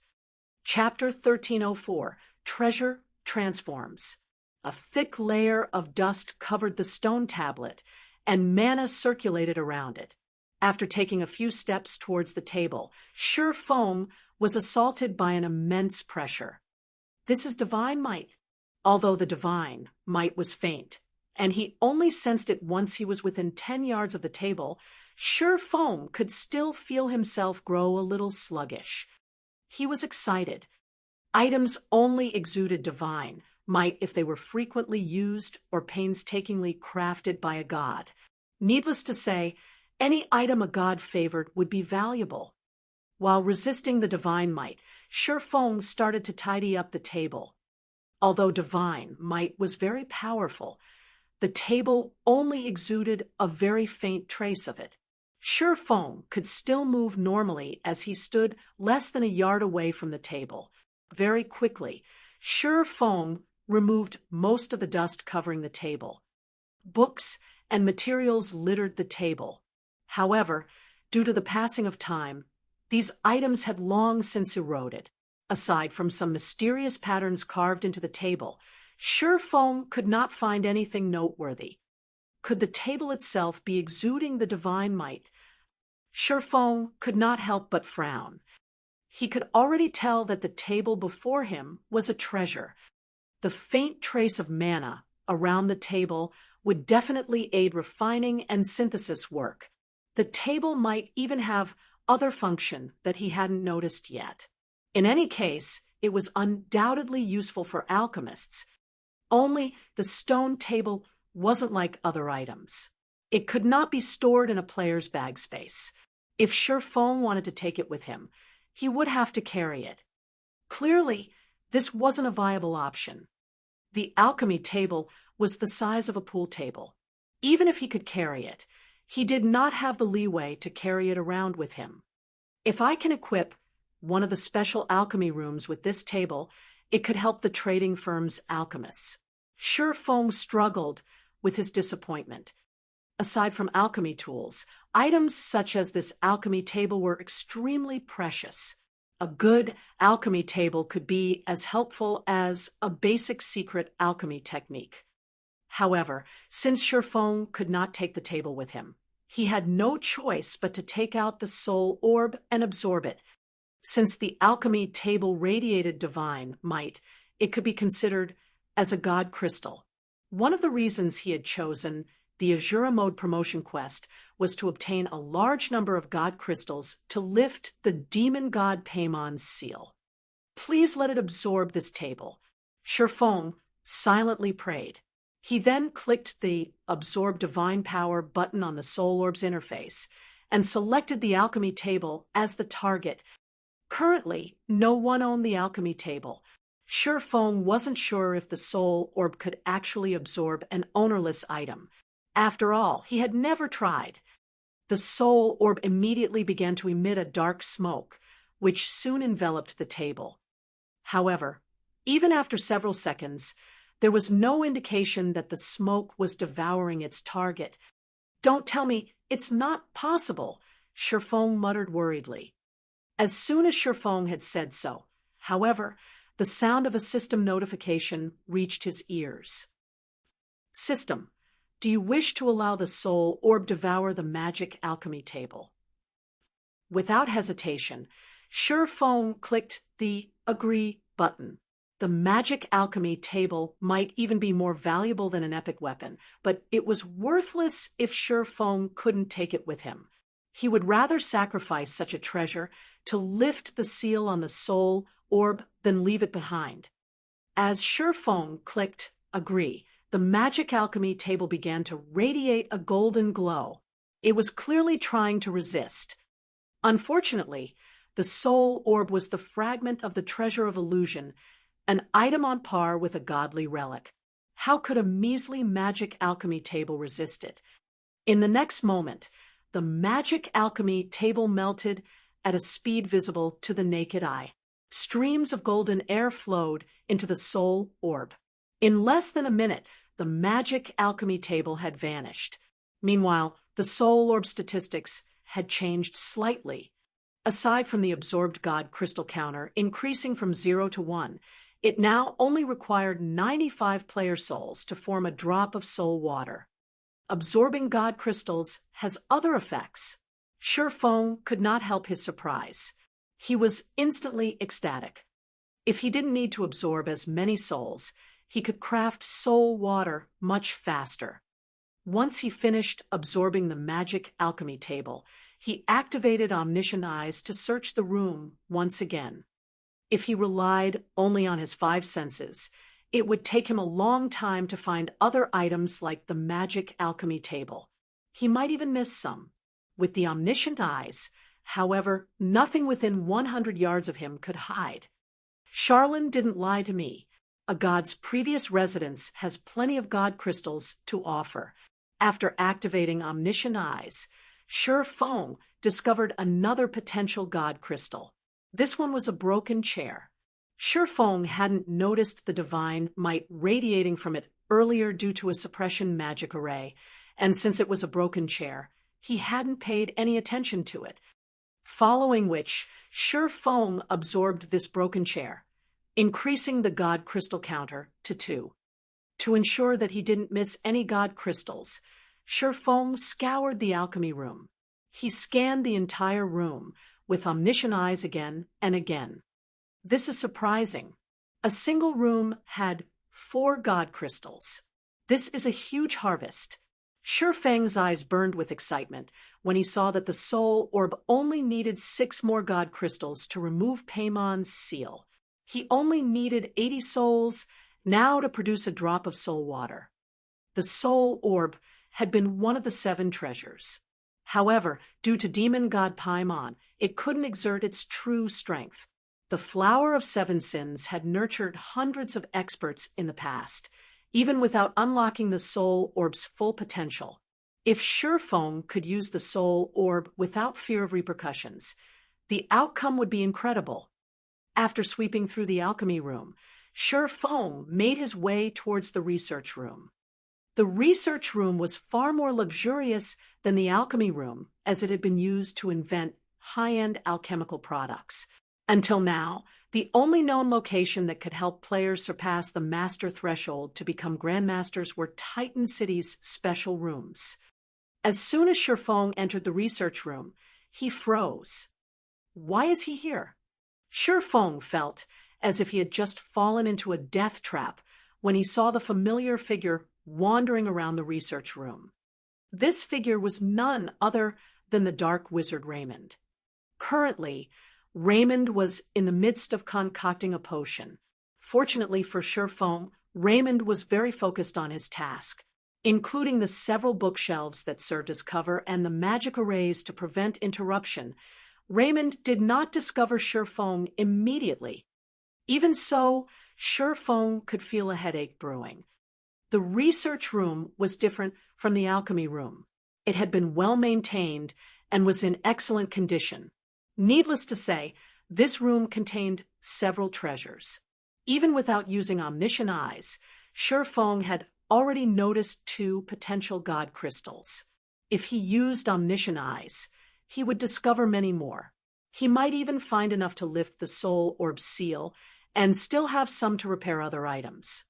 Not to mention, the moon god was famous for its alchemy research. Needless to say, the moon god had spent a lot of time in this room. Should I go in or not? Shi Feng knew that if he moved another 10 yards into the room, Raymond would discover him. If he were discovered, he would die. As Shi Feng considered his options, an NPC alchemist who assisted Raymond began to walk towards Shi Feng. Crap! Have I been discovered? Chapter 1305, Perfecting Swords Orbit. Chapter 1305, Perfecting Swords Orbit. Chapter 1305, Perfecting Swords Orbit. Shi Feng frowned as he watched the NPC alchemist approach. However, since this NPC alchemist didn't seem to be in a hurry, it did not seem as if he had been discovered. Unfortunately, the fact that the NPC was heading towards him was still a problem. Although the alchemist before him wasn't as terrifying as Raymond, it was still astoundingly powerful. Baron Woka, human, great mage. Level 70, HP 7, 450, 000/7, 450, 000. NPCs might have less HP than monsters and demons of the same level, but when it came to combat techniques and the number of skills they possessed, NPCs were leaps and bounds above monsters and demons. While many experts could contend with Tier 3 monsters, if they tried fighting a Tier 3 NPC, they would be snuffed out of existence. Players' most hated enemies were NPCs. Although the research room was large, there was no place for Shi Feng to hide. Moreover, there was only one path behind him. He couldn't avoid Baron Woka's detection. With no other choice, Shi Feng retreated from the room temporarily.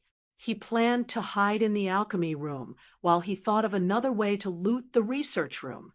However, after leaving the research room, Shi Feng discovered a magic barrier sealing off the path towards the alchemy room. Unfortunately, the hallway he was in was void of obstructions.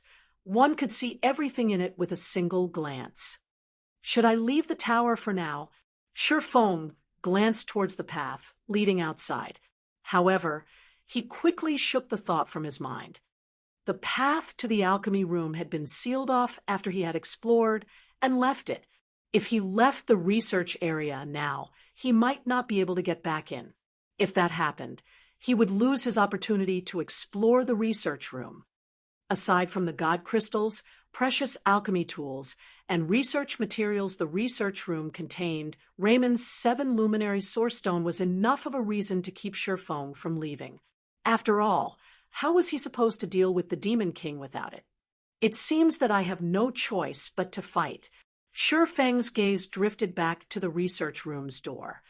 With the situation as it was, both of his available options would lead to his death. His only hope was to defeat Baron Woka. He'd fail his quest if he didn't. Following which, Shi Feng summoned Anna and Kite. When he had used the teleportation array to enter the tower earlier, Anna and Kite hadn't teleported with him. They should both still be in the herb garden, so he needed to summon them once again.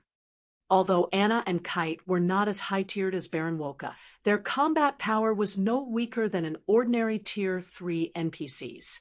Shi Feng had only wanted to avoid a fight with the NPC alchemist for fear of attracting Raymond's attention. If Raymond noticed him, only death would await him. However, now that he had retreated quite a distance away from the research room, he didn't need to hold back. I can't summon them? Shi Feng looked at the 2 unresponsive summon guard scrolls in his hands, his chest tightening. Suddenly, the door to the research room opened slowly. The hallway was less than 40 yards long. As soon as the Baron Woka left the research room, he noticed Shurfong. Despicable intruder! You dare intrude on this holy land! Guards! Baron Woka shouted. Baron Woka was very loud, and his voice echoed throughout the research area. Damn it! Shurfong hadn't considered that Baron Woka would call for reinforcements. Not only couldn't he summon his personal guards, but now he also had to deal with more enemies. Fortunately, a magic array isolated the research room from the outside world. No one within the room would hear them out here. Shurfong reacted quickly. Immediately, he activated the aura of Time's absolute time, preventing all enemies within range from using any spells or tools. NPCs were no exception. Heavenly Dragon's power. Blade liberation. Instant strike. Shurfong wouldn't be careless against a Tier 3 NPC. Moreover, now that Baron Woka had called for reinforcements, he would die if he didn't end this before more enemies showed up. He instantly activated Twofold Berserk, his basic attributes skyrocketing. With the buff, his basic attributes far surpassed any Tier 3 player of the same level. In the blink of an eye, Shurfong appeared before Baron Woka. Sword's orbit. A galaxy of stars appeared around Shurfong, resplendent and eye-catching. As Shurfong executed Sword's orbit, he felt the technique reach new heights. After consuming 5 moonlight fruits, his physique had permanently improved by 10%. He now had the physique of a Tier 2 player. Hence, his physical control and flexibility had skyrocketed. Baron Woka drowned in starlight. However, Baron Woka was a Tier 3 Great Mage. Even though he had been silenced, he still had the basic attributes of a Tier 3 NPC. His physical attacks with his staff still posed a threat. In God's domain, although magical classes typically bombarded their enemies with spells, that did not mean they were incapable of melee combat. They were just not fond of it. Silencing a magical class would drastically weaken their combat power. Unfortunately for Shurfong, Baron Woka was extremely adept with his staff, defending and attacking. It was clear that he was executing some kind of advanced combat technique. Players might not be able to predict Sword's orbit's attack trajectories, but the combat technique was nothing to Baron Woka. The NPC deflected every one of Shurfeng's attacks. What a brilliant defensive combat technique. Shurfong was surprised. He had never thought that Baron Woka had grasped a combat technique. However, at the end of the day, Instant Strike was a Tier 2 taboo skill. Moreover, Sword's orbit had grown stronger.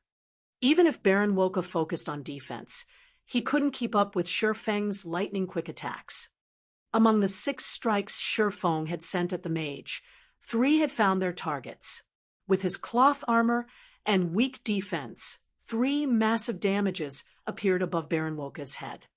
Minus 91,618, minus 184,983, minus 93,189. In the blink of an eye, Baron Woka's HP bar had dropped by a sizable chunk. After taking damage, Baron Woka's anxiety surfaced on his pale features. Immediately, he began to retreat towards the research room while shouting, "Guards! Guards!" Don't even think about running back into the room. Shurfong quickly circled to Baron Woka's back. Both the abyssal blade and killing ray bit into the mage, the impact sending the NPC flying over a dozen yards away, increasing the distance between Baron Woka and the research room.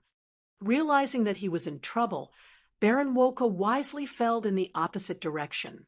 However, Shurfong didn't give the NPC the opportunity to get away as he pointed the abyssal blade at the NPC. Abyssal bind. Suddenly, 9 pitch-black chains emerged from the ground and bound Baron Woka, holding him still for Shurfong. Phantom kill. 9 dragons slash. Unable to defend himself for 3 full seconds, Baron Woka's HP decreased rapidly. 95%, 90%, 80%. However, despite dealing frightening amounts of damage, Shi Feng did not feel the pressure on him decrease in the slightest. When absolute time's 30-second duration ran out, Baron Woka would be able to save himself. Shi Feng needed to kill the NPC before he ran out of time. Furthermore, absolute time was only fully effective against enemies of the same tier. Against Baron Woka, it wouldn't be as effective. According to Shi Feng's estimates, he'd be lucky if the skill silenced Baron Woka for half of the duration. Trying to kill Baron Woka in 15 seconds would test Shi Feng's explosive power. When Abyssal Bind and Instant Strike's duration ran out, Baron Woka sneered at his enemy. "Despicable intruder, I'm going to offer you to Lord Raymond as a guinea pig." Baron Woka retreated while blocking Shi Feng's attacks, which had slowed significantly. "Guards, get over here and save me." Baron Woka was only 20 yards away from the hallway's exit. Shi Feng had only dealt so much damage and overcome Baron Woka's defensive technique due to Instant Strike increasing his attack speed by 500% and damage by 400%. Now that the taboo skill was on cooldown, Baron Woka had a much easier time defending himself. Even against Shi Feng and his doppelganger, Baron Woka easily blocked half of the attacks. When Baron Woka's HP fell to 43%, and the NPC was about to leave the hallway, Shi Feng used everything he had left. Abyssal Curse. Suddenly, as if Baron Woka had just stepped in muck, he couldn't move or attack. Dragon Breath. Divine Providence. Both Shi Feng and his doppelganger used Flame Burst simultaneously and dealt a total of 30 devastating attacks. Every attack devoured over 100,000 of Baron Woka's HP. Eventually, the NPC alchemist's HP fell to 0. Baron Woka glared at Shi Feng with reluctance as he collapsed to the ground. Chapter 1306. Unforgivable Person. Chapter 1306. Unforgivable Person. Chapter 1306. Unforgivable Person. The instant Baron Woka's body hit the ground, a golden glow enveloped Shi Feng's body as his experience bar increased from 82% of level 50 to 4% of level 51. He obtained more EXP from the NPC alchemist than from the 2 Tier 3 demonic hunters he had killed earlier. Suddenly, Shi Feng heard the sound of a system notification. "System, congratulations. You have killed the fallen Baron Woka. You may head to the Alchemists Association at a later time to retrieve the Hand of Alchemy as your reward." So he was a fallen. No wonder why he gave so much EXP. Realization dawned on Shi Feng as he read the system notification. He was also ecstatic. Fallen was a very rare title in God's domain, as it was akin to receiving a bounty from the human race as a whole. The Fallen had committed far more severe crimes against the human race than dark players. Normally, one only gained this title after destroying an NPC city. Obviously, anything capable of destroying an entire NPC city had to be terrifyingly powerful. In fact, it was very easy to tell how powerful Baron Woka actually was by his defensive combat technique. If not for absolute time silence effect, Shi Feng wouldn't even have a corpse to speak of right now. As Baron Woka died, a pile of items had appeared around his corpse. At a glance, Shi Feng counted at least 50 items. What a rich NPC. Shi Feng was stunned. Although the majority of the loot consisted of various attribute gemstones, these gemstones were extraordinary. Even the most inferior among them were Tier 3. Several rare gemstones had also dropped. The Mana Gemstone was one example. When equipped, the Mana Gemstone increased a player's maximum mana by 3%. Each player could equip a maximum of 3 Mana Gemstones. In the past, These gemstones easily fetched over 200 gold on the market. They had never gone out of style. There was also the magic barrier gemstone. When equipped, it would wrap players in a magic barrier that reduced all damage received by 2%. As with other gemstones, only 3 could be equipped at a time. It was an amazing gemstone for MTs. In the past, each had sold for 400 gold. Lastly, there was the dexterity gemstone. When equipped, it improved a player's physique by 1%. It was also the most expensive gemstone on the market, with each easily selling for 1,000 gold in the past. However, it was as difficult to obtain as it was expensive. Shadow had only ever gotten its hands on a total of 11 dexterity gemstones in the past. Yet, Shifeng had just obtained 4 dexterity gemstones by killing Baron Woka. Shifeng had also obtained 6 mana gemstones and 5 magic barrier gemstones, including the other Tier 3 attribute gemstones and slightly rare gemstones. Overall, Shifeng had earned over 10,000 gold's worth of gemstones by killing Baron Woka. Baron Woka had dropped 3 other items as well, 2 of which were equipment. One of the 2 pieces of equipment was a level 60 fine gold ring called Chanter's Ring.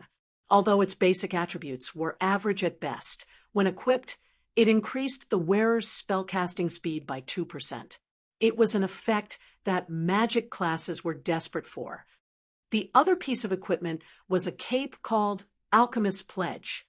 Although it was only a level 50 fine gold cape, and its basic attributes were very poor, the cape had 2 passive skills that any alchemist would want: mental focus and soul of alchemy. Mental focus increased the wearer's focus when carrying out a task.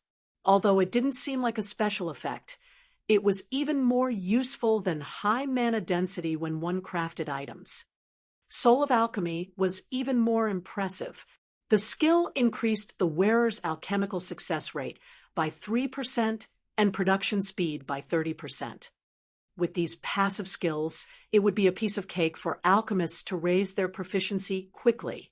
Moreover, these skills would assist players with their promotion to Master and Grandmaster rank. I can offer the Alchemist's Pledge as the benefit for the trading firm's chief alchemist. Shifeng smiled. Any guild or trading firm that wanted its members to improve quickly needed to provide a competitive environment. To gain this competitive edge, they needed to offer powerful benefits as motivation. While the Candlelight trading firm offered various benefits, none of them were unique. Its benefits weren't particularly tempting to the truly excellent lifestyle players out there. However, if he offered the Alchemist's Pledge as a benefit for becoming Candlelight's chief alchemist, it would spark a burning passion in the trading firm's alchemists. He also had secret alchemy techniques. He could similarly use these techniques as a reward for alchemists who performed well. Following which, Shifeng picked up the last item Baron Woka had dropped. This item was an old, gray key. It was clear that it had originated from an ancient era and hadn't truly belonged to Baron Woka. Shifeng then clicked to check the item's introduction. However, he discovered that the item couldn't be appraised. Cannot be appraised? What kind of key is this? Shifeng's curiosity grew. Omniscient eyes. The system reported that he would need 20 seconds to appraise the key. The duration was even longer than when he appraised epic items.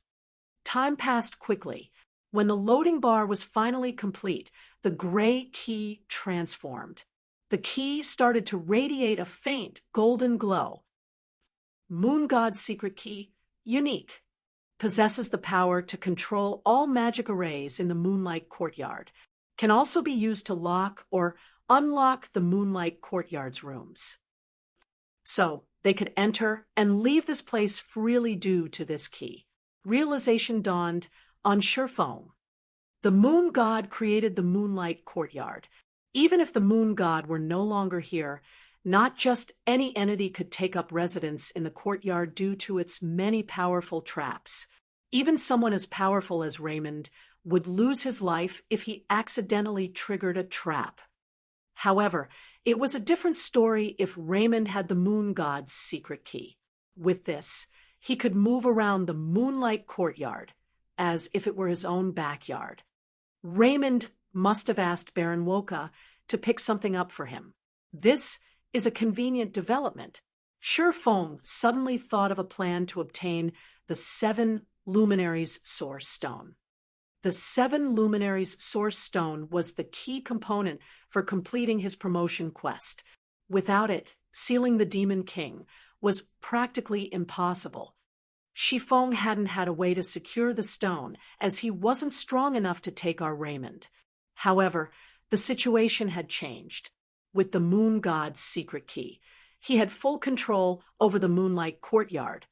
First, Shifeng had to rest. Since he had activated twofold berserk, he was currently in a weakened state, his attributes having decreased significantly. With his current attributes, he wouldn't even have time to react to Raymond's casual attacks, much less steal the 7 Luminaries' Source Stone. With nothing better to do in the meantime, Shifeng logged out of God's domain and entered his offline space. Unlike in the Dark Canyon, he still had access to his communications system in the offline space.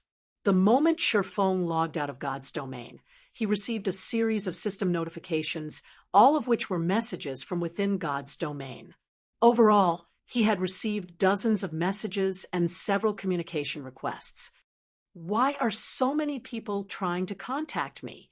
Shifeng gave the notifications an odd look. Aside from Aqua Rose and Gentle Snow, Phoenix Rain had even sent him urgent messages. Moreover, she had tried to call him 3 times. Has something happened? Shifeng opened his friends list and called Aqua Rose. Chapter 1307, Qualitatively Changing a Town. Chapter 1307, Qualitatively Changing a Town. Chapter 1307, Qualitatively Changing a Town.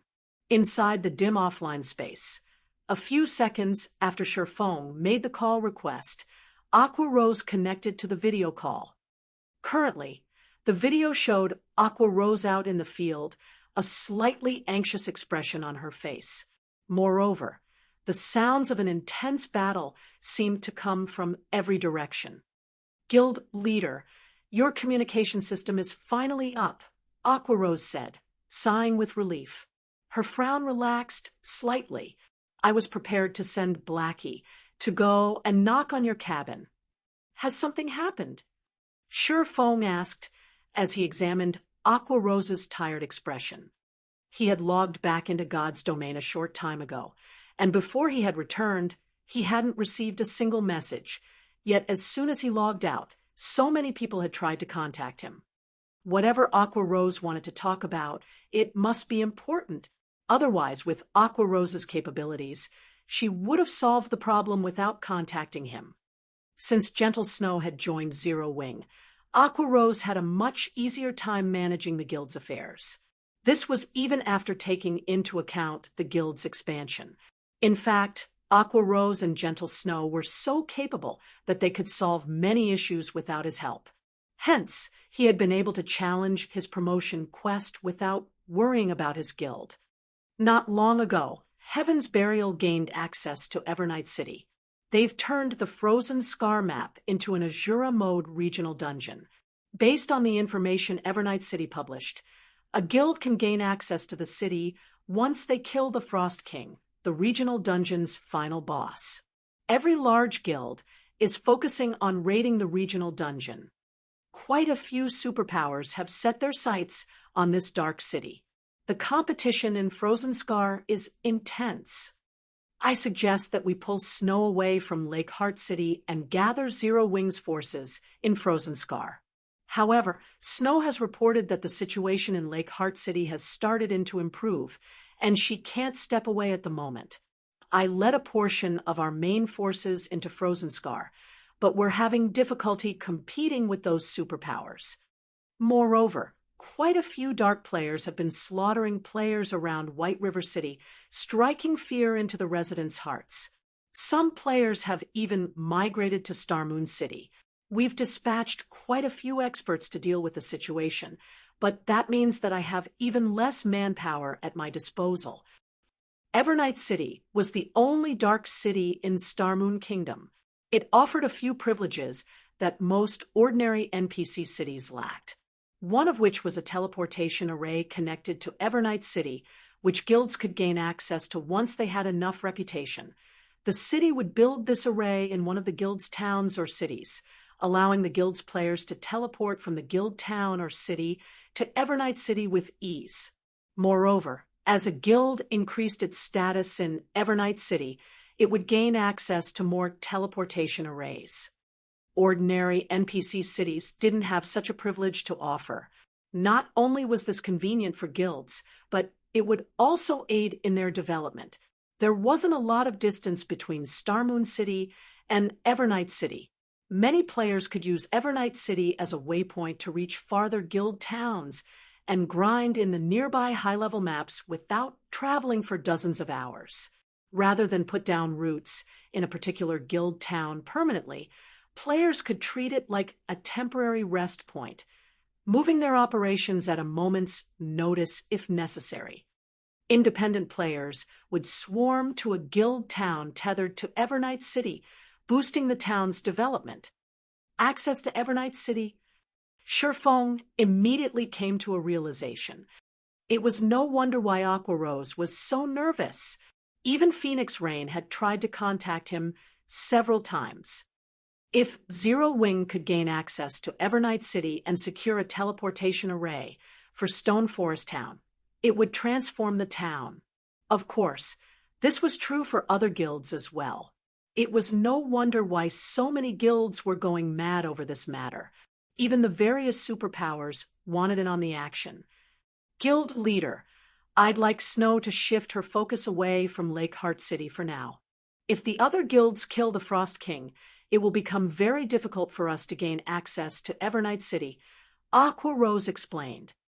No, Snow has to keep her focus in Lakeheart, Shifeng said, shaking his head. As for you, give up on raiding Frozen Scar for now. Give up? Shifeng's decision stunned Aqua Rose. Stone Forest Town had only become the #1 town in Star Moon Kingdom after overcoming many challenges. If they let the another guild kill the Frost King before them, they might not be able to maintain Stone Forest Town's position. That's right. Give up on raiding the Frost King. Instead, figure out a way to raid Blizzard Fortress, the team dungeon in the Frozen Scar. Try to get the first clear if possible. Shifeng nodded. Guild leader, that's a level 50, 100-man team dungeon. Aqua Rose was astonished. By the time we obtain the first clear, someone else will kill the Frost King. A level 50, 100-man team dungeon was a massive challenge to any guild at this stage of the game. Raiding one was far more difficult than raiding the Frost King. Based on their investigation, the Frost King was only a level 53 Grand Lord. The only reason it hadn't been raided yet was that no one had found its hiding place deep within the Frozen Scar. Players needed to kill many monsters and bosses in order to reach the final boss. Taking into account the Frozen Scar's severe environment, which increased players' stamina consumption by several times, progress to reach the Frost King was quite slow. They would be crazy to ignore the Frost King, the easier raid target, to challenge the Blizzard Fortress instead. The Frost King is an ice-type boss. Fighting it without very high ice resistance is nearly impossible, but the weapons and equipment that drop in the Blizzard Fortress are somewhat unique. Almost every item offers high ice resistance. If we have these items, it'll be much easier to raid the Frost King. In any case, with so many guilds in the running, the competition won't conclude for some time. We'll use this opportunity to bolster our team's strength. It won't be too late to raid the Frost King once we've done so, Shifeng said, smiling. He did not bother to explain further details. All right, I understand. I'll try to raid the Blizzard Fortress as quickly as possible. In reality, Aqua Rose still had her doubts. She knew that they had tons of sea gods' blessings in the guild warehouse. The potion could significantly increase a player's resistances. However, since Shifeng had given her an order, it wouldn't be wise to insist against it. She could only try to raid the dungeon as quickly as possible, following which Aqua Rose disconnected the call. Meanwhile, Shifeng smiled wryly at Aqua Rose's confusion. He could not reveal too much information. After all, no one had actually raided the Frost King yet. He couldn't just come out and say that players needed a minimum of 300 points of ice resistance to raid the boss. With such a high requirement, not even stacking 2 bottles of Sea God's Blessing would be enough. They needed other weapons and equipment to supplement for the missing points. Otherwise, players wouldn't stand a chance against the Frost King. Many guilds had contested for the right to enter Evernight City in the past as well. Similarly, these guilds had focused on clearing a straight path towards the Frost King, expending tons of manpower and resources in the process. However, only after encountering the Frost King did everyone realize how much of a nightmare the boss truly was. In the end, despite only being a Grand Lord, the Frost King had wiped out an army of hundreds of thousands of elite players, transforming them into ice sculptures. However, the fact that Heaven's Burial had gained access to Evernight City concerned Shifeng. When Evernight City had surfaced in the past, over 20 days had passed before the first guild had gained access to the city, yet it had only been a few days, and Heaven's Burial had already entered the city. It was inconceivable. To make matters worse, the first guild to gain access enjoyed additional benefits, which would make it far easier to gain guild reputation in Evernight City. It wouldn't be long before Heaven's Burial connected its guild town to Evernight City. This won't do. I need to hurry. After a 2-hour nap, Shifeng logged into God's domain once more. Chapter 1308, Challenging the Dark Wizard. Chapter 1308, Challenging the Dark Wizard. Chapter 1308, Challenging the Dark Wizard. I recovered faster than I expected. When Shifeng logged back into God's domain, he inspected his status window, noticing that his weakened state was already gone. He was back at his peak. Although the increased time flow in the Dark Canyon was part of the reason for his speedy recovery, the research area's high mana density, which was much higher than in the outside world, had helped. As a result, his weakened state's duration had decreased significantly, following which Shifeng took 2 Sea God's Blessing bottles from his bag and consumed them, his resistances, particularly magic resistance, increasing by a total of 150 points. He then retrieved an acceleration scroll and gave himself the acceleration buff, following which he switched his swordsmanship master title to the basic tyrant title, increasing his fortitude by 30 points, stamina by 20%, and all basic attributes by 5%. After making a series of adjustments, Shifeng pushed his basic attributes and movement speed to his current limit. While Shifeng had rested in his offline space, he had thought about how he would go about stealing the 7 Luminaries' Source Stone. He had run through several simulations in his mind, afraid of the unexpected. A Tier 5 Grand Wizard was an extremely dangerous opponent. The slightest mistake would result in his death. While Shifeng did not mind dying, his death would result in the loss of the Soul Orb. If he lost the Soul Orb now, he did not know how long it would take to find another one of the 7 treasures again. He couldn't lose the Soul Orb now. Hopefully, the system won't try to mess with me. Shifeng then carefully opened the research room door and snuck in. Raymond was still immersed in his alchemy in the room. He had blocked every distraction from his mind as he focused on his research. Meanwhile, he had placed the 7 Luminaries' Source Stone above a research table in the center of a small crimson magic array not far from him. This small magic array utilized the 7 luminary source stone as a power source, supplying the mana Raymond needed to craft his item. Shi Feng did not rush to snatch the 7 luminaries source stone. Instead, he quietly examined the room's layout and the items around the room. As a God's domain expert, the first thing he needed to do when encountering a foreign environment was to adapt. This way, he could exert his maximum combat potential during a fight. This time, however, Shi Feng didn't observe his surroundings just to adapt, but to locate the research room's treasures as well. He had only reached the moon god's research room, which had been excellently maintained after many challenges.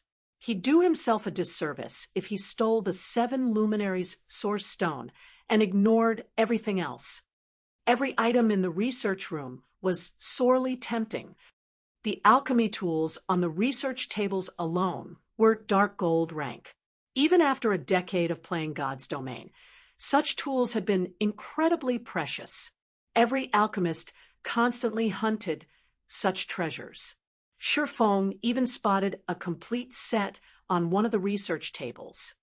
Aside from the alchemy tools, the research room had quite a few items that radiated divine might. The moon god must have used them all frequently. Any one of these items could easily sell for over 100,000 magic crystals in an auction. There were also quite a few tattered designs on an experiment table. These designs had been crafted with extremely valuable materials. Rather than the standard sheepskin parchment, the designs had been drawn on dragon skin. Only gods would dare use a dragon's skin as parchment. Fortunately, dragon skin parchment would survive storage for tens of thousands of years. As he carefully analyzed the research room, shock bubbled in Shi Feng's chest. The research room was a treasure trove. It could likely rival the fallen Arkansas. If only the dark wizard Raymond weren't present. Raymond finally completed the item he had been working on, a golden ring with a jewel radiating a 7-colored brilliance in its center, floated in the air before him. The jewel also released a frightening pressure. Even Shi Feng, who stood far outside of the research room's magic array, felt a significant weight bearing down on him. What is that? Shi Feng stared at the golden ring curiously. Very few items in God's domain, aside from items gods had used, emitted that kind of pressure. Every one of these items was a masterpiece. The golden ring's pressure could even rival divine might. After completing the ring, Raymond's hands stopped moving as he began to chant an incantation. A 4-fold magic array then appeared above the golden ring, absorbing the surrounding mana and forcing it into the ring. Like a massive whale taking a breath, the golden ring sucked in the dense mana, yet despite absorbing so much, the ring showed no signs of slowing. A chance. Watching the golden ring absorb mana, Shi Feng knew that this was the crucial moment to act. If he missed this opportunity, he wasn't likely to get another. Immediately, Shi Feng activated Phantom Kill and had his doppelganger stay near the research room's entrance, keeping the door open. He then dashed towards Raymond. Raymond, Dark Shaman King, Human, Grand Wizard. Level 72. HP? / Although Raymond was only level 72, he was a Tier 5 NPC. He detected the fluctuations in the magic array almost immediately, which Shi Feng had caused as he ran through it. When Raymond realized that he had an intruder, his gaze turned cold. Die! Without hesitation, Raymond waved his wrinkled arm and gestured towards Shi Feng. 5 magic arrays of different colors formed at his fingertips, overlapping. The amount of mana around Raymond's palm even made Shi Feng shudder with fear. This is insane. He's using Elemental Crush right off the bat. As soon as Shi Feng saw the 5 magic arrays, he recognized the spell. Elemental Crush was a Tier 5 miniature destruction spell. Although the attack's range wasn't large, it was even more frightening than a Tier 5 large-scale destruction spell. If struck, even MTs of the same tier, and level would lose half of their HP instantly. However, the spell had a flaw. Its runes were overly complex. The chant was also quite long. Tier 5 Grand Wizards didn't usually use this spell in PvP. However, Raymond could forego both the incantation and runes, casting the spell instantly. Suddenly, space around Sherfong started to crumble. Everything around him turned dark. In the blink of an eye, everything within 30 yards had been turned to dust. However, just as Raymond thought he had dealt with the intruder and was about to return his focus to the magic array above the golden ring, a figure appeared before him. Close 1. Sherfong could not help but glance at his previous position, fear lingering in his heart. Fortunately, he had instant strike, which allowed him to teleport to his target. Otherwise, he wouldn't have dodged the spell with his movement speed. Despicable mortal, die. Realizing that Sherfong was still alive, Raymond grew serious as he activated his domain. In God's domain, there was a saying that those without domains were nothing more than ants underfoot. As long as one activated a domain, they could suppress their enemies. Against weaker opponents, it would be a one-sided slaughter. However, Sherfong had prepared for Raymond's domain. As soon as he appeared before Raymond, he activated Absolute Time, freezing the area's mana. Even the Dark Shaman King couldn't access the mana. Raymond's spreading domain crumbled instantly. Sherfong sighed with relief. He knew that Absolute Time wouldn't silence Raymond for more than 10 seconds. He could accept that as long as it was effective against the NPC for even a brief moment. Without hesitation, Sherfong activated Power of Darkness and Windwalk before dashing towards the 7 Luminaries' Source Stone. Damnable Ant. Seeing Sherfong run past him, flames of rage burned in Raymond's eyes as he smashed the black, metallic staff in his other hand towards Sherfong. Although Raymond couldn't use his spells, Raymond's physique, strength, and speed were leaps and bounds above the swordsman's. Even without using combat techniques, he could kill Sherfong instantly. Pung! A metallic clang echoed when the staff crashed into Sherfong. However, the staff stopped half an inch before Sherfong, unable to proceed. Defensive Blade. Raymond was helpless against this move. He was a magical class.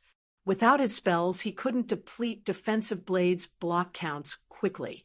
He could only smash his staff into Sherfong repeatedly to deplete the block counts. This gave Sherfong enough time to reach the 7 Luminaries' Source Stone above the research table. With lightning-quick reactions, Sherfong grabbed the Source Stone and stored it in his bag space. He then turned and fled to another research table. Bastard! You bastard! You dare steal what's mine! Do you think someone like you can last against me for long? Suddenly, Raymond's white hair darkened to black. His wrinkles started to smooth as he began to appear youthful. His aura also seemed to grow more powerful. Taste the wrath of the Dark Shaman King. Chapter 1309, Ring of Gospel. Chapter 1309, Ring of Gospel. Chapter 1309, Ring of Gospel. As soon as Raymond finished speaking, a crisp, shattering sound rang out inside the research room. The previously frozen mana in the room promptly went berserk, surging towards Raymond. Meanwhile, Raymond began transforming from an elderly man into a dignified youth at a rate visible to the naked eye. In simple terms, the silence effect was achieved through freezing the target's mana flow or retarding it considerably. For Raymond, someone who had gazed into the abyss of magic, resolving such a situation was not a difficult task. Meanwhile, one of the most effective ways to remove a silence debuff was to forcibly break free from the restrictions placed on their mana. This was also the reason why the silence debuff was very weak against high-tiered existences. Disappear from this world. At this moment, not only was Raymond chanting an incantation, but he was also writing runes in midair. Meanwhile, both his chanting and writing speeds were beyond anything Shifeng had ever seen before. Despite Shifeng having activated a berserk skill and being under the effect of various acceleration skills before he could even reach the next research table, for magic arrays had already appeared around Raymond. Meanwhile, each magic array gathered a frightening amount of mana. If Phoenix Rain were present right now, she would definitely be stupefied by this scene. The reason for this was the technique Raymond had just displayed. It was literally the ideal sought after by all magical class players. Quadruple speed casting. Moreover, every spell Raymond cast was a Tier 5 spell capable of heavily injuring Tier 5 classes. If struck by all 4 spells, even a Tier 5 player would die instantly.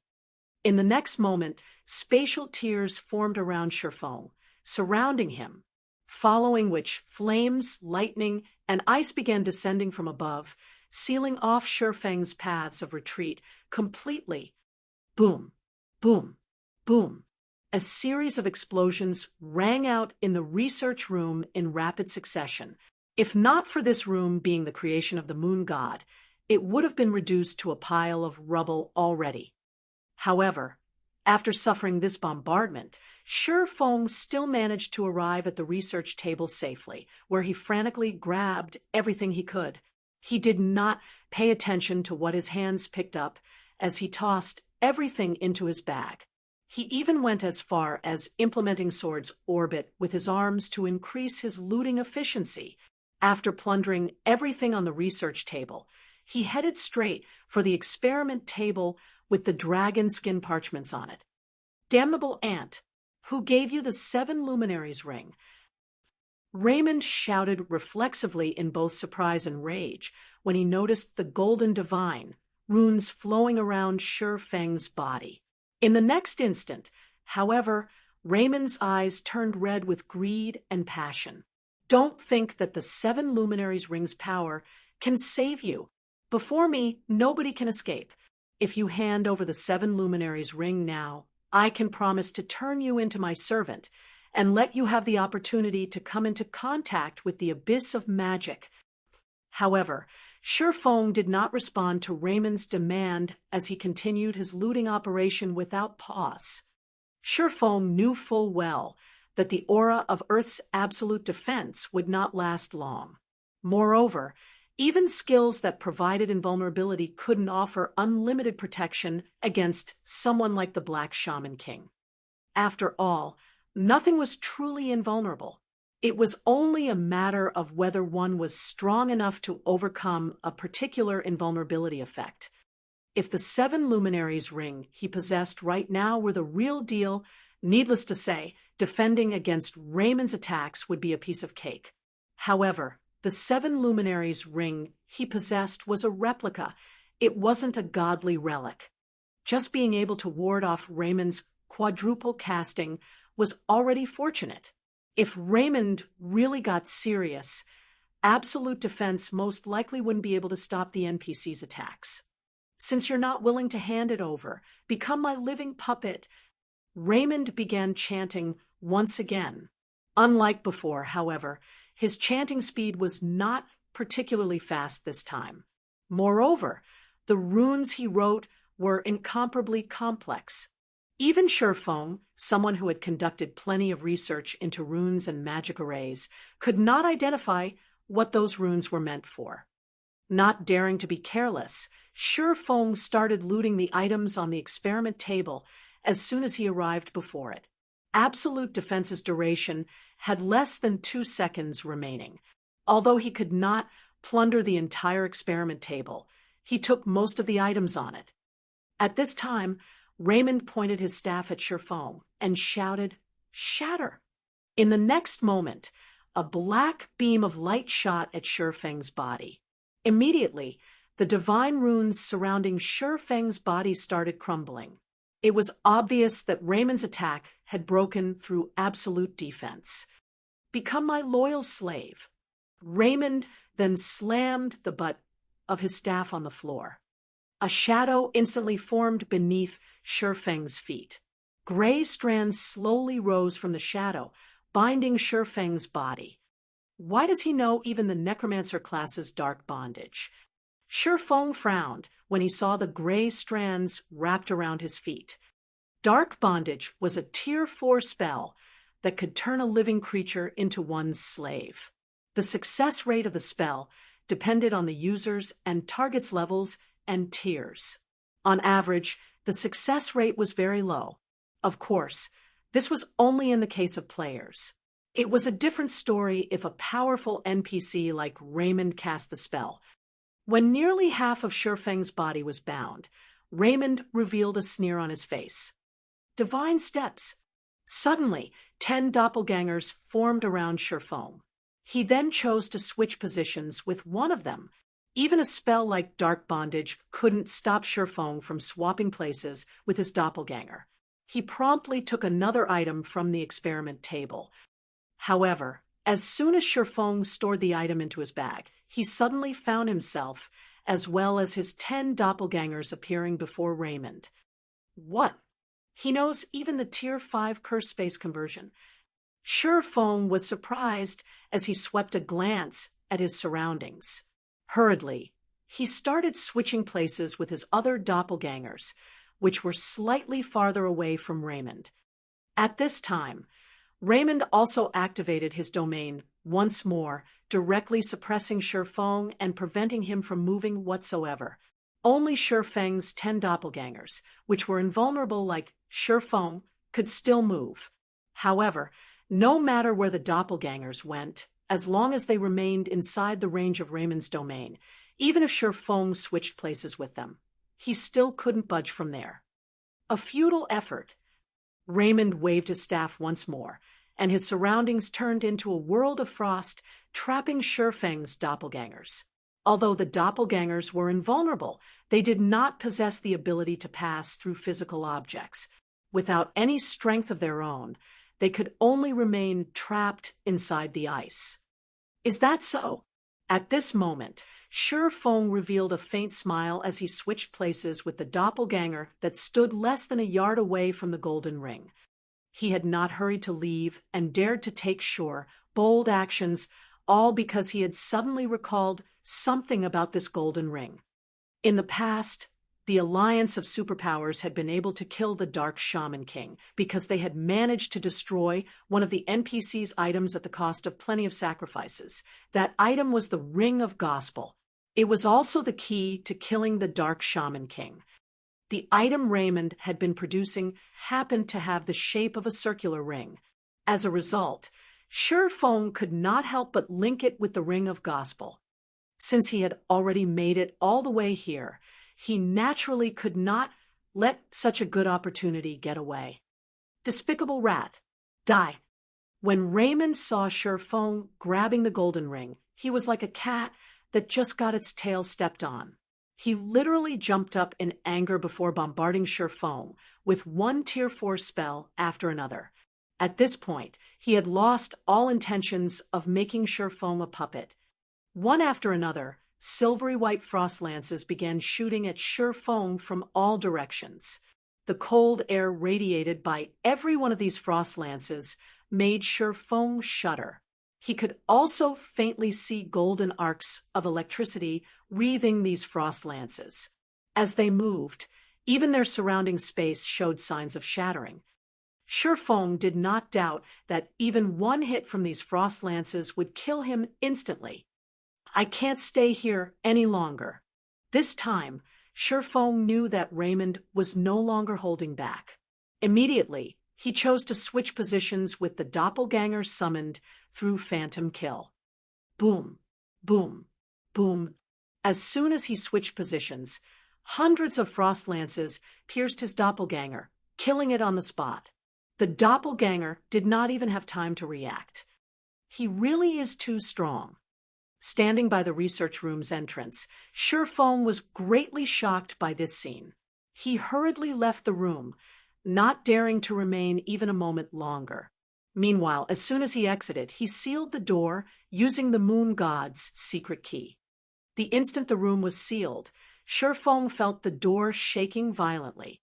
Chapter 1310, Moon God's Secret Record. Chapter 1310, Moon God's Secret Record. Chapter 1310, Moon God's Secret Record. The door of the research room was made using a special method. Moreover, the Moon God had reinforced it with divine runes. Even a Tier 5 Grand wizard would have difficulty leaving a scratch on it. However, the violent tremors of the door made Shifeng doubt it could hold back the Dark Shaman King. After all, Raymond was an NPC capable of becoming the final boss of one of God's domain's major expansion packs. He definitely was not an existence that ordinary Tier 5 NPCs could compare to. In retrospect, considering how several superpowers had needed to work together to defeat Raymond, Shifeng could only conclude that Raymond had to be at the demigod standard already.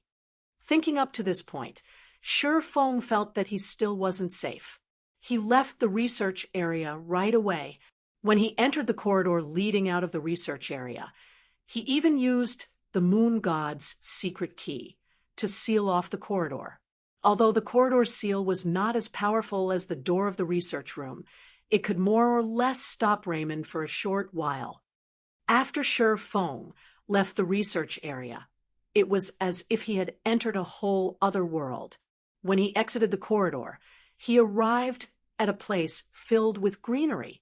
He could see hills and waterfalls in the distance, as well as hear bird calls and smell flowers. He could also pick up the roars of many demonic beasts. At the same time, he spotted many demonic patrol squads making the rounds of the forest paths.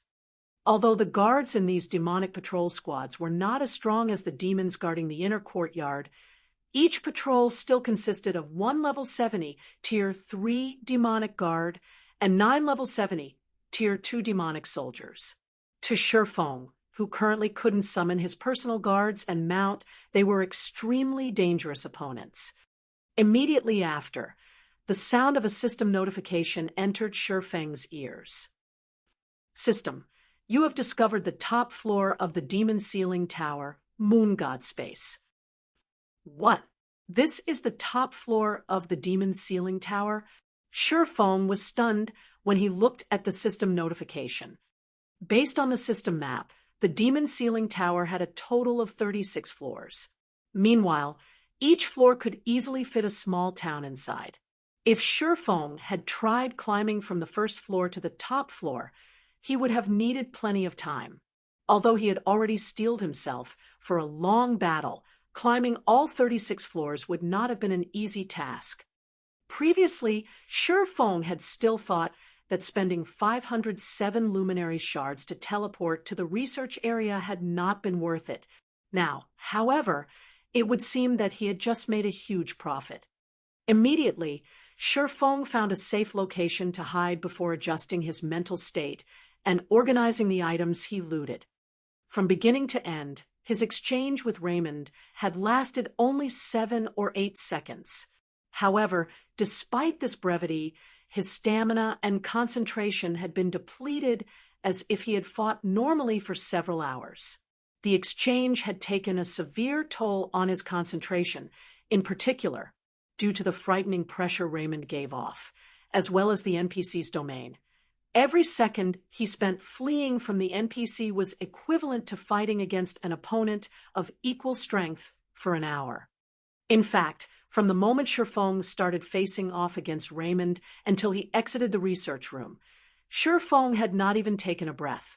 After all, even the slightest delay in his actions could lead to his death, rendering all his efforts since entering God's domain useless. One could imagine just how much pressure Shifeng felt during those short 7 or 8 seconds. Hence, Shifeng wished to slowly relax his tense mental state. Meanwhile, at the Azura Mode regional dungeon Frozen Scar, many of Star Moon Kingdom's powerful and well-known guilds were currently gathered here. There were even large guilds from other kingdoms and empires coming to raid the regional dungeon. At this moment, hundreds of thousands of elite and expert players were at Frozen Scar, and the competition here was considerably intense. In just the few short hours since Frozen Scar became a regional dungeon, over 50,000 elite players had already died in it. This situation immediately deterred members of small guilds and independent players from entering the dungeon. However, in one forest filled with snow, a 1,000-man legion was calmly pressing forward. The legion easily killed off any level 46 Lord ranked snow yetis and level 45 elite ranked snow giants and steadily advanced towards the location of the Frost King. When the elite legions of other guilds came across this legion, they would hurriedly avoid it, afraid of provoking it. After all, the guild this 1,000-man legion belonged to was none other than Heaven's Burial, the official number 2 guild of Starmoon Kingdom. Currently, Singular Burial was even personally leading this elite legion. Among the members of this legion, even the weakest was level 41, whereas the experts were level 42. There were even some experts that had reached level 43. Meanwhile, these players were all geared in level 40 top-tier equipment, with the most inferior being fine gold rank and the majority being dark gold rank. The strongest among all these players was Singular Burial. Although he was only level 43, he was equipped with the level 45 dark gold set equipment for Rangers, the 100 Beast set, and wielded a pitch-black double-stringed bow that gave off the epic rank glow effect. Despite going up against over 50 Frost Yetis and 1,000 Frost Giants, Singular Burial managed to command his team properly and keep the situation under control. In the end, Heaven's Burial's elite legion bombarded these monsters to death without even a break in their front line. This situation inspired serious envy in the players from other guilds watching from afar. Just as Singular Burial and his team were cleaning up the remnant Frost Giants, he suddenly received a communication request.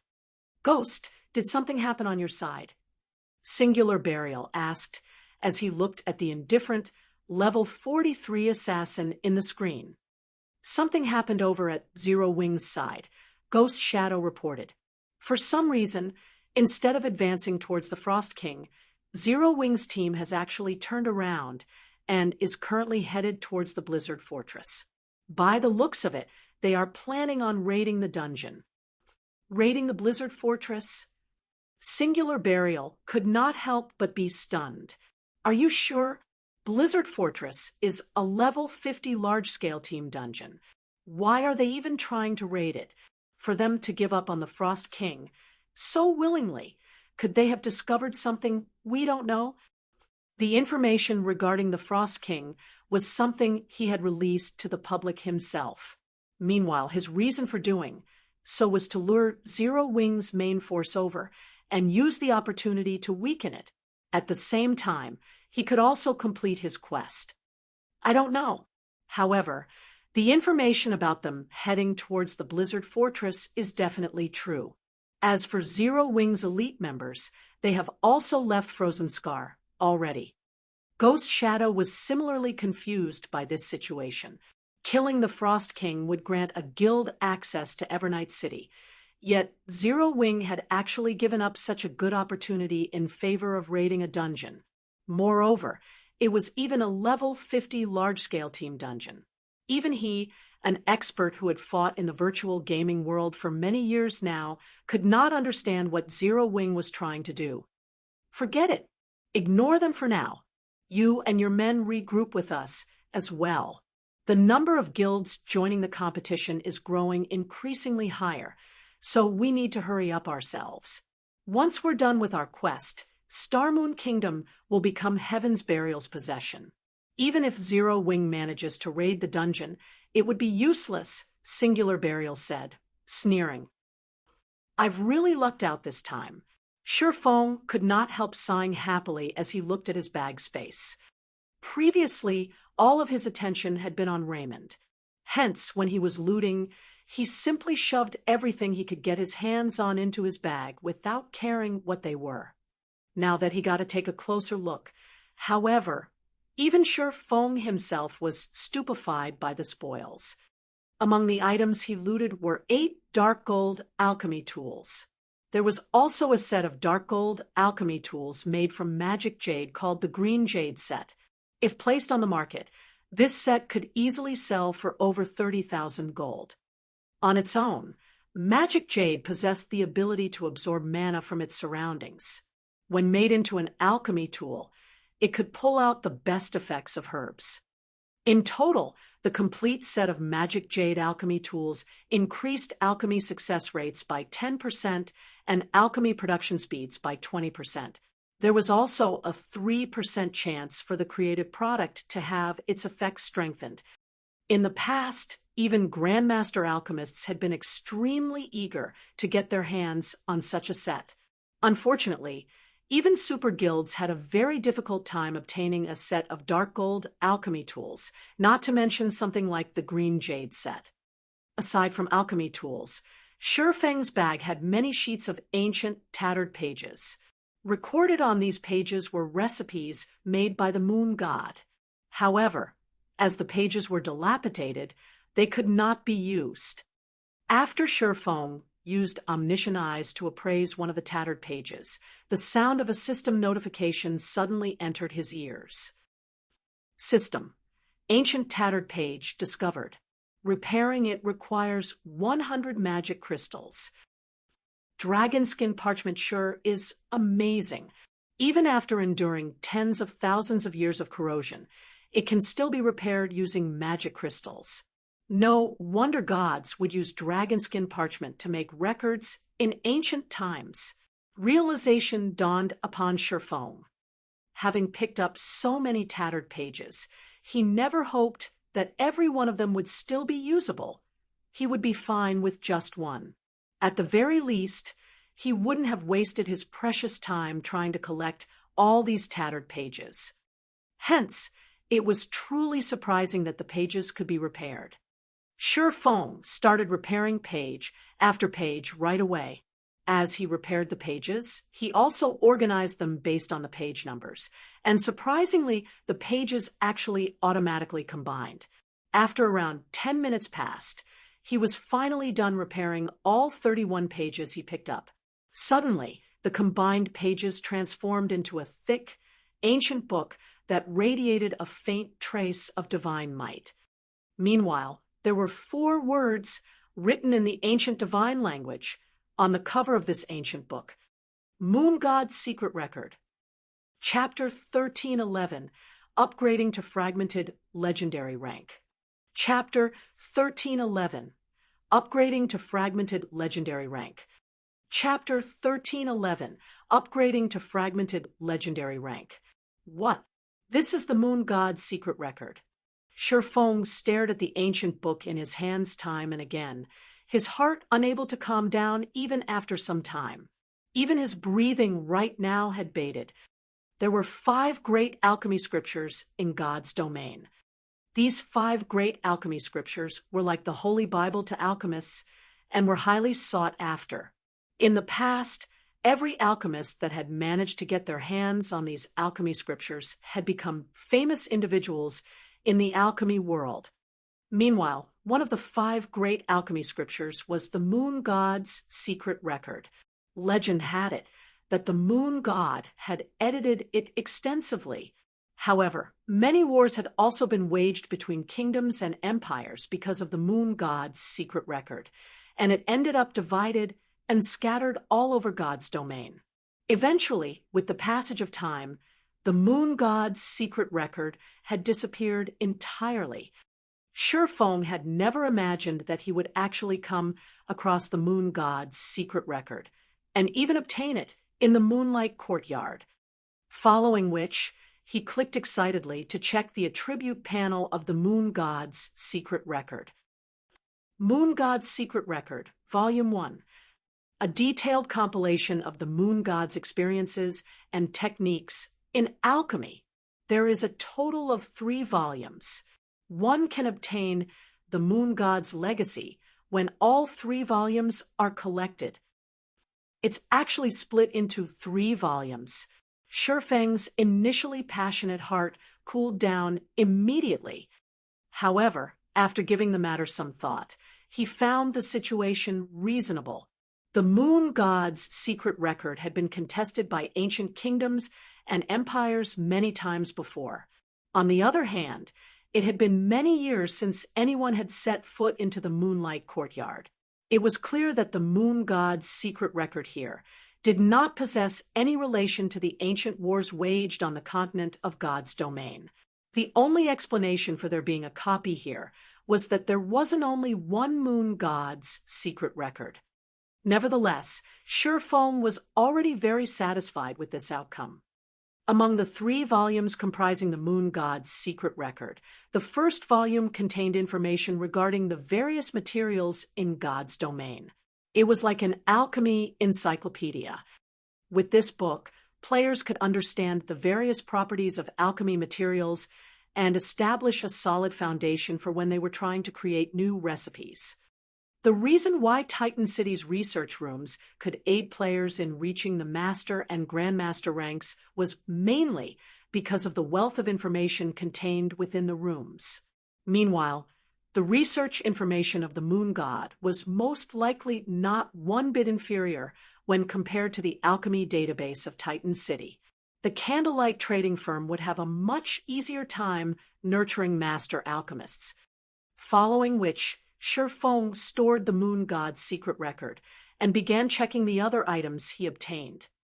Although Shifeng had placed all of his attention on Raymond inside the research room, before he sprang into action, he had already planned to take away the several items that radiated divine might. Excellent! There are exactly 6 god crystals. Shifeng grew excited as he looked at the 6 items radiating divine might in his bag. Currently, the soul orb was missing only 6 god crystals to remove the first seal Paimon placed. Although there were bound to be many more god crystals, which he had not managed to discover, left inside the research room, Shifeng had spotted only 8 items with a high potential of being used as god crystals. Meanwhile, as he was looting the room, he had managed to grab only 7 of those items. If he had tried going for the last one, there was over a 90% chance that Raymond would have killed him. Fortunately, his insight wasn't too bad. Of the 7 possibles he picked up, after going through the Omniscient Eyes appraisal, 6 were confirmed to be god crystals. That was just the right number to lift the first seal on the soul orb. This was also the reason why he had chosen to challenge the Azura Mode promotion quest back then. As long as he removed the first seal, the soul orb would become his item entirely. Even if he died, he would not have to worry about the soul orb being teleported back to Paimon's hands. Even if he failed his promotion quest this time, he would not have made a wasted trip.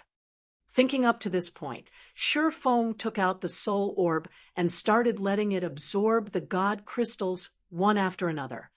1 crystal, 2 crystals, 3 crystals. With each god crystal absorbed, the demonic power the soul orb radiated weakened slightly. At the same time, the pressure it emitted also strengthened. When the soul orb absorbed the last god crystal, it suddenly struggled free from Shifeng's grasp and flew up into the air. It then formed in the sky a 7-fold magic array covering a radius of over 1,000 yards. The amount of mana the magic array drew was several times more than when Raymond was mobilizing the mana in the research room. Meanwhile, the pressure the soul orb emitted also transformed into divine might. Like a slumbering dragon awakening, the soul orb made the distant demonic beasts and demons shudder involuntarily, their bodies collapsing to the ground as they became paralyzed with fear. A frightening mana vortex then formed around the soul orb. A will descended from the soul orb with pitch-black demonic power vying to suppress this will. Who is it? Who dares break my seal? An illusory figure suddenly appeared in midair. Although Shifeng could not get a clear look at this figure's appearance, the way the figure looked down on all life forms and the aura of a ruler the figure exuded prompted Shifeng to lower his head instinctively. Meanwhile, the rage contained in that figure's voice made even Shifeng's soul shudder. Fortunately, when the soul orb broke through the suppression of the demonic power, this illusory figure also disappeared. With the removal of the seal, the soul orb's appearance underwent significant changes. Now, faintly visible golden divine runes circulated on the surface of the orb. Meanwhile, its size also shrank. Previously, it was roughly the same size as an adult's fist. Now, it was only half that size. When the soul orb landed back on Shifeng's palm, he no longer felt like he was under surveillance. Soul orb, fragmented legendary rank item. Originally a fragment of the treasure of illusion. However, due to being refined by the demon god Paimon, the fragment's true power has been sealed. Currently, a small portion of its power has been repaired. Additional active skill 1-. Soul water creates soul water from the souls willingly contributed by players. No cooldown. Every 50 souls of players absorbed will produce 1 drop of soul water. Additional active skill 2-. Crystal of Souls creates a crystal of souls through absorbing a portion of monsters' souls. No cooldown. Every 30 souls of monsters at Great Lord rank or above absorbed will produce 1 crystal of souls. Monsters' level must be 5 levels higher than wielder. Additional active skill 3-. Divine power absorption. Absorbs divine power to recover the soul orb itself. There are a total of 3 seals. The removal of the second seal requires 10 god crystals. Current absorb number 0. Although demon god Paimon has sealed the soul orb, it has been awakened by the golden stigmata. The seal can be removed by absorbing divine power. Cannot be destroyed. Owner, Yifeng. If this item is wielded by anyone else, they will receive a backlash from both demonic power and divine power. Amazing! These attributes are truly amazing. Shifeng was astounded by the text introduction of the soul orb. Back when the soul orb was still at epic rank, it was already plenty amazing. Now that it had recovered and reached the fragmented legendary rank, its attributes had become even more awesome. Not only was the number of souls required for the soul water halved, but now he could even produce the crystal of souls. Although making a crystal of souls was much more troublesome than the process for the soul water, the crystal of souls was an item that could be obtained only through luck in God's domain. Meanwhile, the crystal of souls could not only raise a player's focus like the soul water could, but also gather mana around itself, allowing players to remain at peak mental conditions and further increasing their focus. Moreover, the crystal of souls had a duration of 5 hours, while its cooldown was 10 hours. In God's domain, the crystal of souls could rank within the top 10 among the various support items for combat players. Normally, the crystal could only be found in ancient ruins. Now that the soul orb had gained such an ability, Shifeng could not help but wish he could immediately set out and massacre a bunch of great lords. Moreover, even if he died now, the soul orb would not drop from his bag. He could move about without fear. At the same time, without the surveillance of the demon god, dark players would have a difficult time finding out that the soul orb was in his hands. However, Shifeng did not know that after he lifted the seal, a commotion erupted among all the dark forces. The original bounty Paimon had placed on Shifeng had already tempted many people into action. Now, however, the bounty became even more lavish. System. Demon god Paimon has sent out a recovery order for the soul orb.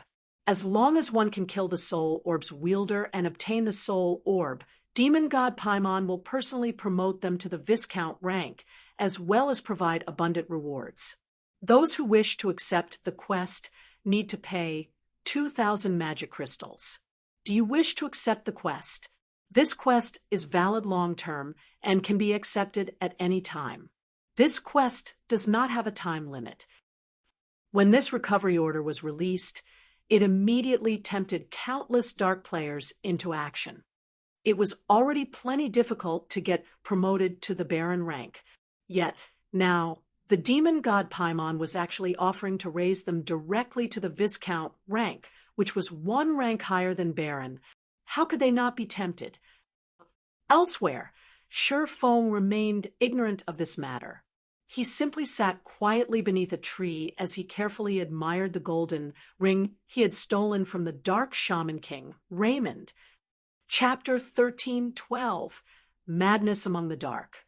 Chapter 13:12, Madness Among the Dark.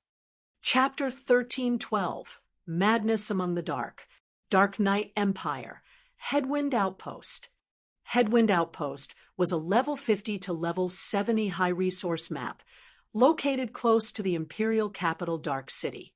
Strong winds blew here all year round, but due to the wind's dark corrosion effect, very few people were willing to level up or quest here. However, a 100-man team currently fought a large group of Cyclopes in the area. The Cyclopes were level 53 and level 54. Some wielded swords and shields, some wielded chains, and some wielded bows. The Cyclopes standing at the rear even controlled ballistas to attack from range. These Cyclops were much more intelligent than the monsters in lower-level maps, and they were capable of fighting as a team. There were even chieftain and lord rank Cyclopes that issued proper commands. From time to time, they also snuck around the players and targeted the enemy healers themselves. However, the players facing these intelligent Cyclopes remained unperturbed by their enemy's intelligence. A level 43 shield warrior wielding a square, scaled shield easily blocked 3 level 54 lords as they tried to break through the front line. Even after blocking the assault, the shield warrior only lost a little over 4,000 HP. Meanwhile, this HP recovered instantly as the MT received a heal from a healer in the rear. Suddenly, a level 44 berserker charged forward as he swung his spear horizontally. Whirlwind slash. Immediately, a violent gale knocked the 3 level 54 Cyclops generals back, forcing them to retreat by 3 steps. A damage of minus 15,000 also appeared above each of their heads. The 3 lords were enraged as they swung their massive stone axes at the berserker from 3 different directions. Scram! Roaring, the berserker relied on a mysterious body technique to avoid the incoming attacks. His spear spun as he reacted. Cleave. With a single attack, the berserker threw all 3 Cyclops generals to the ground, a damage of over minus 20,000 appearing on each of their heads. The 3 Cyclops generals' ambush attempt was thoroughly foiled. Boss Brute is so strong. He dealt with 3 Cyclops generals all by himself. Someone on the team exclaimed, "This is nothing for Boss Brute. Boss Brute is the number 2 berserker in our Sin of Pride. If Boss Brute transforms, he can easily handle 10 Cyclops generals at once, much less 3. A black-clad ranger boasted. Many of the team members looked at Brute's spear with reverent gazes. Throughout the Sin of Pride, Brute's spear was the first person to become a demon baron. When Brute's spear entered his demonic state, he even had the power to rival Tier 2 players. If he completed his promotion and became a Tier 2 player himself, his prowess would be unimaginable. He might even rank within the top 10 in the Sin of Pride. In a super guild, he would be peerless aside from those old monsters. Stop chit-chatting and finish these Cyclops off. We're not here to grind monsters. Brute Spear reprimanded his people in the team chat. Hearing Brute Spear's words, everyone refocused as they began to attack in a frenzy. Suddenly, they all heard the sound of a system notification. System. Demon God Paimon has sent out a recovery order for the Soul Orb. As long as one can kill the Soul Orb's wielder and obtain the Soul Orb, Demon God Paimon will personally promote them to the Viscount rank as well as reward them with an abundant amount of rewards. Those who wish to accept the quest needs to pay 2,000 magic crystals. Do you wish to accept the quest? This quest is valid long-term and can be accepted at any time. This quest does not have a time limit. Crap. Am I seeing things? A Viscount. The notification stunned every member of the team. Throughout the Sin of Pride, only Brute Spear had become a Baron. There wasn't a single Viscount among all of the players in the Flower of Seven Sins, much less the Sin of Pride. A Demon Viscount was on an entirely different power level. When they transformed, their physiques would improve by 50%. The boost was even greater than when players completed their Tier 2 promotion. Even now, no one throughout the Flower of Seven Sins was close to becoming a Viscount, yet a single quest offered the position as a reward. Boss Brute, the rewards are intense. Should we accept the quest? The black-clad ranger, Chinsu, quietly asked Brute Spear. Only a few of them knew that I currently had the soul orb. Previously, the demon god had only stated that those who recovered the soul orb would earn a reward. At most, the quest awarded some reputation. This was of little use to Brute Spear, who was already a Baron. However, the situation had changed. If the Sin of Pride had a demon Viscount, it would gain an edge over the other 6 sins. A Viscount. Even Brute Spear was tempted. Immediately, however, he shook his head and said, "We're talking about taking on Frost. I think we should inform Big Sis and let her decide." Chinsu nodded in agreement. Chinsu had witnessed Frost Eye's strength personally. Frost Eye was an expert capable of killing Hell Fiend, someone who held the title of adjudicator in King's Return, and he had gotten away safely. Moreover, Frost Eye had defeated Brute Spear in just a few moves. He was not an expert to be underestimated. Meanwhile, on a bronze speedboat in the Reef Sea, 100 Leaves, who currently led the Freedom Alliance's 8th Fleet, had also received the message from Demon God Paimon. When she read the system notification, she was stunned. Just what did he do to Demon God Paimon? He's caused enough trouble for Paimon to announce one bounty after another.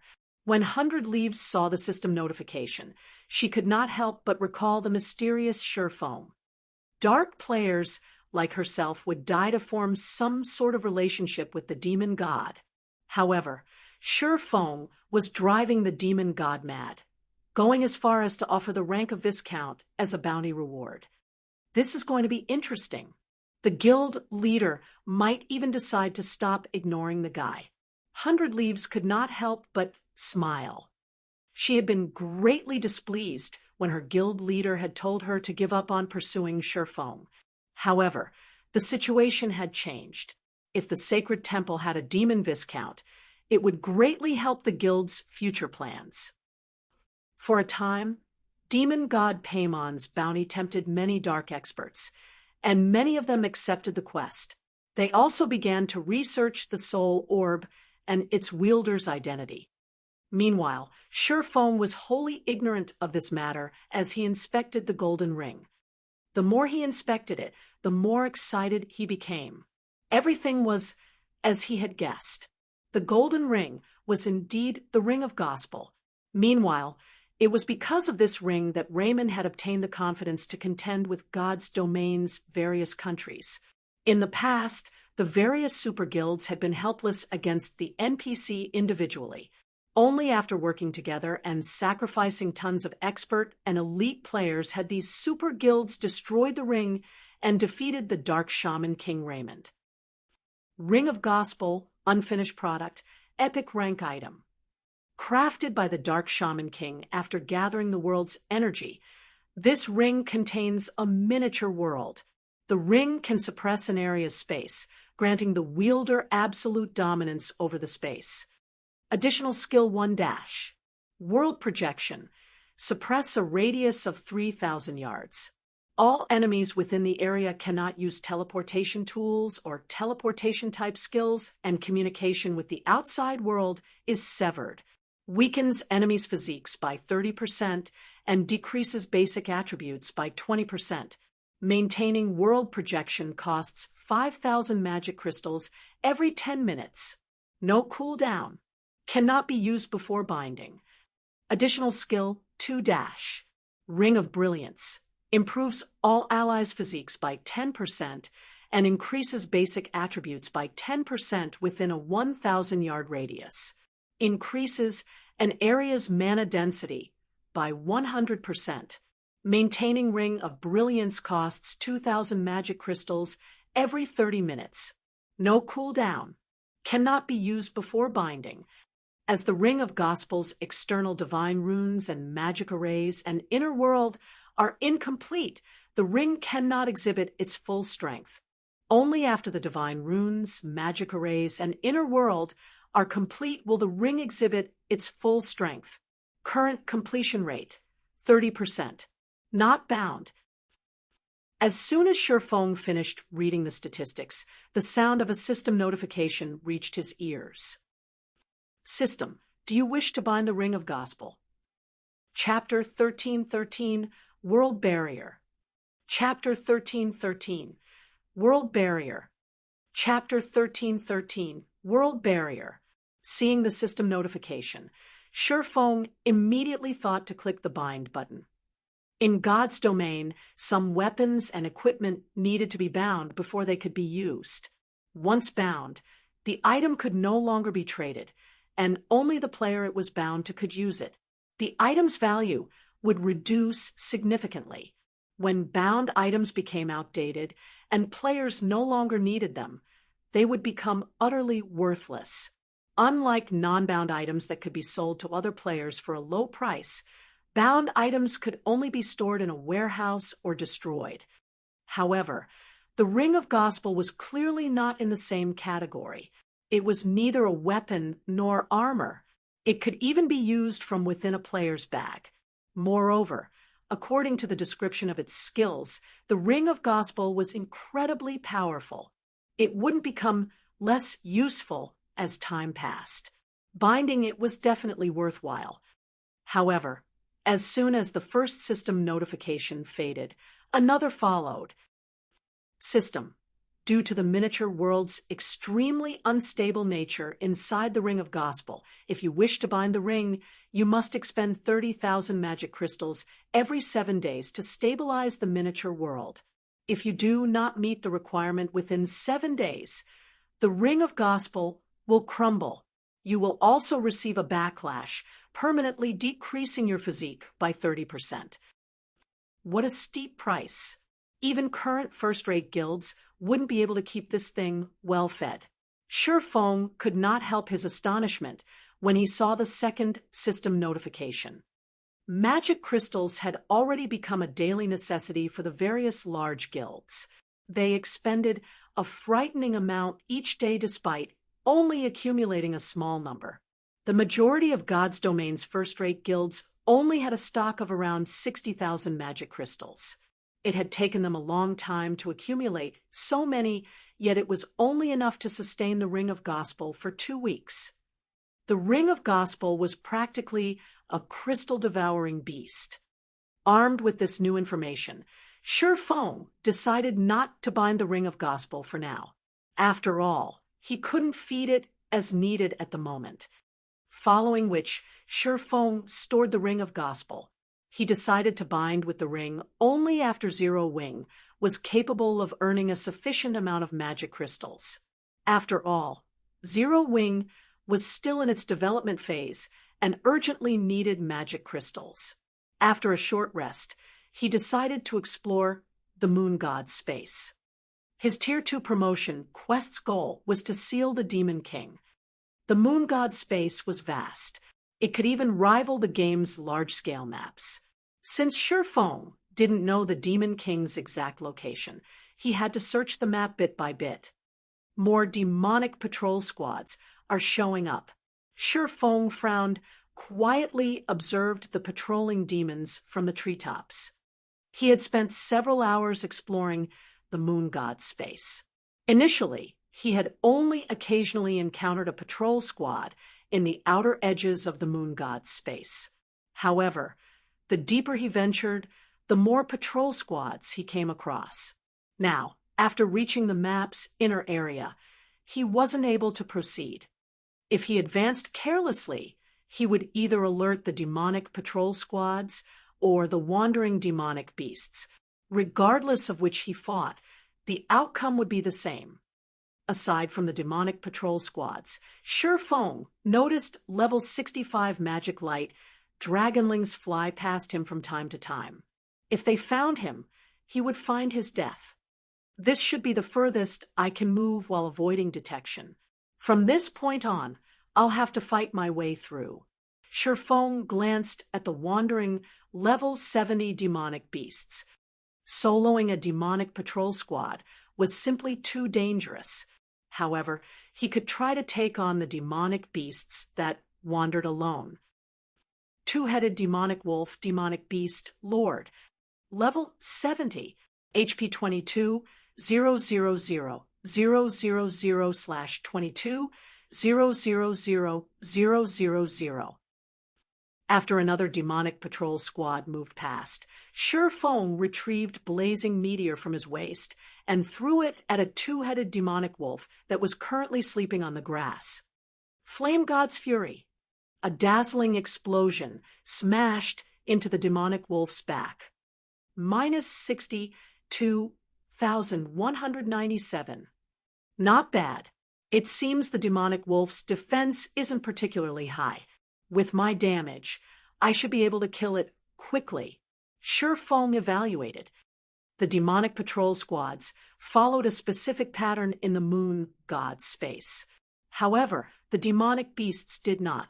If the fight dragged on, he would likely attract a pack of Lord-ranked demonic beasts.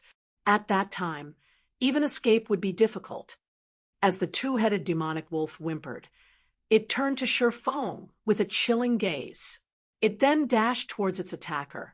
Feng turned and fled, luring the demonic beast away from the path of the demonic patrol squads. The two-headed demonic wolf was very fast. Despite activating Windwalk, it caught up to Feng quickly. Its two heads then bit at the swordsman from two different directions. Turning his feet, Feng spun, his head only centimeters away from the demonic wolf's right maw as the latter moved past him. With the demonic wolf's side exposed, Feng activated Phantom Kill and 9 dragons slash, working with his doppelganger. He then launched a series of attacks at the two-headed demonic wolf's soft belly, both dealing over minus 10,000 damage with each attack. Although the two-headed demonic wolf tried to turn and retaliate, Feng's physique rivaled that of a Tier 2 player. Both he and his doppelganger remained at the demonic wolf's side. The demonic wolf was too massive to defend itself or counter the attacks. After 10 minutes or so, the level 72-headed demonic wolf collapsed before Feng's feet. From start to end, it hadn't even scratched Feng. HM? This place is quite good. Not only do the monsters here award EXP, but they also drop 7 luminaries shards. Feng rejoiced when he noticed an inconspicuous crystal shard beside the two-headed demonic wolf's corpse. Previously, to reach the research area, he had spent 507 luminaries shards. The expenditure had been painful. Now that he knew that the demonic beasts gave EXP and 7 luminaries shards, he regained his motivation. After picking up the shard, Feng proceeded to lure more monsters. Time passed quickly. While Feng grinded demonic beasts, the battles in the Azura Mode Regional Dungeon Frozen Scar were unceasing. However, these battles were not between players. Rather, they were battles between players and snow giants. As more time passed, the commanders leading the teams from the various large guilds discovered something. The snow giants were growing stronger. After fighting repeated fights with the players, the snow giants had begun to learn the players' combat techniques, becoming increasingly difficult to deal with. This slowed the various large guilds' progress through the Frozen Scar. In contrast, Heaven's Burial's team rested leisurely in the Frozen Scar. Not a single snow giant could be seen. Logically, This shouldn't be possible. This was all due to the dozen or so one-horned humanoid monsters not far from the team.